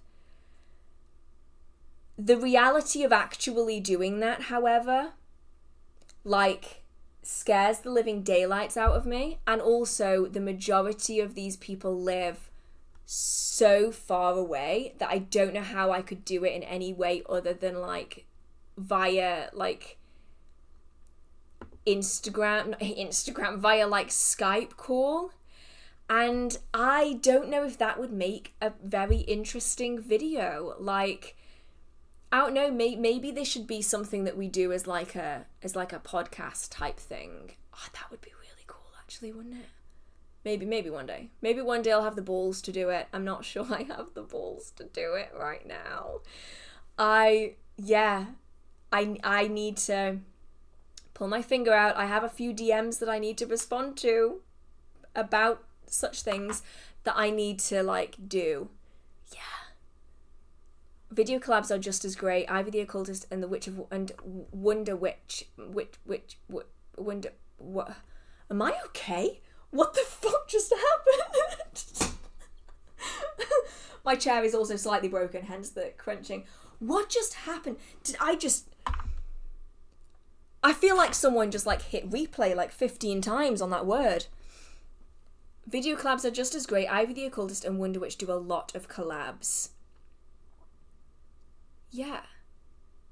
That wouldn't be so bad. I say this, I'm scared shitless right now. Yeah. That's what happens when everyone has witch in their username. You glitched in the Matrix. I did. I just fully got stuck on that word. What? That was weird. Let's just pretend that didn't happen. Okay. I'm going to have to go back to where I was, otherwise I'm going to lose track. But yeah, I had no idea that Practical Magic 2 was actually, like, confirmed with, like, the original cast. Oh, exciting. Okay, all I can say is I hope they don't ruin it. Like, please don't ruin it. Like, that's all I can ask.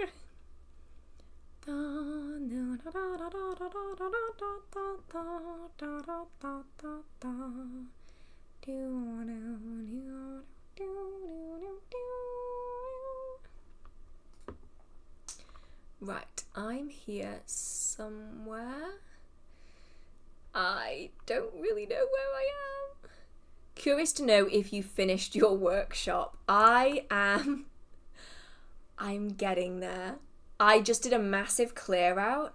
So, Witch of Wonders. Oh, that makes more sense. Maybe that's why my brain farted, because I was like, when I think of witch wonder, my brain goes Witch of Wonderlust.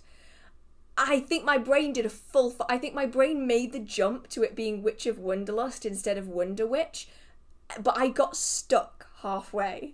So, I glitched the Matrix. I broke it. I broke it. Oh yeah, finished the workshop. I just did a massive clear out of stuff. I'm hoping to clear out even more stuff. I have more jars that need filling with herbs, because I may or may not have ended up buying more herbs, and I may or may not have not got jars for them in advance. So I need more jars.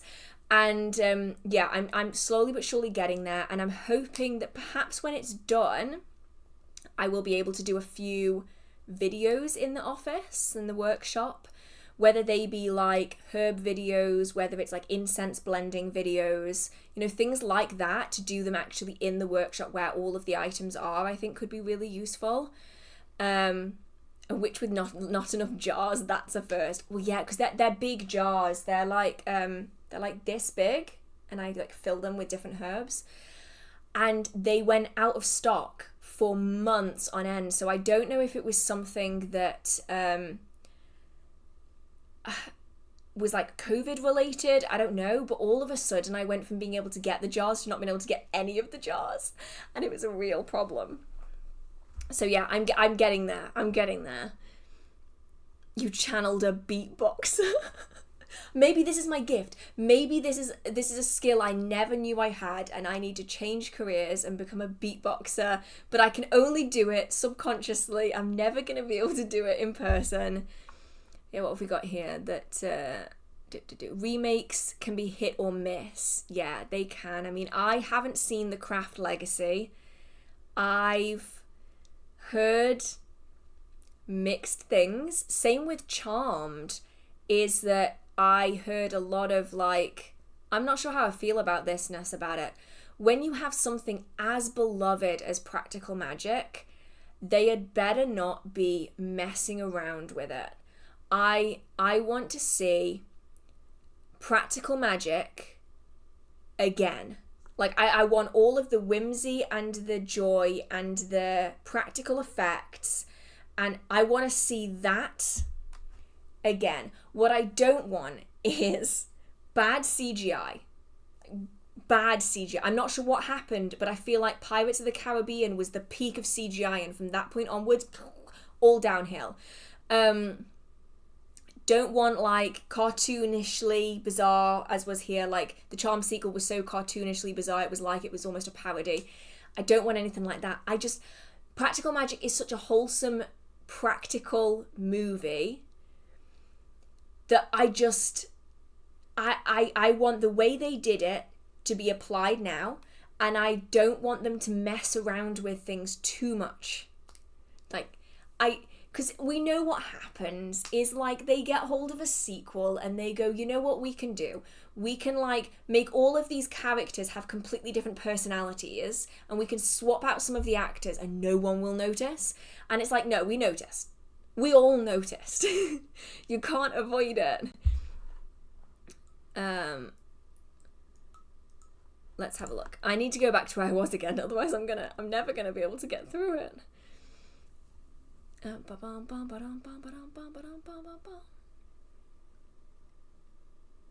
Oh, unfortunately, this is one I'm not going to be able to answer, but I'm hoping that maybe someone else in the chat will have some kind of advice as to what they can do about it. So, do you have any advice on cleansing water sources? I've recently found a trio of medieval wells, and I'm feeling very drawn to them. Been neglected for a long time. One is right next to a substation. So this one is tricky, and I'm honestly not even really sure what to recommend with this one, because if you're talking a well, that is a constantly renewing body of water. But are we talking like cleansing the water, or are we talking cleansing the well? Because if we're talking cleansing the well, that's going to be a lot harder.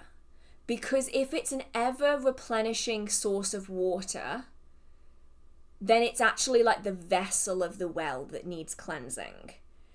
But then the vessel of the well may well also be home to other spirits that you don't want to be removing.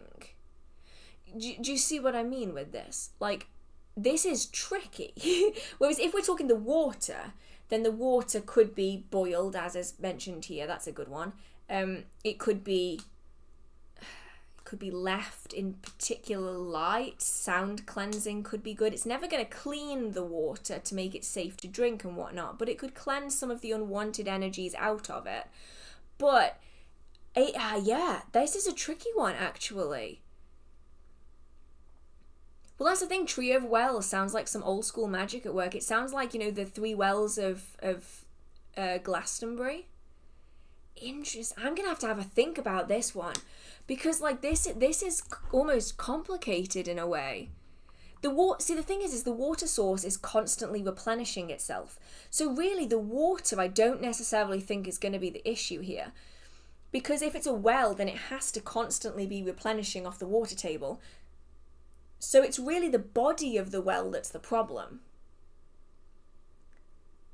Oh, this is interesting. And then also you can't, that's the other thing, because while it might sound like a quick thing to put something in the well to cleanse the well as a whole, if you don't know where the water is going to, like if you don't know who's using it or where it's being pumped to and from, you might end up like harming the water systems in general if you don't know where it's going. Oh, I'm sorry I don't have any specific answers on this one. This one is like more complicated than most, I think. I felt something touching me every night for weeks. Finally prayed using incense and Palo Santo and it left. Any ideas what it was? I could physically feel the touch. Oh, interesting. Okay, so I'm wondering here if, well, it depends on circumstances. So it depends on how it made you feel, I think is the big one, because passed over loved ones will often touch you, interact with you, but the feeling that they give off is usually calming. It's comforting. It's like being held as a child. It's that kind of a feeling. So that kind of a feeling would make me think that it's probably more likely to be a familial spirit. I don't mean a familiar spirit, I mean like a spirit of a loved one. If it made you feel deeply uncomfortable, or it was accompanied by foul smells, or this gut feeling that something is wrong, then you are looking at probably a spirit that isn't connected to you directly. It could be a spirit that is simply passing by. It could also be a spirit that's trying to get a reaction out of you. So this could be akin to a poltergeist type energy where they enjoy the reaction out of people. It's tricky to know. I would probably, if it left fairly quickly after being disrupted and it hasn't come back since, you're probably looking at a spirit that was passing through.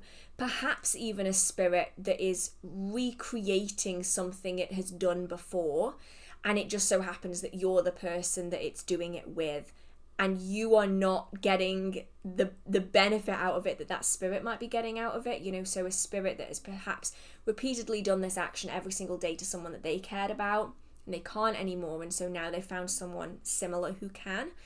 It's tricky without knowing all of the extra context, but it could be worth, if you do readings, to see if anyone comes through.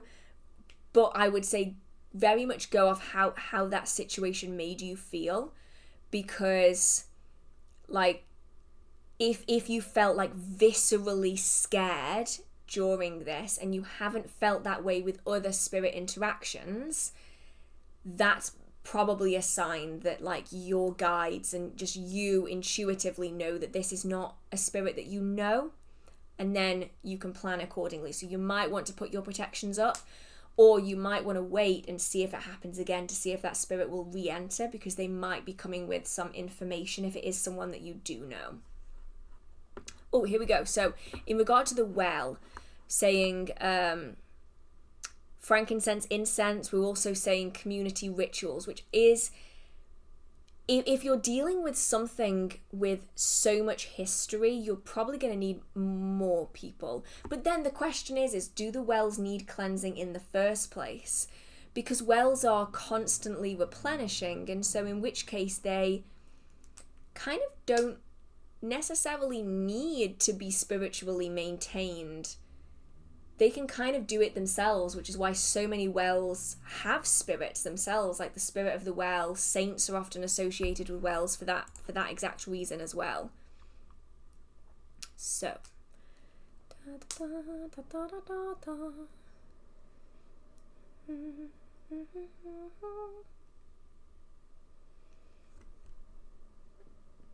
I thought those forecasting things were fake. I mean, how can the same answer be for everyone who is a Virgo? So this is back to the question earlier about the the astrological forecasts. So astrological forecasts aren't specific for a person. Astrological forecasts are, say, me saying that this month we're going to have 2 full moons in Capricorn, and that the sun is moving into Cancer. And say, for instance, this isn't necessarily what's happening. I'm just going to be pulling things out of my head. So an astrological forecast would be that on the 14th of June, Venus is going to be in Aries. That's not what's happening, by the way. That's just me just pulling just random things out. Or, you know, Mercury is going to be going into retrograde on this day. That's an astrological forecast. So it's the same energy for everyone. So, like, that is going to occur no matter where they fall in your chart. So, like, there will still be 2 full moons, 2 Capricorn full moons in June. That's going to be the same for everyone. Now, say, for instance, just in this example, that that Venus is going to be moving into Taurus, for instance.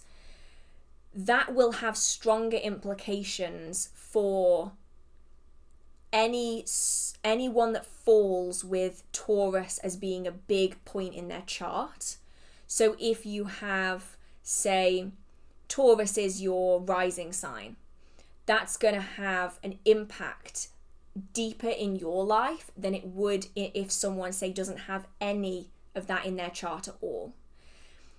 But those things are still going to have an influence energetically on our lives regardless. So, for instance, the sun is moving into Cancer.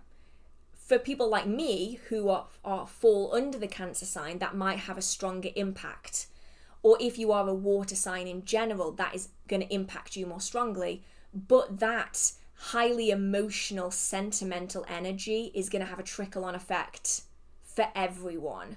So they're kind of very general, this is what's coming up readings that you can then go deeper into. You can look into how it's going to impact you personally with, say, someone like an astrologer.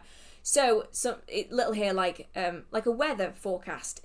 Yeah, pretty much like a weather forecast. They say, if it's supposed to rain, I might bring an umbrella. I might not go out, get sick, and blame the weather. I'm the one who didn't bring a coat and the umbrella. Yeah, so it's kind of giving you that, like, pre-warning of, say for instance, Mercury's going to go into retrograde.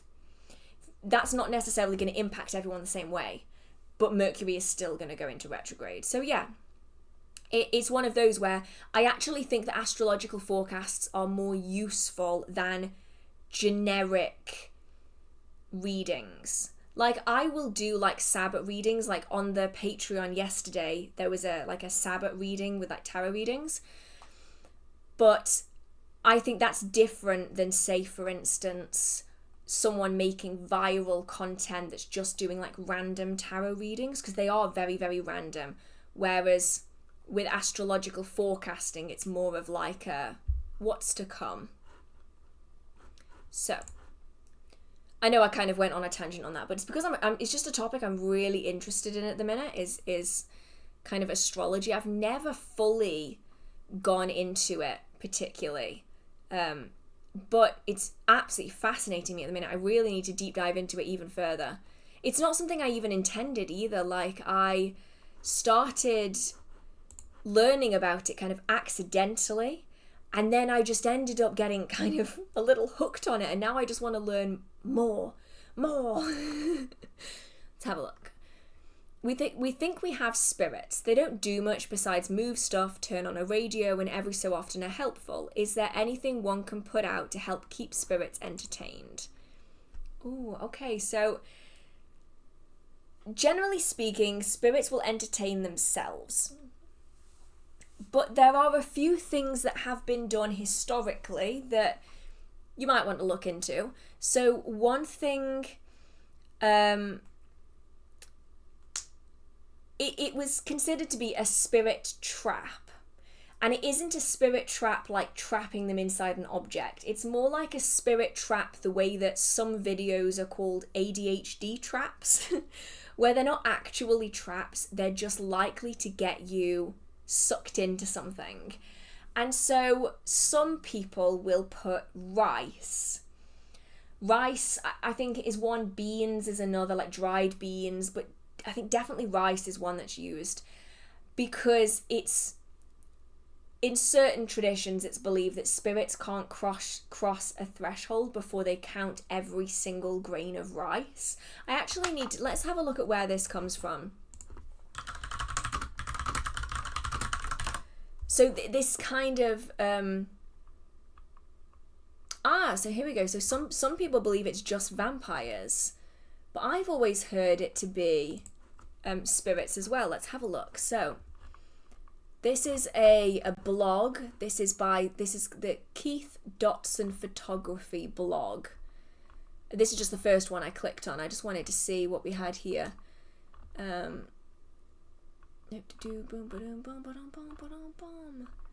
we have anything on rice? Here we go.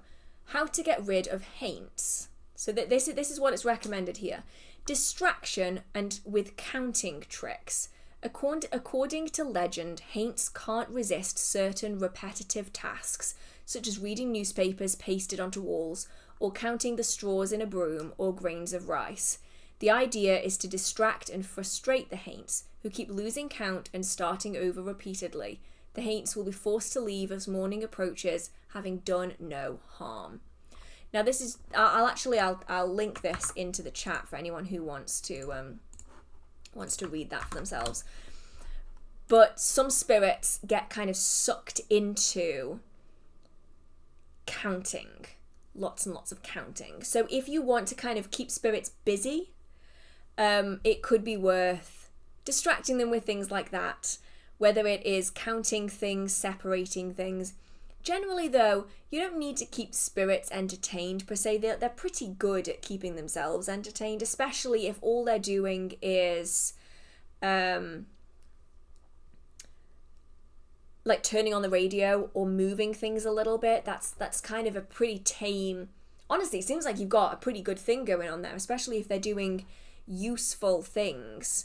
So in which case it could be worth maybe even making a spirit vessel for them, somewhere that they can go, so they aren't then moving things around. They've got their own space where they can exist and be, and that's theirs. It's just theirs, and you can give them offerings and things, and then you don't necessarily need to worry about them moving things unless they're trying to get your attention, which is something that they might be attempting to do. Let's have a look. It's popular in the Philippines to throw rice at aswang vampires, so they have to stop and count each grain and you can escape from them. That's really cool. Okay, so it does cross over. Interesting. Huh. Interesting. So I'm just having a look at what the word haint means. So a haint is simply a ghost or supernatural being. So yeah, it does cross over. I wonder where that comes from then.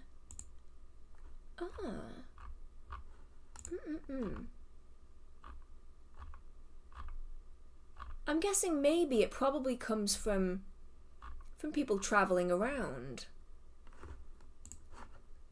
So I could go down into a deep tangent looking at all these things, but yeah. No way. Sorry, that's the lore behind the count on Sesame. Is that why he's always counting on Sesame Street? I feel like I've just discovered something revolutionary. Wait, seriously? Is that why he counts? Haint is from the... See, I had never heard the term before, so that would be why. That's why I've never heard the term before. So yeah, it probably is the moving of people through horrible conditions, but people often cling to their spiritual traditions and teachings. This is the thing that roots them into their culture, their history, who they are as people. And so when horrific things do happen, that then ends up being taken with them and incorporated into into traditions. Interesting. I can't believe that. I thought it was because he was a count, like Count Dracula, count. I thought he was counting because he was a count, but now it's making me question things. Wait, I need to Google this. Wait.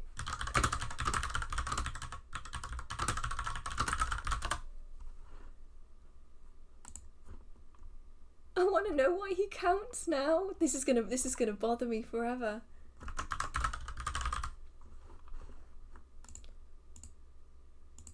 Wait.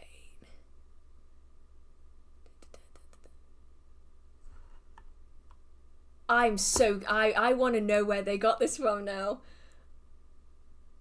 Maybe it's a bit of both. Let's go with it's a bit of both. And that's amazing. I was so sure it's because he was a count, and now you've got me second guessing. Okay, I'm gonna have to get off the subject before I deep dive into Sesame Street lore.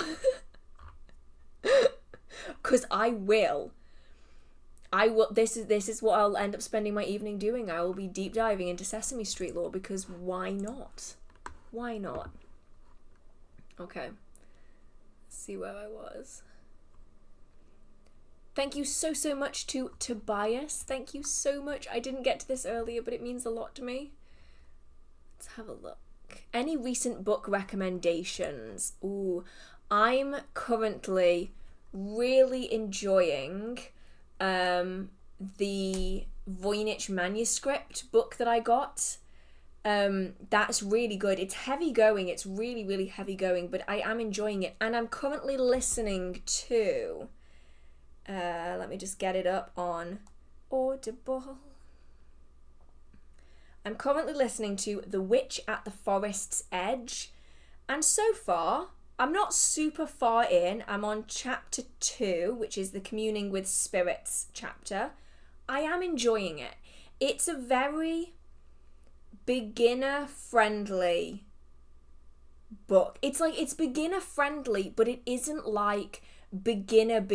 It's not like, this is a witch, and this is the colours that you're gonna use, and these are the Sabbats.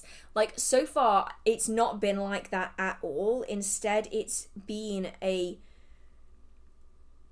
it's a nice, accessible beginner book that isn't super generic. So it covers loads of chapters. So we have the Forest Edge tradition and what it is, how to use the book. Chapter 1 is on worldview and spirituality. Chapter 2 is on communing with spirits. Chapter 3 is on spiritual ancestry. 4 is on intuition. 5 is on cultivating spirit senses. 6 is on creating ritual. 7 is on hedge riding. 8 is on divination. 9 is on theology. 10 is a green and local craft. 11 is the practical uses of magical theory. 12 is spellcraft. And then 13 is magical ethics. So far, really enjoying it. I'm not going to be able to give it any kind of like number because I've not finished it yet. So far, pretty decent. I am listening to it in an audiobook, so it's a lot slower going for me in an audiobook because I tend to read a lot faster when I'm not listening to it. So we'll see. Maybe I need to put it in ×2 speed. Maybe that's what I need to do. Ooh, do you have any information or resources on sex magic, more specifically domination and binding spells through sex magic? I have information on it. I'm not sure whether this video is going to be appropriate to share it, and I know that is not what people would be hoping for, but because I do get people who are a lot younger watching the live streams, while I might swear occasionally, I do think that the ins and outs of sex magic is perhaps something that should be reserved for a more mature, warned video. So what I will do is I will put it down in my little book and I will see if I can do a video, and I will make that video 18 plus on my channel, because what I really don't want is I don't want I don't want underage people to be coming across the video and having that be like a thing, you know? So like if I'm going to put sex magic down, I'll even put the specifics down. And I'll see what I can do about that, because I know that there is an 18+ feature on YouTube that I can use just so that I can just try and keep people safe, because I know that a lot of people will listen to this as like an audio thing, and I don't want them to be in the car with their kids or something and then suddenly have that be like the topic of discussion. I think that would be a bit jarring for people. Right, let's have a look. Da, da, da, da, da. I ran out of time to do my Letha altar. You can still do it. I had so many ideas, now I'm feeling guilty. How do you deal with this inner voice if you're not doing what you think you should be doing? You can still do your Letha altar if you wanted to. Letha, for me anyway, has never been just one day. The summer solstice might be one day, but the celebration of Letha goes far beyond that. And so for me, I don't tend to stick to it being just like set days. For me, it is a season that I'm working on. It's a spiritual season. So if you still wanted to do your Sabbat altar, you definitely still could. I'm gonna see if I can sit on something because I feel like I'm sinking. There we go, now I'm tall enough. And it's really that thing of, I'm going to make an assumption here, and I don't know if it's right, so if it's wrong, please call me out on it. But I often find that people who are newer to their practice often feel more guilt about not getting things done. That might not be accurate for you, but it is something that I found. And it's that whole like, there's a lot of beginner practitioners or people who are just getting started or maybe just coming back into it again, who are like, oh no, I missed the full moon, what am I going to do? Now for me, I go, well, there's another one in 28 days. You can just wait for the next one. Or they're like, oh, I didn't do any rituals for the new moon this time. I completely wasted all of that energy. And I'm like, there's another one in a month. And there's one the month after that as well. It's okay. It'll be back. And I think a lot of it comes back to this fear of missing out. This fear of making mistakes and this fear of missing out. And it's completely understandable as to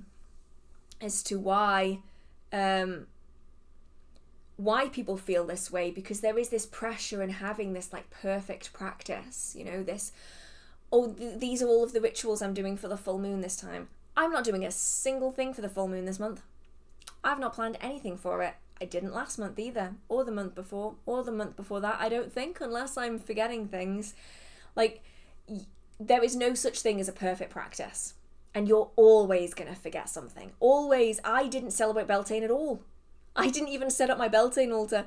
I skipped it entirely, and that's okay too. So I think the biggest thing is, whether you are an advanced practitioner, whether you're new to your practice, I think fundamentally it comes down to the fact that the majority of things that you're going to experience, you will experience them again. So if you didn't set up a Letha altar this time, there is another one next year. You can do it for then. Or you can use a lot of the energy that you would have used at Letha, and you can apply it to the rest of the Sabbats for the remainder of the year, if that's something that you wanted to do. Or if you miss out on the full moon this time around, there's probably another one where you might even find the energy is better than what you had this time. And so I'd say try not to get trapped into the cycle of, my practice isn't good enough, I missed this out, I missed that out, I regret not doing this. There's usually always energy that you can use for the same thing in the future, and you might then be in an even better place to work with it than you are now. It's this like constant fear of missing out that we need to kind of constantly keep in check, because I have to keep it in check too sometimes. Yeah, that's the thing. Also, of Blessed Night said, also remember that our ancient pagan ancestors celebrated festivals for days, sometimes even weeks, so you can give yourself leeway too. Yeah. Definitely. I mean, I will celebrate for 2 weeks, 3 weeks sometimes. That's kind of my window when I do my celebrations. So I started my Letha celebrations last week when I did my altar. And because the weather has only just started to get nice, I will probably be doing my celebrations for at least another 2 weeks if the weather holds. And that's just how I've always done it. Whereas the solstice is 1 day. The Sabbats really don't have to be. Right. Do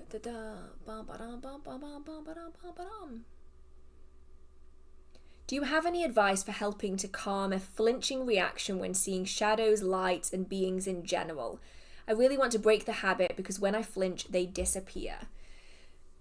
This is going to be a really shoddy answer, okay? Really, really bad.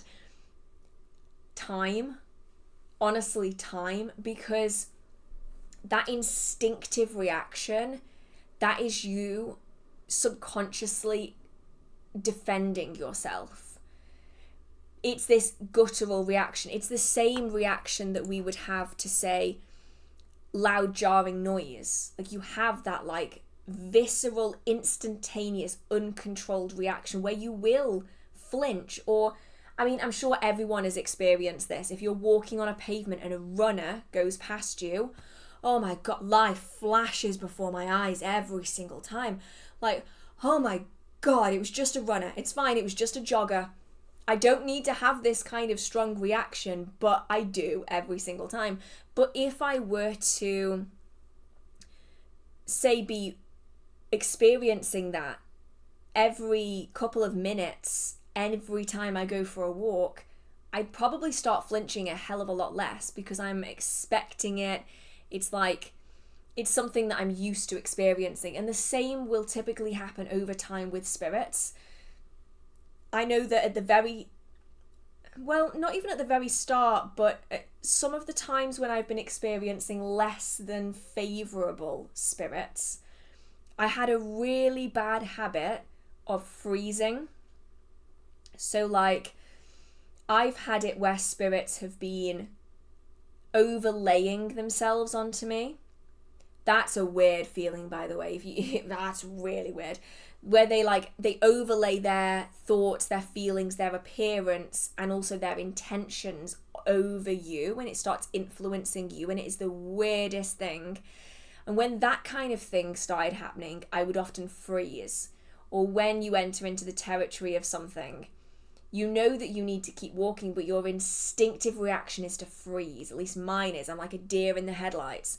And so because of that, I would like have a delayed response to getting things done. But the more that happened, the less my freeze response kicked in.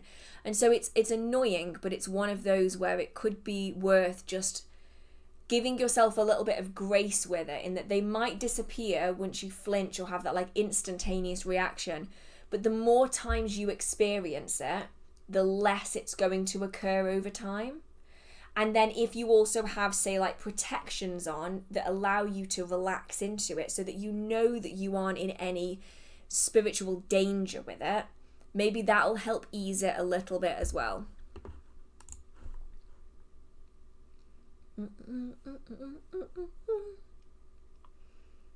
Right.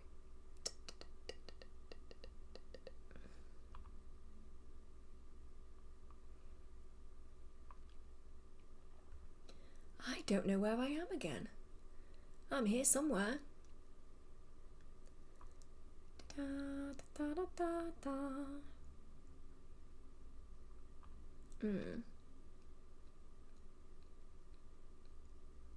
Here we go.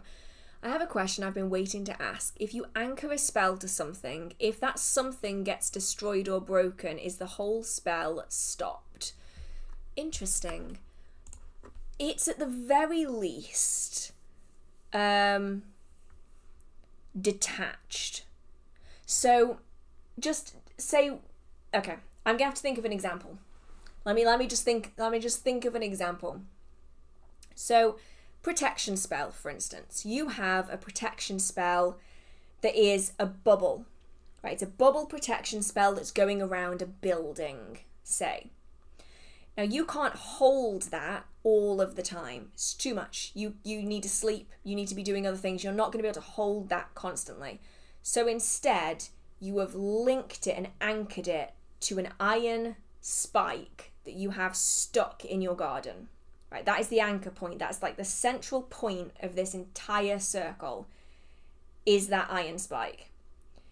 If you then have a gardener who takes that iron spike, tosses it in the trash, and then drives off with it, your working is then linked to that iron spike. So that your working is going with that iron spike. So now you don't have any protection on.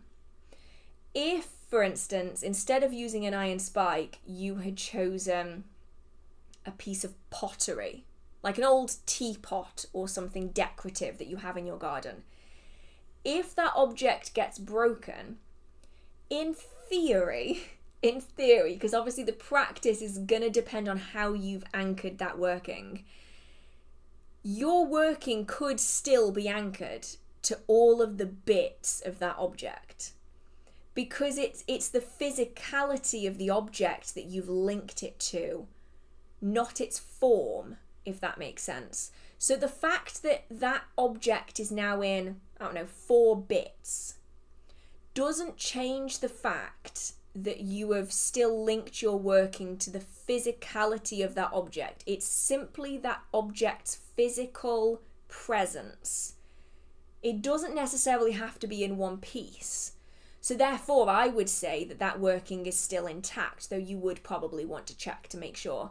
However, if we're talking about an object that has, say, been completely destroyed, like, say you have linked it to a piece of paper with a sigil drawn on it, and for whatever reason, say for instance you put it in the garden shed, it was to protect the garden shed, and then you've had a leak and that sigil has like literally disintegrated, like there's no sigil, the paper is just dissolved, it's just gone, like it's mush, then I'd say that your working was floating. The energy was just kind of floating around, and it will dissipate if it doesn't have an anchor to kind of hold it in place. Because either you are acting as an anchor to like hold that working in place, which is what you would be doing if, say, you'd cast a circle. You are acting as the anchor to that working. Or you've anchored it to an object. But if the object is gone, then that working is just kind of floating off, and you'll probably find that it'll dissipate. So it isn't really for me anyway, in my practice, and I should have prefaced the entire video by saying this entire video, this entire channel is my experience in witchcraft. And so it's all going to come out of my personal practice and my experience with it. Is that the anchor being destroyed or broken is very the context matters, it's contextual, based off what it is that you've used, how you've anchored it, the intention behind it, all of those kind of things. It doesn't necessarily mean that it's all gone.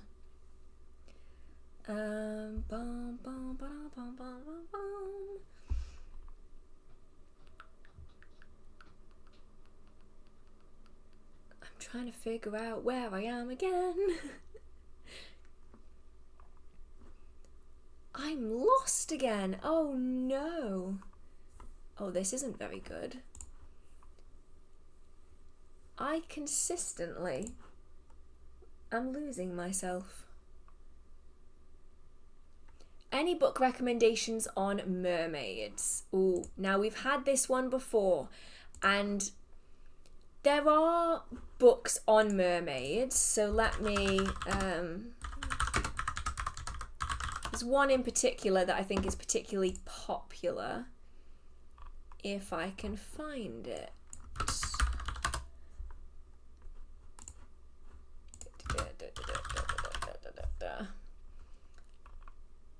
Watch me not be able to find this book now.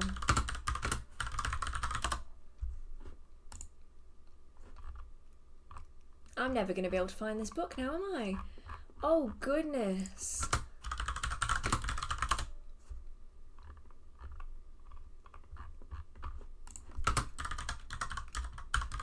Oh dear. I'm like using all of the search terms that I can, and I still am not finding it.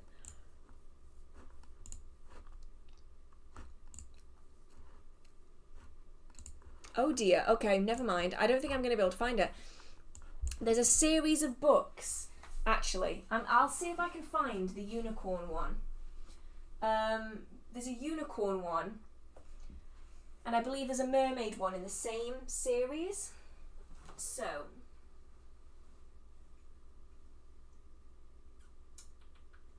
oh no! Where is it? What have I done with it? Have I managed to lose it? Ah, no, here it is. Bingo. Okay. So, this is the unicorn one, and I'm pretty certain that there was a mermaid one as well. So let me have a look.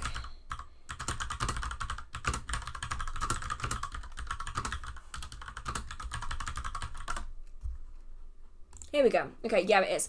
So it's the same series as this. It is called Mermaids, The Myths, Legends and Lore by Skye Alexander. So it looks pretty much exactly like this, but instead of it being pink, it's blue with mermaids written on the front of it. And they're fine. They're about like the history and like sightings and stuff, which I always find to be particularly interesting. But I would say do remember that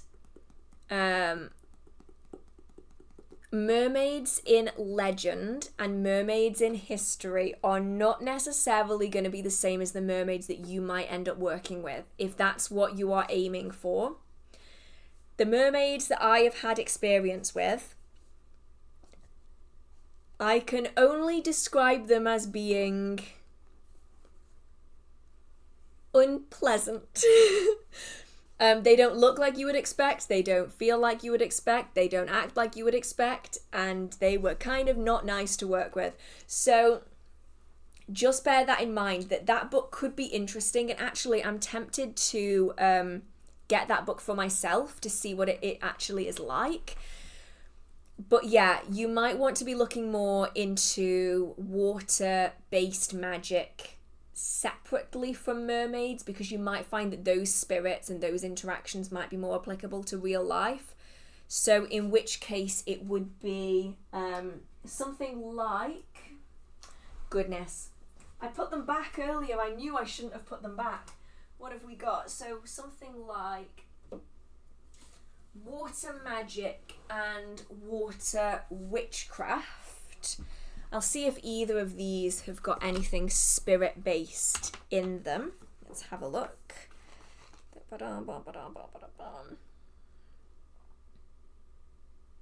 Yeah, here we go. Mermaids and Finfolk, page 207.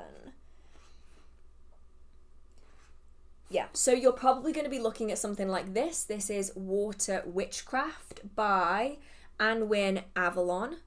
This one has a section on water spirits in it. I will just double check. Let's have a look. Yeah, loads of different kinds of water spirit in there. Yeah, that one's good because it covers like a range of different things. And then I'll just check if this one does. I'll be honest, I don't think this one has anything about water spirits in it, but I will check just in case.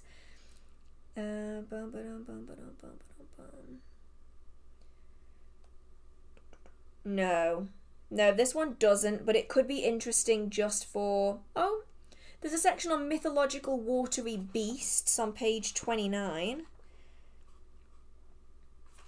Okay, this has got a little bit in it, including like Kappas and Kelpie, Lorelei, what have we got? Fossey, Grimm, Grindelows, Hippocamps, Jenny Greenteeth. Yeah, so this has got a little bit in it as well. This is Water Magic by Lilith Dorsey. This is the Elements of Witchcraft series by Llewellyn. So those two could be good for kind of expanding it past that kind of mermaid legend aspect of practice. Okay.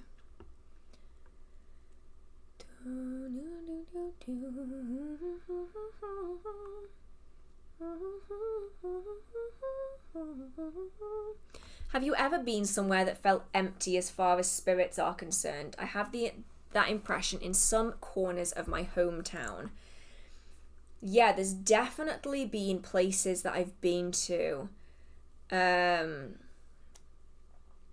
where if it almost feels wrong. There's just something about a place feeling so void of spirits, it actually makes me really deeply uncomfortable. There's something about a place that feels dead that I don't like, and I've experienced it on very few occasions. It's not something that I commonly find, but there's the one occasion that I remember it very, very vividly is that there was a spirit that had moved in to a particular patch of this like green space that I would go to quite often, and that spirit had basically driven out everything else that was there. Everything else was gone. There was no nature spirits. The earth felt dead. Like even the trees just felt void of anything and everything. It was the weirdest feeling. And when that particularly aggressive spirit wasn't there, the entire place was empty. Like, I'm talking empty. No people, no birds, no animals scurrying around, no insects, no spirits. The land felt dead. The trees felt dead. There were no like dead people walking around. There were no spirits of anybody or anything walking around. And it was the most unsettling feeling I think I've ever felt. And if anything, I would say that not feeling spirits is scarier than feeling spirits. And that might sound really counterintuitive for someone who is perhaps really scared of sensing spirits. But when you've been somewhere and it feels so void of everything, there is something about it that is just so wrong. It's horrible. I don't ever want to go somewhere that feels like that ever again. And I've been in some places where I've come out of it and I've gone, I'm never going in there again because of the spirit. I would rather that than being somewhere that is so void that it feels like that. I can't even describe it unless you've experienced that feeling. Yeah, it's so horrible. There's this church downtown that's spiritually dead. The graveyard, I'm guessing that's meant to say whole 9 yards. And get this, a few times I went to go in, they refused me to enter. Wow. Yeah, you'd be surprised. People think the graveyards are some of the most haunted places. But yeah, graveyards are actually some of the quietest places. There's still energy there, but they aren't like full of ghosts like you would expect. I agree, there's a place in, I'm never going to be able to say that, in the Adirondack Mountains. I definitely said that wrong. Where I felt that void. It gave me chills and I left immediately. Yeah, it is that. It's almost like, I'm trying to find the best way to describe it. It's almost like every single thing in you is telling you to leave. Like, I don't know how else to describe it. It's like you walk into a section of the forest and there's no animals, there's no birds, there's no wind, there's no noise, there's no energy, there's no spirits, there's nothing at all. And everything in you is saying, run, leave, get out right now. Something is really, really wrong. You need to leave instantly. And it's almost like there is something so deep in us that says that if even the spirits won't tread on this place, you don't want to be there. And like, I would 1,000 times over rather spend a week in a haunted forest than spend a week in a forest that feels that empty. Any day, I would rather do that, like hands down. And people, if I were to say that to someone who's scared of spirits, they would be like, no, I would never. I would take the empty forest. And I'm like, I don't think you would. I don't think you would. Not at all. It's like walking into a vacuum and somehow an overload of terror while your eyes see nothing. Yes, less than nothing. It's disgusting, like a cursed feeling. It is. It's like, you know how they say that if you spend enough time in that room that's like completely silent, you will basically like be driven insane, because you can like hear all of your like internal organs, and like you start hearing noise that isn't really there because your brain is trying to fill the silence. That panicked feeling, but like 1,000 times worse. Yeah, for a place to feel like that, something has to have gone so wrong that you don't want to be there. I mean, I'm lucky in that the place where this particular spirit is now normal again. That spirit has moved on. I don't really understand what it was. My best guess, it was either a nature spirit or possibly an elemental. There was something there that was very, very strong. And I mean like so strong that even my friends who they themselves don't feel anything, could feel that something was viscerally wrong with this place. I don't understand what was happening there. I don't understand what it was doing or why it was doing it, but it was driving off everything in that area. And I hope to never ever feel that again, because something has to be seriously wrong for it to feel like that. Yes, that's the thing. There's a difference between an energy vacuum and a neutralized area. Yeah, exactly. Graveyards tend to be neutralized because of the blessings. Exactly, that's the thing, is like you can go into it is almost like a neutral space where there aren't loads of active spirits, but the place isn't empty. You probably won't feel any spirit activity if you aren't sensitive to spirits. But if you are sensitive to spirits, you know that there's a presence there, whether that is a guardian of the graveyard, whether that is a spiritual kind of protective energy that's on that space, or just spiritual energy in general, whether that's genus loci. But yeah, vacuum is the perfect word for it, where when you're in a place that is dead, literally, spiritually empty, it feels like nothing else. It is like all of that hope and joy is being like sucked out of you. And like you do get that very visceral, like if I don't leave, I won't ever leave. And that's a really horrible feeling. Honestly. Like actually awful. So yeah, I think that's the difference. Like when I go into a graveyard, there's only actually like 2 or 3 graveyards that I've been to where there have been active spirits there. Like one is where I've spoken about it before, where I've had that woman stand right up behind me, like so close you can like feel the breath if she was breathing like on the back of your hair. And she'll like whisper to you. She'll like tell you things. That was creepy to start off with. And then that same graveyard, I've seen a man walking between the stones with flowers. Except you pass past a tree and he disappears. Like you think he's there, and then you look over again and there's no one standing there. And you look around the entire graveyard and the graveyard is just empty. So I've had that happen before, but I have found that to mostly happen in very old graveyards, weirdly, not so much in newer graveyards. And I'm not sure if that's maybe because superstitions were stronger. There's often a lot more underlying there, especially if you've got a graveyard with a church that was on older land. I think maybe that might be the distinction versus cemeteries that are usually just like wasteland or reclaimed land. I don't know. But yeah,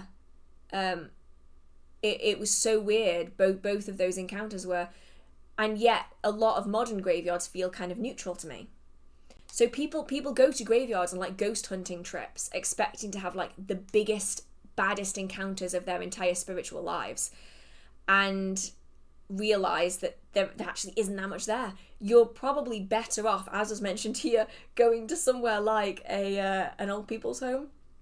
I know it sounds awful, but like hospitals, old people's homes, especially hospitals though, have a tendency to latch on to these kind of energies because it's such a horrible place for some people to be. Whereas a graveyard is somewhere where that person has probably never been to. Why would that person come back to a graveyard they've never been to before? That person is more likely going to go somewhere to be with people they care about, to be with people that they know or in a place that they know, rather than being in a graveyard. Whereas I can't go into hospitals. I can't do it. I will if I have to, for obvious reasons. Like, you can't just avoid going into hospitals forever. But I know many other people are like this as well. I cannot stay in a hospital. If I don't have to be in there, I am leaving, because I can't deal with the energy of it. It feels like soup. It feels like gooey, sticky soup. And props to anyone who works in hospitals who is energetically sensitive. I couldn't do it. I get this immediate feeling of walking through energetic soup, and it feels like dread. That like gut feeling dread is what I get when I go into a hospital, and I couldn't do it. Yeah. Some people are braver than I, clearly, in regard to that. Anyway, where was I? I need to be continuing to go through this. Oh my goodness, I'm so far behind.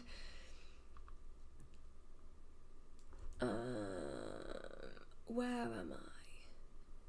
Where do you get your lovely deer skulls from? I will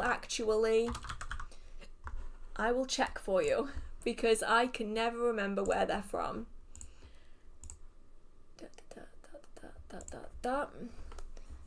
Right. Let me just get in here.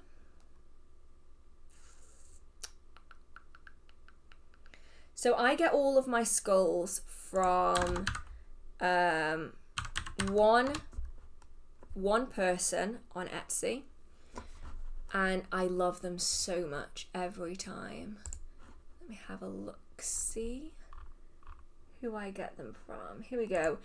Natalia's Magic Craft. Now, I don't know if she ships worldwide or if she just ships to the UK, but I have a number from her now. So the one on the wall, that one that you can see on the wall behind me, is from her. And also, you can't really see it because it's hidden behind the chat guide, but this skull here with mushrooms in it, and it's got a candle holder on the top of it, that's from her as well. And then I have another one there, which is painted. It is decorated in like flowers. It's like hand painted with flowers. There we go, I've got it back. I'm just clicking loads of buttons. That one is also from her as well, and absolutely beautiful. Love her work. I'd have all of them if I could. Like, some of them now, after I purchased this one, I think I got it, but I think my parents then got it for Christmas for me. She started doing them with lights in them. So the mushrooms have lights. That's just, absolutely love her work. Absolutely phenomenal. So there's that. Where was I? Let's have a look. I'm over here somewhere. I have a question about my money bowl. I used to work with it every Thursday, but I haven't touched it or looked at it in a long while. Do I need to discard everything, or is there a way to reawaken it? I would try to reawaken it, so pumping a whole bunch of energy into it. So this could be by working with, I mean, ideally you're going to want a lot of energy, so it could be a particular astrological event, so it could be a full moon that you want to be working with to really get that going. So you're using not only the moon's energy, but you're then also putting a bunch of your own energy back in it again, and then redoing it every single Thursday again to kind of reawaken it. If that doesn't seem to be doing anything to help, it could be that it's just been too long, and in which case it could be a case of just clearing it out and starting again. I fell off witchcraft work a while ago, and as time went on without practice, I started becoming more skeptical of it. Part of me somewhat still wants to believe. It's confusing. Any advice? It's... For me, I would always go on the, does it matter? And I know that obviously to you it matters, because otherwise you wouldn't be questioning it. But fundamentally, does it matter if you are skeptical of it? Does it matter if you believe or not? Because like, it almost seems like you fundamentally as a person, I mean, everyone does. I think for the most part, I know this is a bit of a tangent, but when do we see people reaching out to witchcraft? When they are at their lowest, when they have run out of other options, when it's the last thing. But fundamentally, most people, when push comes to shove, they will do the superstitions. They will cross their fingers, they will touch wood, they will throw salt over their shoulder, they will avoid stepping on that crack, they will avoid walking under a ladder, they will do all of these things that they claim to not believe, because fundamentally, when push comes to shove, a lot of people will still follow these things just in case. What if it is real and I don't do it? I'm going to be screwed, so I'm going to do it just in case. When people are at their lowest, they will turn to witches, they will turn to practitioners, and they will ask for help. Because when push comes to shove, they are willing to give it a go. And deep down, they believe it. Right? Deep down, they believe it. That's why they're still crossing their fingers for good luck. That's why people carry around a coin that they think is lucky. Because it's almost built into us, right? Our superstitions are almost a fundamental part of human history. They've always been there in different forms. They always will be there. It's kind of this thing that we're always carrying with us. And so in all of us is this person that believes in it, that's then masked by years of society saying it's childish, it's foolish, it goes against science, it's, you can't be a good parent if you believe in this. Or, there's so many bullshit things that people throw around, mind my French. And it diminishes it in us. Like children often have a lot of spiritual encounters, and then as they're told to stop being childish or stop playing games, you're imagining things, grow up, this is the real world, you start noticing that these children have less and less experiences. But not everyone has that outcome. There are plenty of people, myself included, who weren't told those things, whose encounters didn't diminish, because I didn't have people telling me to grow up, that I needed to get a grip, that I needed to, stop being childish. So it's kind of this societal layering over the top of it. And so the ultimate question to ask is, what's the harm in believing it? What is believing in it going to harm in your life? Is it going to damage anything? Is it going to fundamentally change something for you? Or is it more a case of just peeling back the layers of being told that you shouldn't believe in it? Because even if something is simply a placebo, it's still working. So even if you were to take all of the magical out of it, and if it was just to be simply nothing more than the placebo effect, that placebo effect is still giving you the intended outcome. So whether you believe or don't believe, if it works for you, it works for you. Right? And that's typically, I know this is a very convoluted way of doing it, but it's almost that peeling back layers of societal pressure, of allowing yourself to see the world with whimsy, to allow yourself to, giggle when it rains and frolic through a field, to play with wildflowers and just be a big kid, because these things are all kind of like, they're like ingrained out of us, like that we're taught to not feel these things. I don't know where I'm going with this anymore, but I hope you kind of see what I'm getting at here, in that ultimately it's not going to cause harm for you to just dip your toe in a little bit with it and try it. And if all that happens is it works for a placebo effect, then it still works, and that is good enough.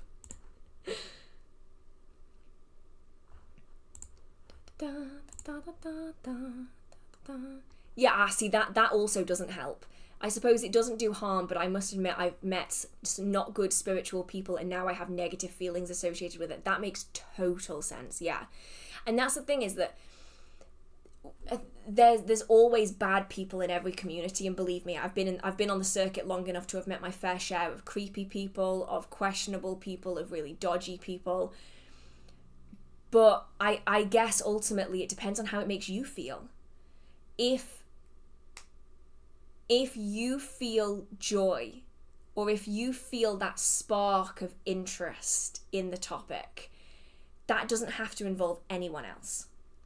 And genuinely, I probably wouldn't be in this practice if I went off all of the people in the community that made me feel weird, or that had done things that they shouldn't have done. You know, there's so many people that I've met where energetically speaking, I never want to go near them ever again. And I'm never going to name names on that subject, but there are definitely people within the community where I'm like, oh goodness, I don't like you. And if I were to base my practice off my feelings around them, I probably wouldn't practice. But I know how this makes me feel. I know the joy that it brings my life. And if that's only for me and I never share it with anyone else, then that is still adding something to my life. And even if that's just little things, you know, like talking to the flowers, or, you know, leaving a little offering every morning and thinking, well, at the worst case, that's a little morning ritual for me to start my day, and it just makes me feel good to like get outside into nature and just spend a few minutes outside while I drink my cup of tea. If that's all it is, that's still a benefit to your life. And if it becomes something more like you developing a deeper connection to the nature spirits, or the land wights, or the fae in your area or something, then that's an even further kind of benefit to it. You know, like start small and just see how it feels to be in that headspace outside of a bigger community. And then if you ever want to add kind of spiritual people back into your life, then you can choose to do that, or you can just decide, you know what, that is not a community that I want to be a part of because of my experiences, and that's completely valid as well.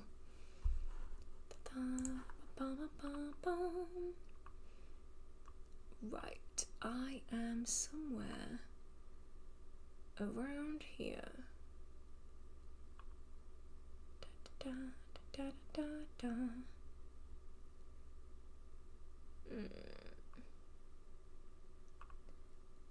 Oh, I don't know where I am. When doing magic, should we focus on the intention or the spell? Well, the intention is the fundamental core of the spell. So if you aren't focusing on the intention, then you're just saying words. So in which case I would go intention, because you can cast a spell without the spell. Like, you don't need the words, you don't need the psychodrama, you don't need any of it. You can just have your intention and your energy. Everything else is kind of an additional way of focusing on it. So I'd say focus on the intention first, spell second.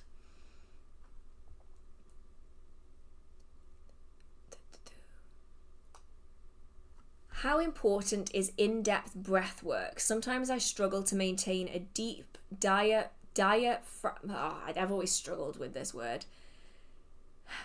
Diaphragmatic, there we go, diaphragmatic breath, and occasionally a deep, shallow chest breath. It's not important at all. Now, some people might disagree with that. Breath work isn't important. You can add it and it can be incredibly powerful, but it isn't necessary.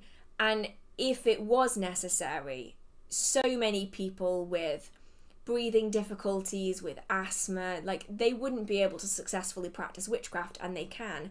So I think don't look too much into it. It can be incredibly useful, but it isn't necessarily something that you need to be kind of worrying if you're not getting it perfectly right.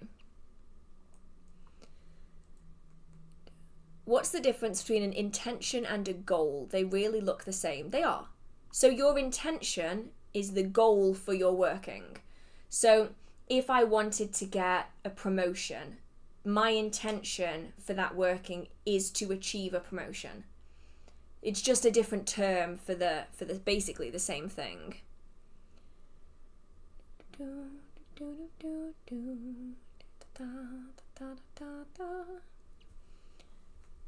Right, I'm here somewhere. I'm not sure where though. Oh dear.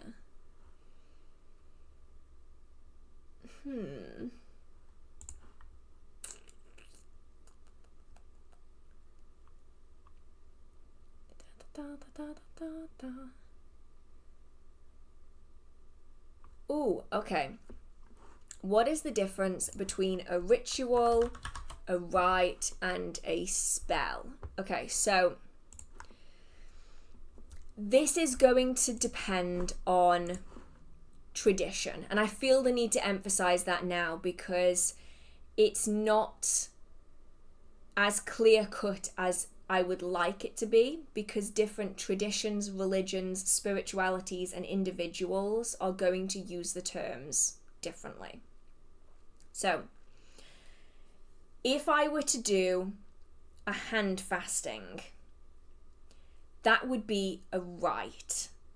So they are, in my opinion, religious or semi-religious formal ceremonies that are usually individual. So that would be, say, an initiation would be a rite, or a dedication would be a rite. So if you were being initiated into the Wiccan tradition, then it would be a rite. If you're doing a naming ceremony for a newborn child, it would be a rite. It's like this religious or semi-religious individual thing. I was going to say rite, but then like that kind of goes with it. So that's kind of the difference with that. So you'll find like Christian rites, you'll find Wiccan rites, and then you can find rites that are just spiritual. The difference between a ritual and a spell is the one that's kind of a little bit more loose, I suppose. For me, a ritual is it's a practice that is carried out with repeated actions. So for me, the difference between, say, a spell and a rite is, a spell and a ritual, is I might do a spell by walking past a willow tree, holding onto the leaves, thinking of my intention and my goal, whispering my dreams into the wind, and then I'll let go of those leaves and I'll keep walking. There's not really much ritual in that. It's something I'm performing that has energy behind it, but it doesn't necessarily have any ritual action to it. Whereas if I were to be I'm like laying and opening a compass. So I'm performing a repeated ritual action of walking in set directions, of using certain things in certain ways. And I'm doing that at the start and at the end of that ritual. That for me defines it as a ritual because it is a repeated action. So it is something that I have done time and time and time again. And maybe the things I'm doing in the middle section of that ritual might vary. So say, for instance, I'm doing something for the full moon. The contents of that ritual might differ, but the actions of that ritual are the same. So I would be laying that compass, I would be walking in the same way, in the same direction, with the same items, I might use the same words, and then I would close that compass in the opposite way, and I would be doing the same thing every single time. Whereas I could put my hands out in the rain and cast a really quick verbal spell, and that's it, done. There's no repeated action there. I might never do that spell ever again. So that for me is the difference between a ritual and a spell. And also when it comes to like covens and stuff, Sabbat rituals, Esbat rituals are repeated things. So usually everyone has a place where they are a part of in that coven, and they are often doing the same actions in the same format every single time. So that's for me the distinction. So a rite is religious or semi-religious individual events that may only happen once in your lifetime. Rituals include repeated actions that become ritualistic over time. And a spell is often like a standalone thing without the ritual. So you can have a spell inside of a ritual, but you can't necessarily have it the other way around. Does that make sense? The ritual action has to be there, basically, for it to be a ritual. Okay, I feel like I'm confusing myself now. I'm probably confusing everyone at this point now. It's late. I've been awake since very early this morning, and it's late. I'm using that as my reasoning here. So this one is kind of I'm jumping a little bit, but it kind of applies, so I feel like I should answer it now. Of what do you think of ceremonial magicians versus witches? What's the difference between them and other schools of thought in this community? So this is one where it's gonna vary person to person, but ceremonial magicians are ritualistic in nature.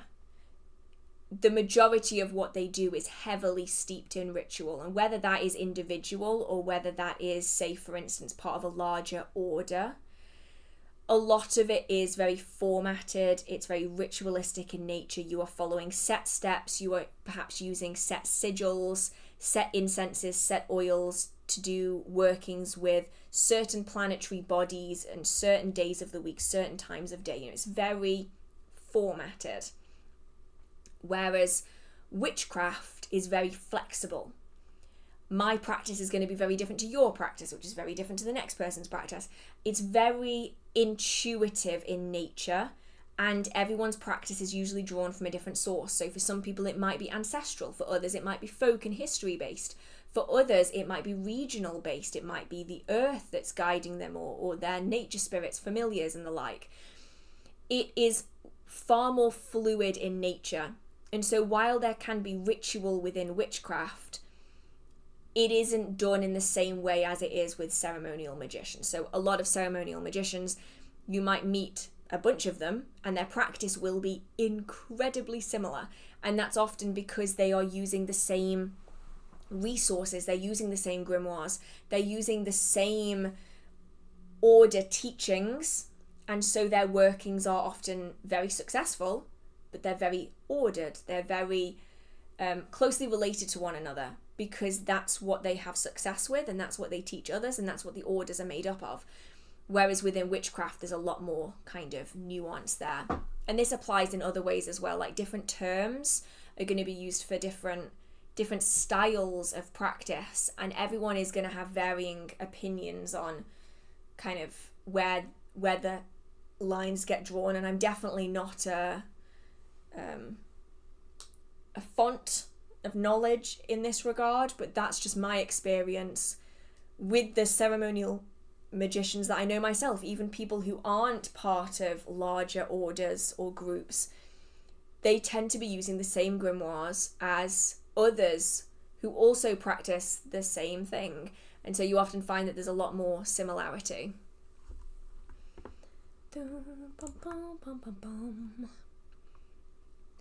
Okay.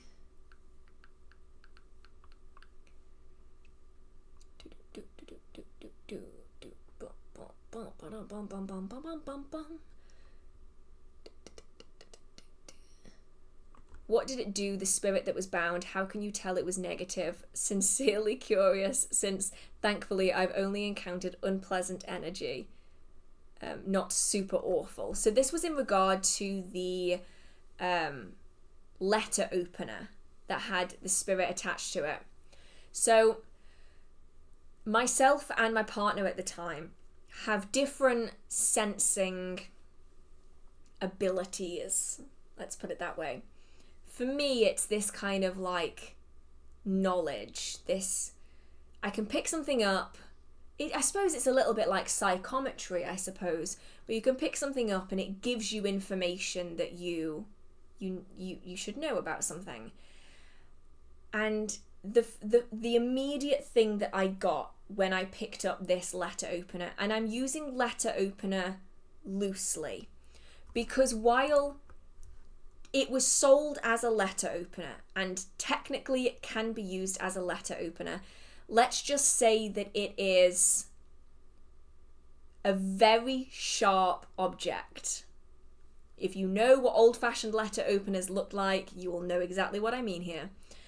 And the immediate thing that I got on it was, this has been used on people, not on letters. This has been used on people. Was like the immediate thing that I got through straight away. And I was like, nope, you hold it. So then he was holding it, and he gets more visuals. And I'm sure you can see where we're going with this. So in the end, it essentially kind of became this object belonged to the person who had used it.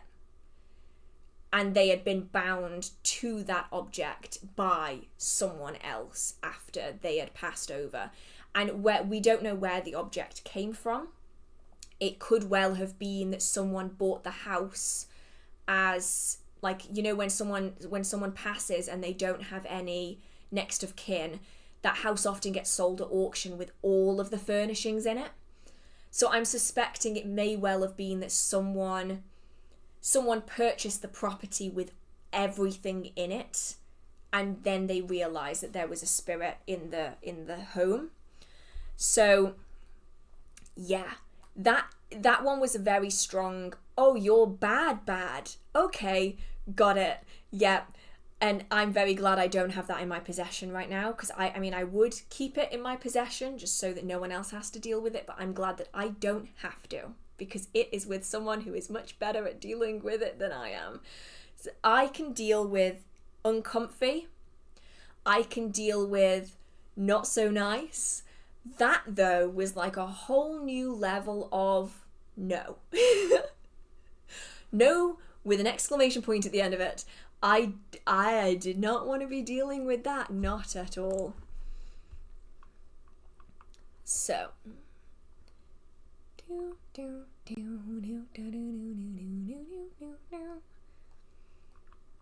Oh no, it's gonna jump. Oh, shit. It jumped.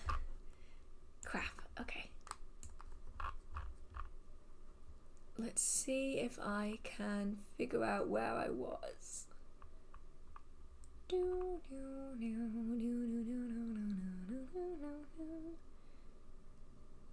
How do we know if there's a portal somewhere on our property? So there's a few different ways you can go about doing this. Firstly, you're probably going to notice weirdness. And I mean weirdness on like a level that you would not expect. So we're talking lots of varied spirit activity. So not just one variety. We're not just talking about there being like a tricky spirit. We're not just talking about there being a shade. I mean, we have shades, we have orbs, we have lights, we have things moving, we have voices, we have talking, like muffled talking through walls even. We're talking touching, doors opening, cold spots. Like we're having like a whole party is going on here. Usually because it's essentially inviting in. A portal is essentially acting as like an energetic crossroads. It is allowing things to come and go. It is liminal space where there is no liminal space. So anything that you would expect to experience at liminal space, including the kind of interaction with lots and lots of different kinds of spirits, you will be experiencing on your property. And you might find that the closer you get to that portal, the higher the levels of activity become. So if, say for instance, you have a house, a barn, the portal, right? House is here, portal is here, there's a barn in the middle. The house, you're probably going to find dogs are reacting to things, cats are looking at things. You have like noises, people talking at night. You might find things go missing here or there. You might hear a few phantom footsteps, that kind of thing. But if you were to go to the barn, you would be finding things in complete chaos the next morning. Like, it's like someone's rifled through all of your stuff and yet no one has been here. Things are moving left, right, and center. You're hearing people talking to you in the middle of the day, even though no one is there. And then you get even closer to the portal. And then you're getting the really weird shit. You're getting like the full body apparitions. You are getting the weirdest of the weird. And yeah, it doesn't have to be to that extreme, but you're going to be finding that this activity is getting amplified the closer you get to it. And you're probably also going to experience other weird things as well. So people often say that electronics start going strange. This is a big one generally for most paranormal activities, electronics going strange. Magnets. I'm not a big conspiracy theorist, right? But I've been there and I've had it happen where I've had a compass going absolutely bonkers in a spirited environment because there is just so much going on. And then you can also bring in things like dowsing rods. They're going to pick it up really, really quickly because the closer you get to it, the more those rods are going to be moving around. So it's one of those where I'd say it's quite unusual to find, but if you have it, you will know it. And I know I say it so many times in the streams and it's such an annoying thing to say, but like you know it when you see it and you know it when you feel it. And if you don't know it, probably don't need to worry about it just yet. Anyway.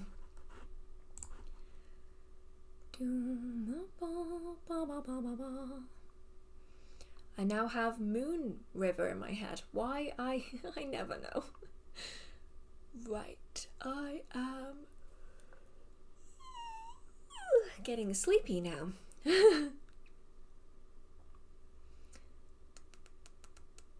Do you ever interact with tarot in the capacity of the cards, astrological associations, now that you're interested in astrology? I haven't, no, not yet. I very much am sticking to just my normal card readings for now. I think it would probably be a little bit overwhelming, though sometimes I may tie in really obvious associations, you know, like if I'm doing a reading and say the moon card is coming up, and I can't figure out how that moon card is applying, like it doesn't seem to have any additional context, then I'm thinking, oh, are we talking about a moon sign here? Are we talking about a water sign, or are we talking about someone's moon placement? Are we talking about a Cancer here? Because there is a lobster on that card. It's not quite a crab, but it's close enough. So there are definitely moments like that where I will come up with stuff in the moment, but I never go in like specifically for it. Right. Where am I?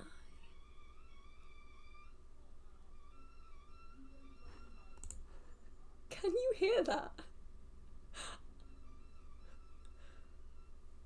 I need to go and take out some like WD-40 for that guy's bike because that is squeaking like something crazy. Okay. I'm trying to figure out where I was again. And definitely next time I'm hoping that we can sort out the Q&A again. I need to figure out if other people have been having issues with that or if it's just me. Any tips on reviving your practice or getting motivated if you go through periods of stress or just not being inspired? Also, sometimes I overthink things and think that I need to do a big ritual. Yeah, completely get that. Generally though, simple. Well, okay, this is what I was always taught. So there's a much older witch who I learned a lot from at the start of my practice, a lot. And the one thing that, actually, it wasn't just her. There was a couple. She was amazing, and there was an older guy as well who, they both used to say it. They would say, if in doubt, kiss. And I'd be like, what are you talking about? They'd be like, if in doubt, kiss. Keep it simple, stupid. And I'm like, what are you talking about? It's just like, keep it simple, stupid. You don't need to be so big with it that you lose the focus of that working. If you are so focused on having the biggest, the best, the fanciest, most ceremonial, most ritualistic, fanciest ceremony ever, you are losing the fundamentals of that working. Keep it simple, stupid, was what I was always taught. And it doesn't mean you have to like go through with that or anything, but I still stick to it now. Sometimes I'm like, should I add this? And then I'm like, do I need to though? Do I need to, or should I instead be focusing on my energy in this? And usually the answer is, I need to focus on my energy in all of this. So I'd say, if in doubt, kiss and see if that works out for you. In terms of reviving practice or getting motivated, I find that it's maybe time to try a different approach. Figure out a topic that you're really interested in learning about, or go to a bookshop, right? Go to a bookshop, or even look online and see if there's a particular book where you go, oh, that looks interesting actually. And then see if you can deep dive into that topic, because usually a change is as good as a rest. And so if you're feeling stagnant in your magical practice, like you don't have any inspiration, like you're not driven to do anything, it could be worth to go, hang on a minute. Instead of overthinking this as though I'm like psyching myself out, or overthinking it as though I'm like losing joy in my practice, maybe it's simply that I need to be trying something a little bit different. And so picking up a book on a different subject. I recently did it with the Voynich manuscript and with that alchemical book. These are topics I've never deeply looked into before. And I decided, you know what, I think it's time to give it a go. You know, let's dive into it and try something else. And as soon as I started doing that, I noticed other aspects of my practice reviving too. So I'd say a change is as good as a rest, and sometimes get back to the fundamentals. Get back to working with nature, get back to your basics in energy work, and you'll probably find that in the long run, your practice will be better off for it anyway, and you might re-inspire yourself.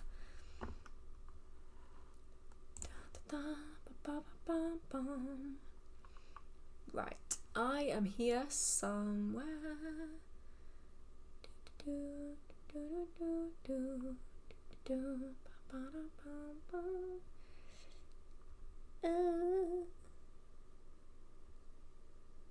forgot. I need to.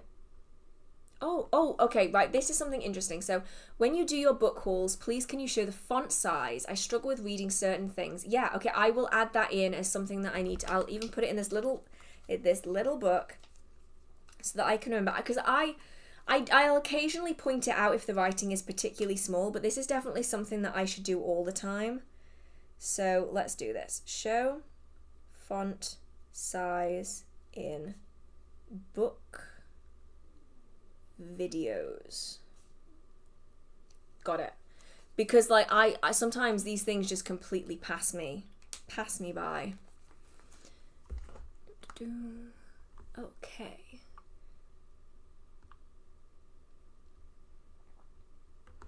I need to figure out where I was again. I'm lost. Is the theme of this video is I'm lost.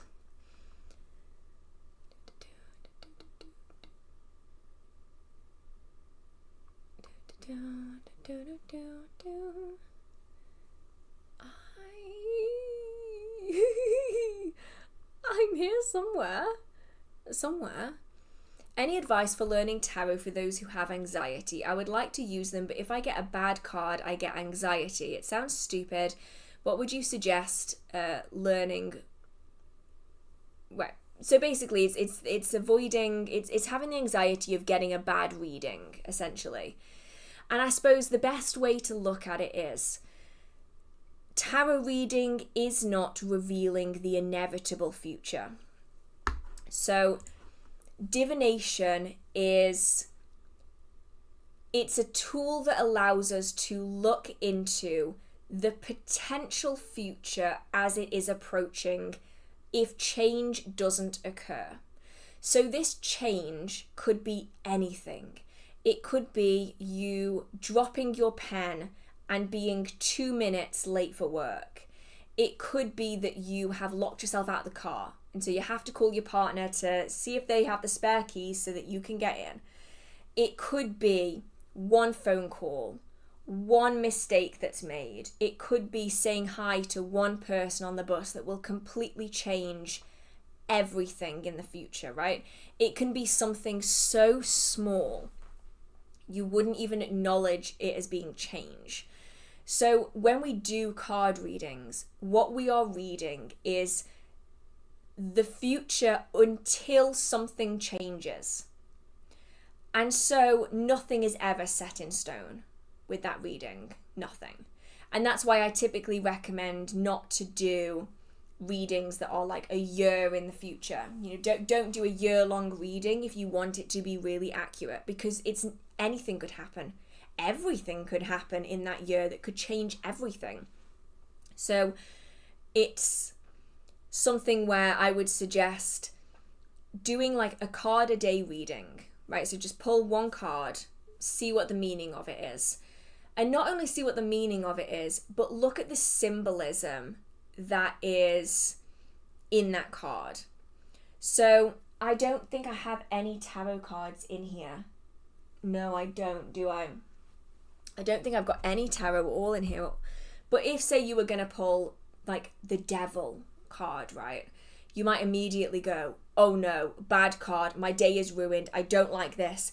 But instead it's more about the symbolism of that. So the devil card is often about being bound to situations that you think are out of your control.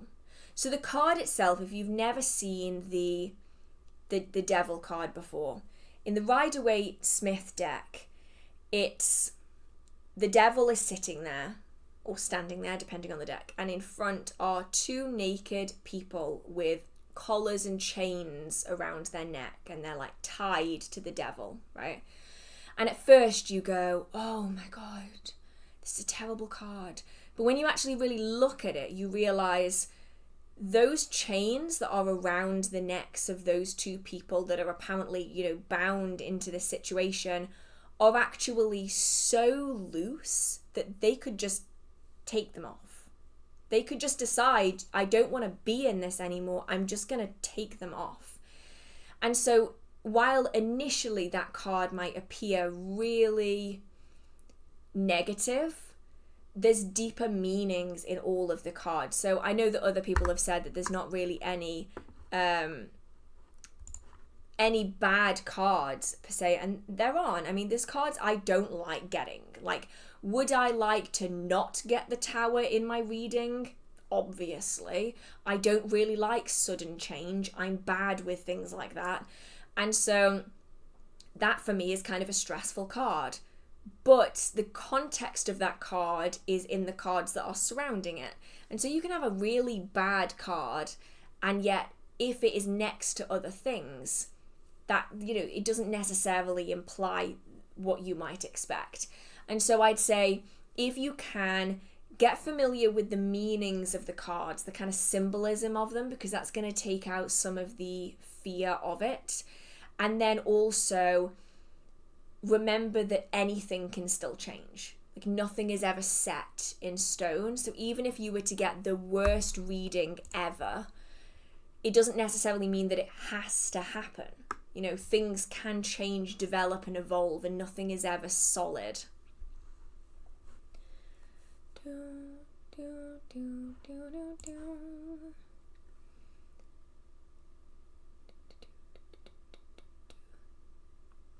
When I was little, my mother was practicing some rituals and spells against bad spirits. I think she was saying the spells in Latin. I still remember one spell. Do you also have spells in Latin? I have previously used spells in Latin, yes. Would I use them now? Probably not. Mostly because my Latin comprehension went from being like a 5 out of 10. It was functional, right? It was functional. Now it's a 0. I started Latin on Duolingo, and yes, there are still some things that I remember. So I suppose I should really put it at like a 1, maybe a 2. I am not well enough versed in Latin now to be doing my spells in Latin. I can't do it, and I'm sorry, Google Translate is not a suitable alternative. It just isn't. So I personally don't now, but there are definitely spells in my Books of Shadows that are in Latin that I have used in the past.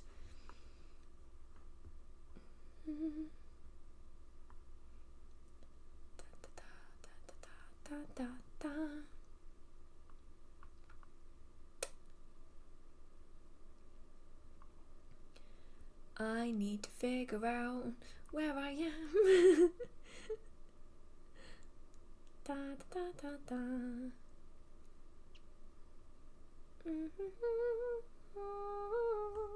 Anyone here worked with puppets? Any books or resources that you can recommend?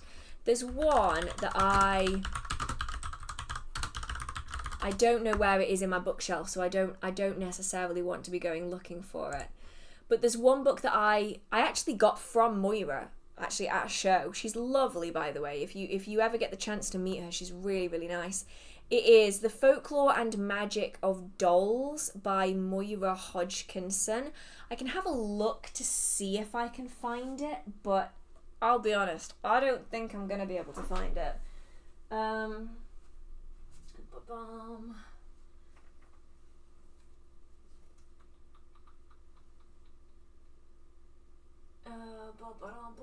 It's got to be here somewhere. The where, though. That's the problem. It's always the where that's the problem.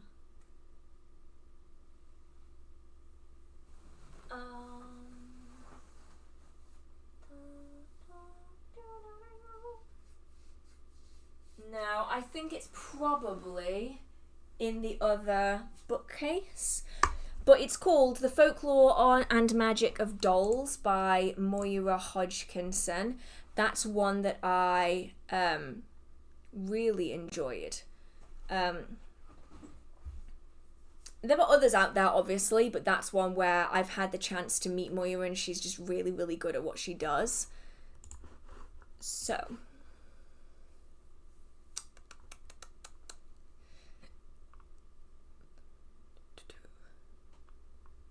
I am somewhere. Oh my goodness, did I say, I'm so sorry if I didn't say this. Thank you so much, Joe, to further enable your book your book addiction. Thank you so much. Your support means a lot to me. I'm so sorry I didn't get to this earlier. I feel like I saw it. And you know when you like see a text and you go, oh, I know what I'm going to say to that text. And then you kind of mentally reply to that text, but you never actually do it. That's what I feel like I've done with this. So I'm sorry if I didn't say anything earlier. I thought I did, and now I'm realizing I might have just like mentally replied without actually doing it. So there's that. Right.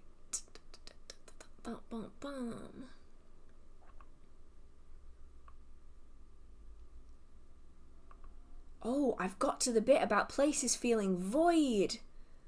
I'm catching up. Oh my goodness. I actually didn't think I was going to catch up because I am so far behind. But yeah, I'm actually slowly catching up.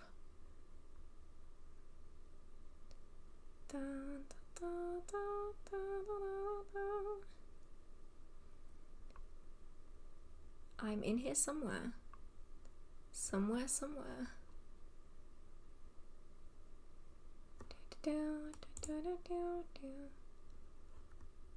I'm gonna repeat here just because it's been a while. I go through the chat chronologically. So if a question has been asked, more than likely I will get to it eventually, unless the chat has skipped over it. But I'm not gonna see and respond more quickly if a question is posted several times, because I am working like an hour behind the rest of the chat. Maybe not an hour behind now, to be fair, because I'm slowly catching up, but yeah, I'm getting there slowly. Right, I'm somewhere. I have to be somewhere around here. I can't have gotten that lost. I mean, maybe I have gotten that lost.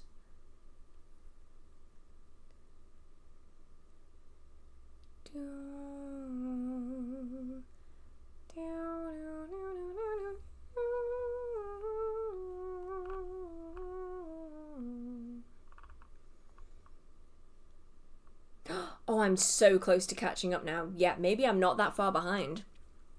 Do you think psychic abilities are unique or they can overlap?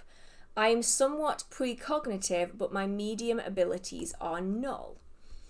I think that they can definitely overlap. Definitely. So like, you can have a medium who might also experience precognition. Or you have, so like for me, for instance, I have a lot of clear knowing. Like, I can't draw the line between clear knowing and clear hearing because it kind of all comes through as the same thing sometimes.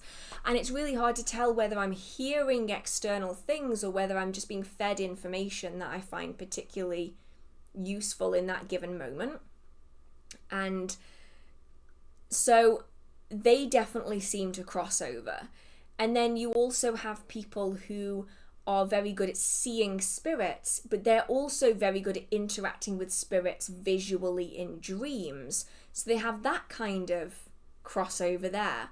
So I think there's definitely going to be overlap in them. How heavily they overlap, though, I don't know.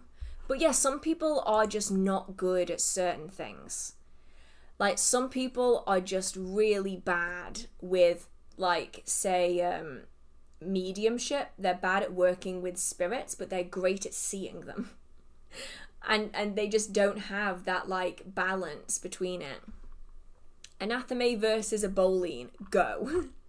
Are we talking in ritual? Are we talking in Wicca? Or are we talking outside of it? So, super briefly, I suppose, if we're talking within Wicca, an athame is a double-sided, black-handled ritual knife that is used for ceremonial cutting.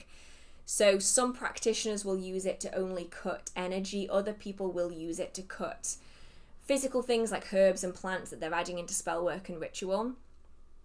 Now, some people will still use athames outside of the Wiccan tradition. I myself do, in which case an athame does not have to be double-sided and it doesn't have to be black-handled. It's very much tradition to tradition, and a lot of the time they can be flexible in their use, so people will have knives that are designed for cooking. So for instance, kitchen witches are probably going to be using a kitchen knife as their athame. A bowline is typically a curved, white-handled cutting knife. So usually they are shaped like a crescent moon, and they are designed to help with cutting wood from trees, stripping bark, cutting herbs, and they can also be used for, like, in a rocking motion for, like, dicing herbs and plants as well, whether they are dry or fresh.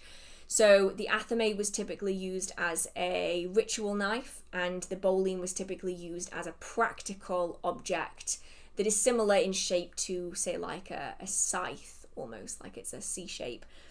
So the majority of people who have ritual tools will have an athame but not a bowline. I only know of one practitioner personally on a one-on-one level that has a bowline that they actually work with.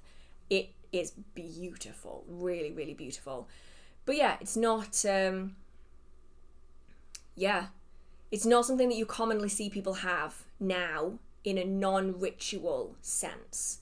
Like a lot of ritualistic groups will have them. So you might have like a coven that has an athame and a boline.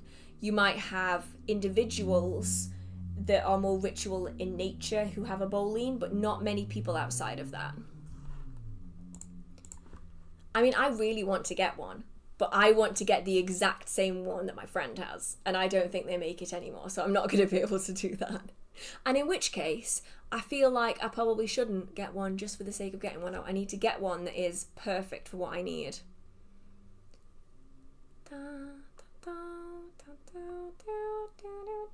I know a besom and a sword, but what is a stang? So a stang is a length... I'm not going to get mine. A stang is a length of wood, kind of like a staff, with a prong like a Y at the top of it. That's the difference between like a staff and a stang, typically anyway.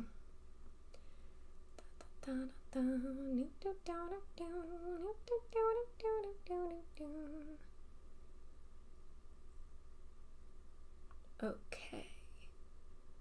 What are your thoughts on empathy versus the impact of someone else's energy? Do you think they're separate things? I struggle a lot with empathy, but new to learning about energy, so trying to understand. I consider them to be essentially one and the same, simply because I, within my own trial and error, I found that when I put up energy shields, I no longer had a problem with the empathy. So empathy is the ability to feel other people's emotions as though you were experiencing them. So it is different from being empathetic. So to be empathetic is to see someone really upset and feel bad that that person is really upset. To be empathic is to see that someone is really upset and feel their pain as though you were the one that were experiencing it. And it gets overwhelming. And I have found them to be essentially, for me anyway, one and the same. In that when I block the energy of other people, I am also blocking the emotions that come along with that energy. And I also would have more of a problem with people whose energy was completely uncontrolled. So I would see auras all the time on people. It used to be my party trick, is that if someone knew me, I would tell them what their aura color was, and I would like tell them about themselves, and I was like, is that my party trick for meeting new people? I used to do that a lot when I was open to it, because I found it to be one and the same. If people had very big auras, they would often give me so much more emotion than people who were very closed off energetically. And so when I started putting up my energy shields, I stopped having so much of a problem with it. But that is, as with everything, just my experiences with it.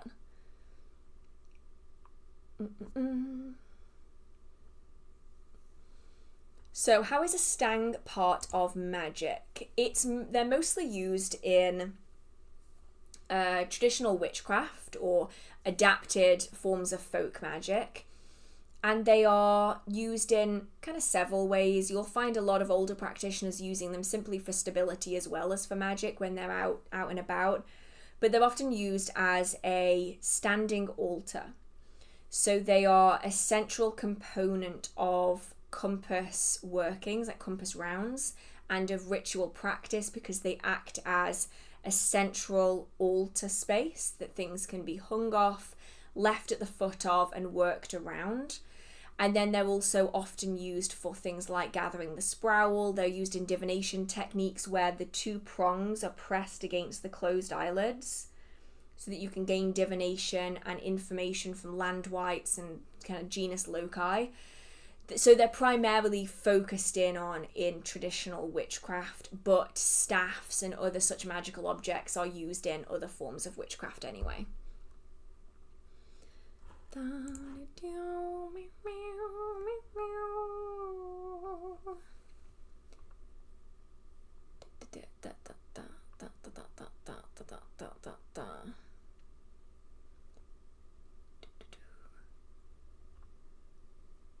need to figure out where I am. Oh no. I'm somewhere around here.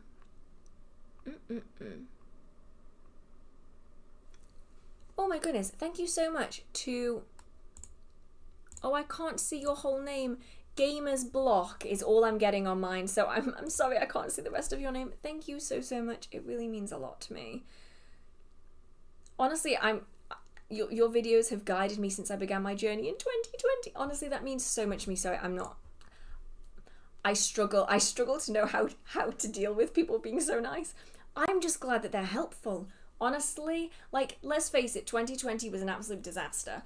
And the fact that anything good could have come out of it is absolutely amazing. And I'm just so grateful that I've been able to help in any way, shape or form. Like, it genuinely means so much. So thank you. And yeah, thank you for still being here after all this time. Like, that's amazing.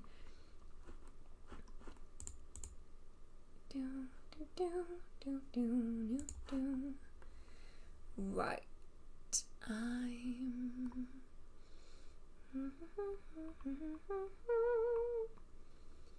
struggling to figure out where I am. I've got to be around here somewhere. Do you ever go through periods where you don't practice your craft or do anything magical or witchy? Yeah, all the time. All the time.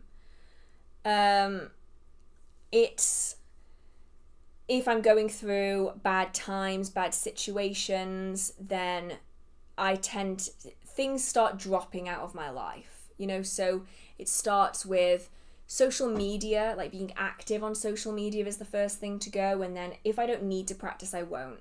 And generally speaking, that applies anyway. I can go months and months and months without doing any magical work, and then I will do 6 workings in a week. Or I will do tarot readings for 2 solid weeks, every day, multiple times a day, and then I won't do anything for 6 months.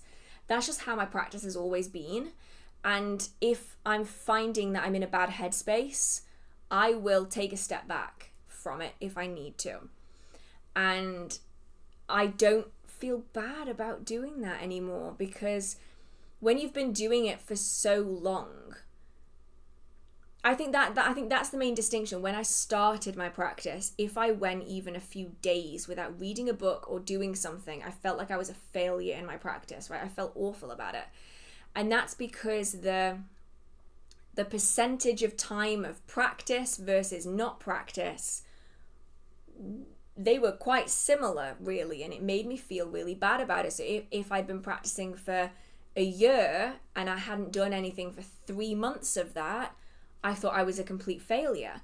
But now I'm getting to the point where I'm like, well, if I was going to not do this anymore, you'd think I'd have decided to do it at some point. Like, if I was going to stop, I probably would have. And so now I don't feel bad about it so much, because if I need to take time, I need to take time. And then I can come back to it. And usually when I come back to it, it's better than it was before, usually.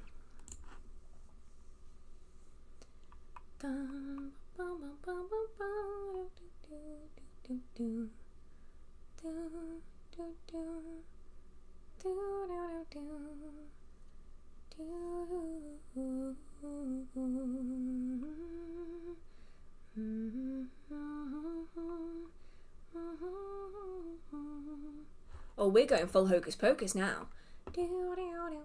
To be fair though, if you like Hocus Pocus, I think everyone collectively agrees, at least in my opinion anyway, that Sarah singing her like Come Children song, whatever that song is like called, is one of the best bits, surely, of that entire movie. That chills every single time.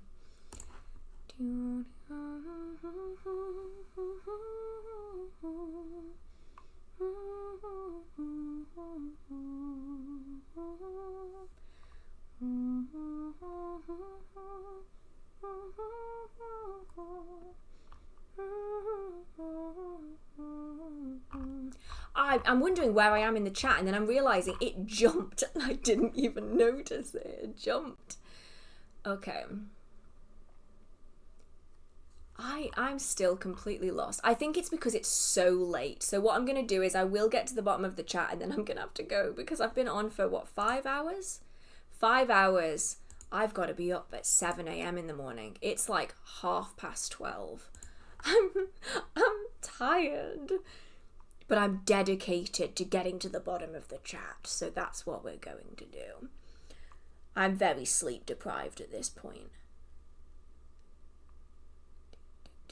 Are you an Aries? No, I'm actually a Cancer. I don't think I have any Aries in my chart at all. Surprisingly. I don't think I do anyway. I'm a Cancer Sun, Capricorn Moon, Aquarius Rising. When doing spells that seem urgent, I usually get a clear, big outcome. However, smaller spells with less urgency don't get big results. How can I practice improving the outcome of smaller mundane spells? The reason that they have such a strong impact is because all of that emotion is being channeled into energy. So if you are desperate for an outcome, it's really urgent, or you're really stressed, you're scared, you're happy, you're joyful, any of these like big, strong emotions, when you are doing a working, all of that is going to be driven into the energy that you are putting into it.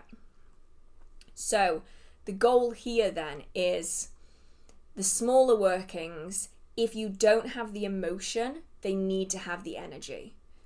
And that's often why, I know it's a little bit different, but that's often why beginners will have really good success with their first 1 or 2 spells, untrained completely. And it's because they have all of that energy in the emotion behind it. You want something so badly, you pour all of your emotion into it, all of that energy into it, it then manifests. When they try and do a working, when they don't have that emotional drive, they have no idea how to work with their energy, so they don't get any kind of result at all. So essentially, if you are not using your emotion as your energy source, you need to be topping it up with external energy, and hopefully that way you can kind of balance out the outcome for that working.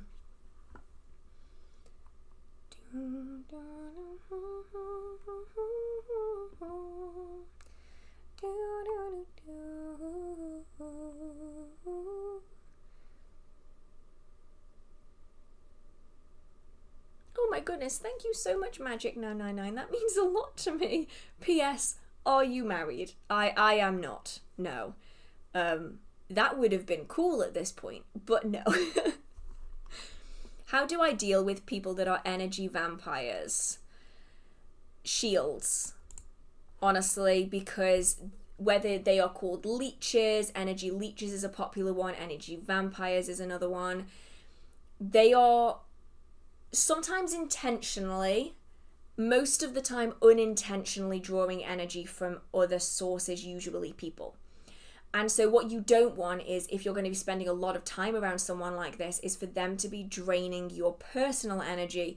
So instead, I would recommend having a shield up. That way they are going to be drawing the energy off the shield instead of off you, and then you're not going to be quite so negatively affected, essentially.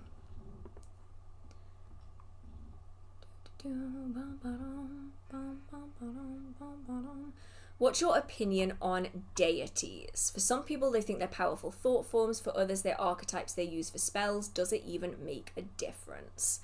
I don't think it really makes a difference.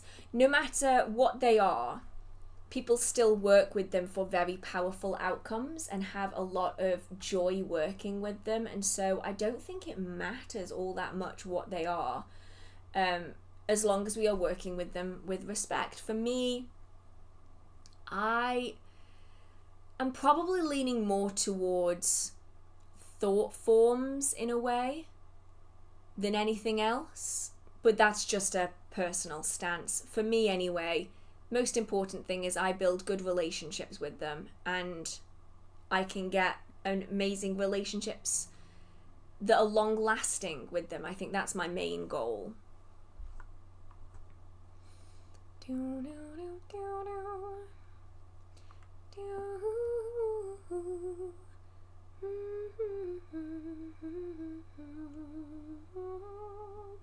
When do witches go to bed? I should have gone to bed an hour ago. I am so tired right now. I look kind of stoned, honestly. I'm realising now. It's because I'm staring into this big bright light. I should have gone to bed a long time ago. But I'm dedicated to a cause. What can I say?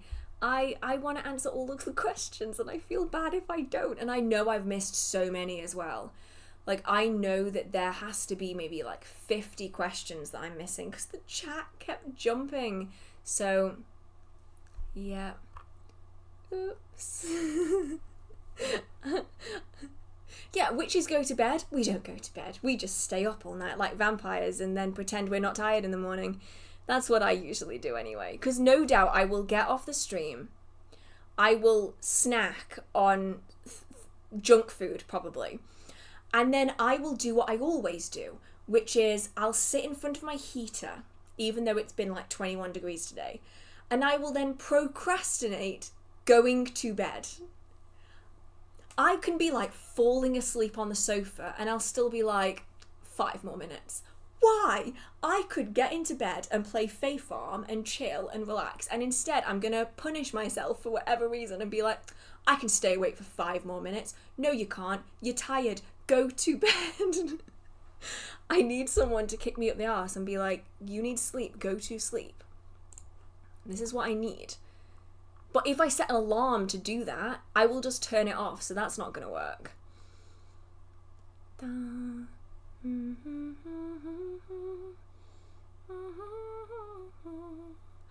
lost. I'm lost again. I'm so close to the bottom and I'm already lost.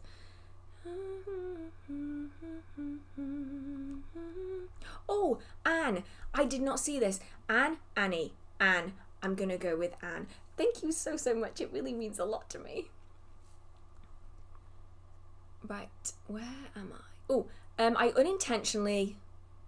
Oh, I am not the right person to answer this question. I will say the question and then I'm going to pass that to people who are far more knowledgeable than me on this. I unintentionally ended up with white sage, which I will bury where it will not be disturbed, returning it to the earth. Should I bury it on my property so I know it won't be touched or off? I am not the right person to answer this kind of question because I'm not well versed in the traditions or the appropriate means of doing that. So if anyone has any additional information on this, feel free to contribute it to the chat because I'm not knowledgeable enough to be able to give any definitive answer, I'm afraid. Any recommendations for places or sources of external energy other than deities and spirits? Ooh, okay, so land, like places of power generally, could be anything, could literally be anything. It could be crossroads, it could be liminal place, it could be places where lots of energy has occurred. That could be positive, that could be negative, it varies. Sacred places, so sacred sites like Stonehenge, even wells, bodies of water are really powerful as well. Groves, forests are typically powerful, especially like clearings in forests are weirdly powerful. Then you've also got plants, specifically trees are really good for this. Crystals, stones, other rocks and minerals. People, wouldn't recommend without permission though, unless you want to become an energy vampire. What else do we have? Astrological events. These could be things like full moons, comets, even like the aurora. The aurora is a good one. Solar flares, anything like that. You have weather events like thunderstorms, rainstorms, lots of sunshine, lots of wind. Any extremes tend to be pretty good for energy work. Just don't put yourself in danger by like working with hurricanes and stuff, because that's like not a good idea. What else have we got? So we've then got other than deities and spirits. So are we discounting elementals out of this? Because you can also go for like nature spirits, or you can just go for the elements in general. That's an option as well. There's so much that you can work with. This is just like the list that's off the top of my head as we speak. So there's so many out there that you can draw on and work with.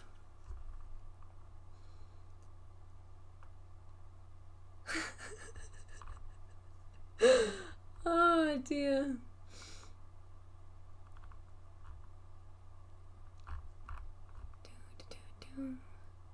Is it a good idea to use blood? Oh, that jumped. Oh, goodness, it jumped for this. Thank you so much. Very happy Mondays. Thank you. Letha blessings and sparkly sunlight shine your way, dear hearth. Gratitude for a delightful life. Thank you so much. I'm glad you've enjoyed it. What? Yeah, I need to figure out where I was again now because it jumped a little bit. Where was I? Is it okay? Is it good? Words. Is it a good idea to use blood when I draw runes and activate them? Okay, this is kind of twofold. So traditionally, when runes were being created, blood was typically used in that process. I'm not super well versed on the process itself. I need to read up on it, but I know that blood traditionally has been used in that process of creating runes. However, if that blood isn't being taken in a way that is safe, sanitary, and is not going to cause people outside of yourself harm as well, don't do it. So that applies to all things, not just with runes. Like, don't use bodily fluids or blood or anything else if you are not going to be able to do it safely.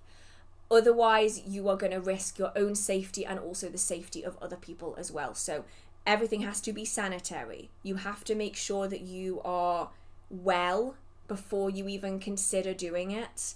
And I don't just mean well like don't have anything really wrong with you. I mean like well like you are not deficient in things. Well like you are in a good mental and physical place. Well like you don't have a cold, you know, because you want to be giving your body the best chance to be healing itself.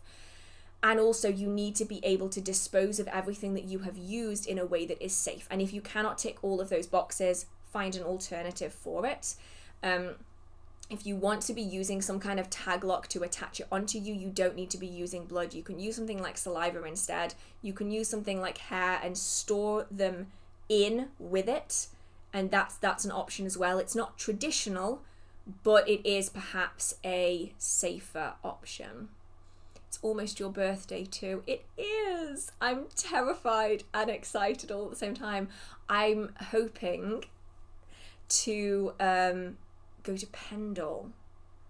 I've always wanted to go to Pendle, and normally I go somewhere kind of further afield, but this year we ended up not kind of booking to do anything. Like last year I went to the Museum of Witchcraft and Magic, which was absolutely fucking incredible. That was amazing. But for Christmas, maybe like 6 years ago, I got given this like map of like a tour, like a walking tour of Pendle to see all of the significant locations of the witch trials, and we never did it. And so now this year I'm like, I really want to go to Pendle. So there might be a video on Pendle coming out at some point if I manage to go kind of when it's nice in July. That would be really cool, because like I was hoping to go to the place in the New Forest that we were speaking about earlier, the one where Sybil Leek lived. I was hoping to go there, but it's too far, I think. So Pendle, I'm very excited if I do end up being able to go, that is. Right.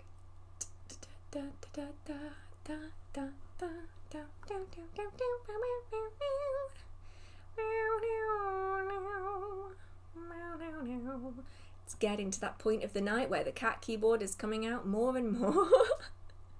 How about a gentle nudge to go to bed? Yes, honestly, I probably should. Ooh, this is probably well, I just made those words up. I know this is a stupid question. There is no such thing as a stupid question. But other than sage, what's the best way to cleanse my crystals to charge them tonight? I actually have 2 videos on the subject which might help, which is how to cleanse with smoke and how to cleanse without. And those 2 can be applied to other things as well, so those videos might be more useful than anything else.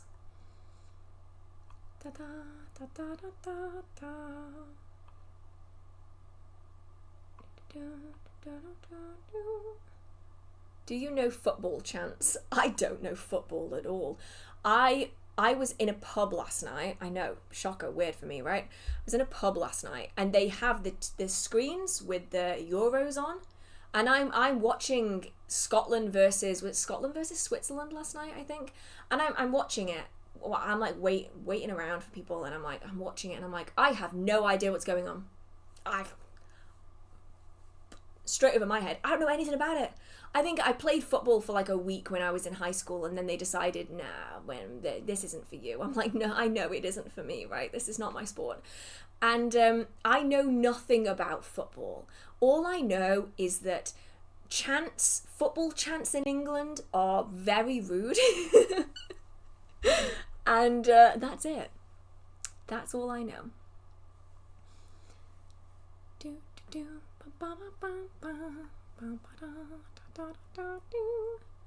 Do you believe that you can create new types of thought forms? Like instead of a servitor, you can make your own type of thing for a different type of purpose? But a servitor is for anything. I'm confused. Maybe it's because I'm late. I'm late, it's late. What am I saying? Words. Wow, I'm tired. If anything, that's my hint that I think that 5 hours, 20 minutes is too long for a stream. I used to do like 7-hour live streams. How did I do that? Anyway, what was the question? My brain is mush. Servitors. That's it. Servitors. I'm a little confused because a servitor is for anything. Servitors can be for anything at all. So, yeah. I'm a little confused.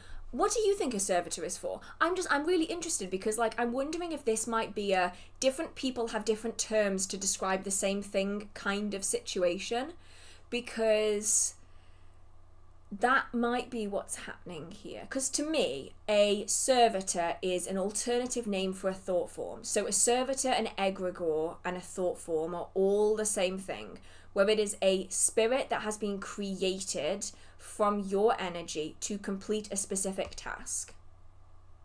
And that could be like to become a spirit familiar, in which case that's like long term, or it could be to retrieve a specific piece of information, which could be really short term, but that is still a thought form.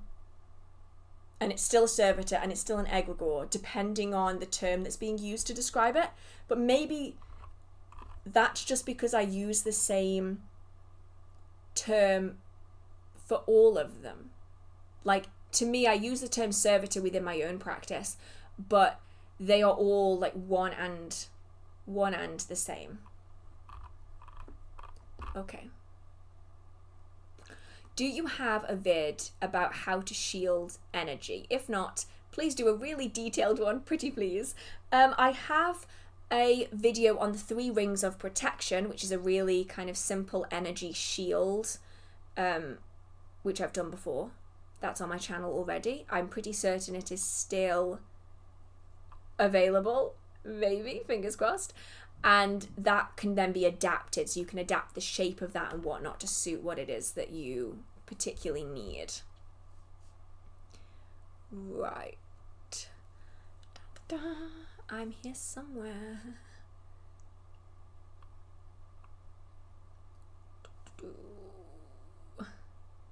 Is it okay to do multiple workings at the same time? I have things I wanted to make candle spells for, but I'm worried it will be too draining. Any advice?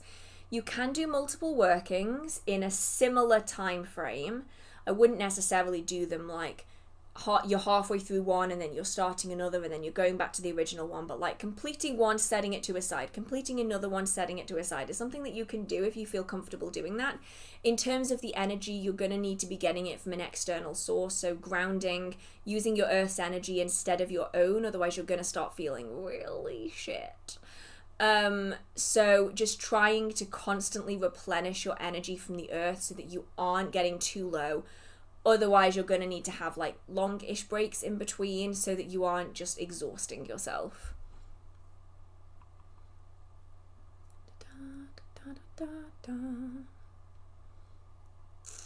What are some of your favourite authors? I find some are overly focused on creating the perfect ritual, which pulls me out of the moment. Lee Morgan, the author of A Deed Without a Name.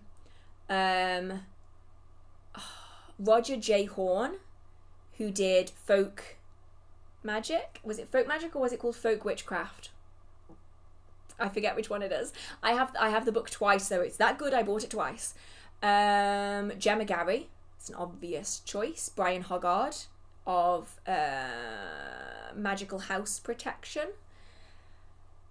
He's intense, and a lot of people don't like his writing style because it's very academic, but Professor Ronald Hutton, really, really good. Really, really good, but be prepared, it is going to be like reading a textbook, and that isn't going to be for everyone.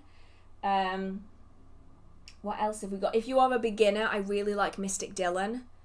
I think his writing style is just really effortless, and it's very easy to kind of get sucked into it, so I really like his writing style. Who else do we have? These are just like off the top of my head as well. Like, Raven Gramassi, right? I'm not a fan of all of his works, but the way he writes is just it just draws you in. And so I will often find myself going back to Raven Gramassi's work, even though I don't necessarily work with all of it or I like all of it. There's just something about it that I just really enjoy. So they're like the ones that are just like straight off the top of my head.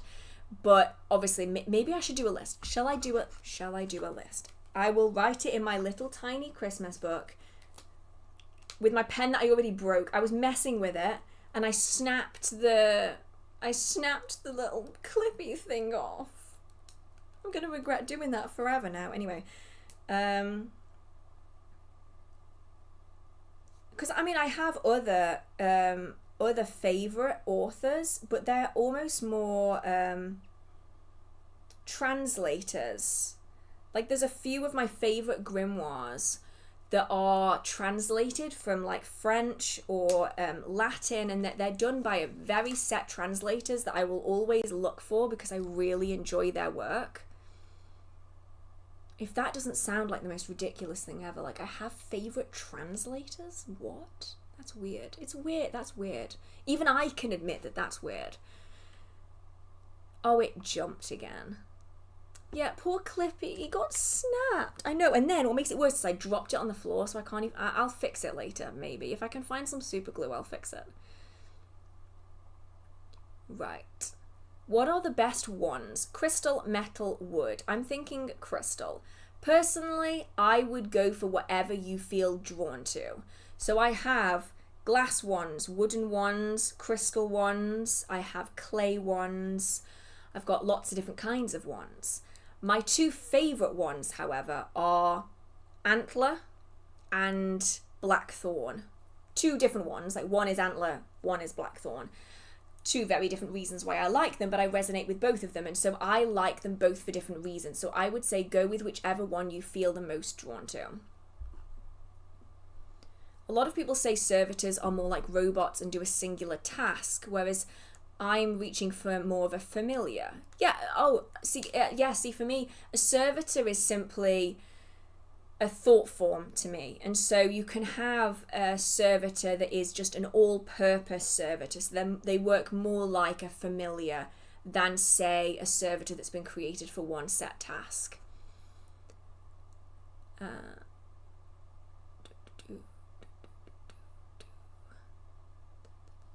Oh no, a servitor, I thought a servitor was called like a spirit asked to do something, sort of like a contract. That would be more like a familiar or a spirit contract. A servitor is a man-made spirit. It's just another term for a thought form. Do you ever struggle working and connecting with your deities for long periods of time? Yes. I didn't work with Ceridwen for 4 years, maybe? And then all of a sudden, I just couldn't stop working with her. I just worked with her all of the time. And so I find that I go through big patches where I work and then I don't. So like Bridget at the minute has not been worked with in a while, actually. And instead it's been Ceridwen. I'm pointing in these directions because you can't see it, but the Bridget altar is there and the Ceridwen altar is over there. And I've instead been working more with Keranos on a regular basis, and then Ceridwen came back in again, and like it all kind of cycles around. It all just cycles around. And yeah, I end up kind of going through periods with it where I don't work with them at all, where I really struggle with it, and then I'll cycle back round to it again. So it varies. Okay, 5 hours and 29 minutes. That's probably the longest stream I've done in a really long time. So thank you so much, everyone who's stuck it out with me. This has been a slog. I've enjoyed every moment of it. I am, however, very tired. So thank you so much to everyone who has persevered through my breaking of the matrix moments, my glitches, my not being able to think straight moments. Thank you everyone who has liked the video. It means a lot to me. Been in the chat, given donations, whatever it is that you've done, it really means a lot to me that you guys stick around and you support me every single month, because a lot of your usernames I see all of the time, and that means so much to me that like I'll see you in the comments, and then I'll see you in the chat, and then I'll see you the following month. Like, troopers. A lot of you are absolute troopers, so thank you so much. This stream will be posted afterwards, so if you've missed sections of it, you can go back and check that out along with any of the others. And yeah, I'm hoping to have another video next Thursday, probably. If I can pull my finger out, it might be a gardening vlog. Who knows? I'm not going to make any promises, but it might be. Okay, so with that being said, I hope you're all staying safe. I hope you have a marvelous, magical day, and I will see you in the next video. Okay, bye, and end screen.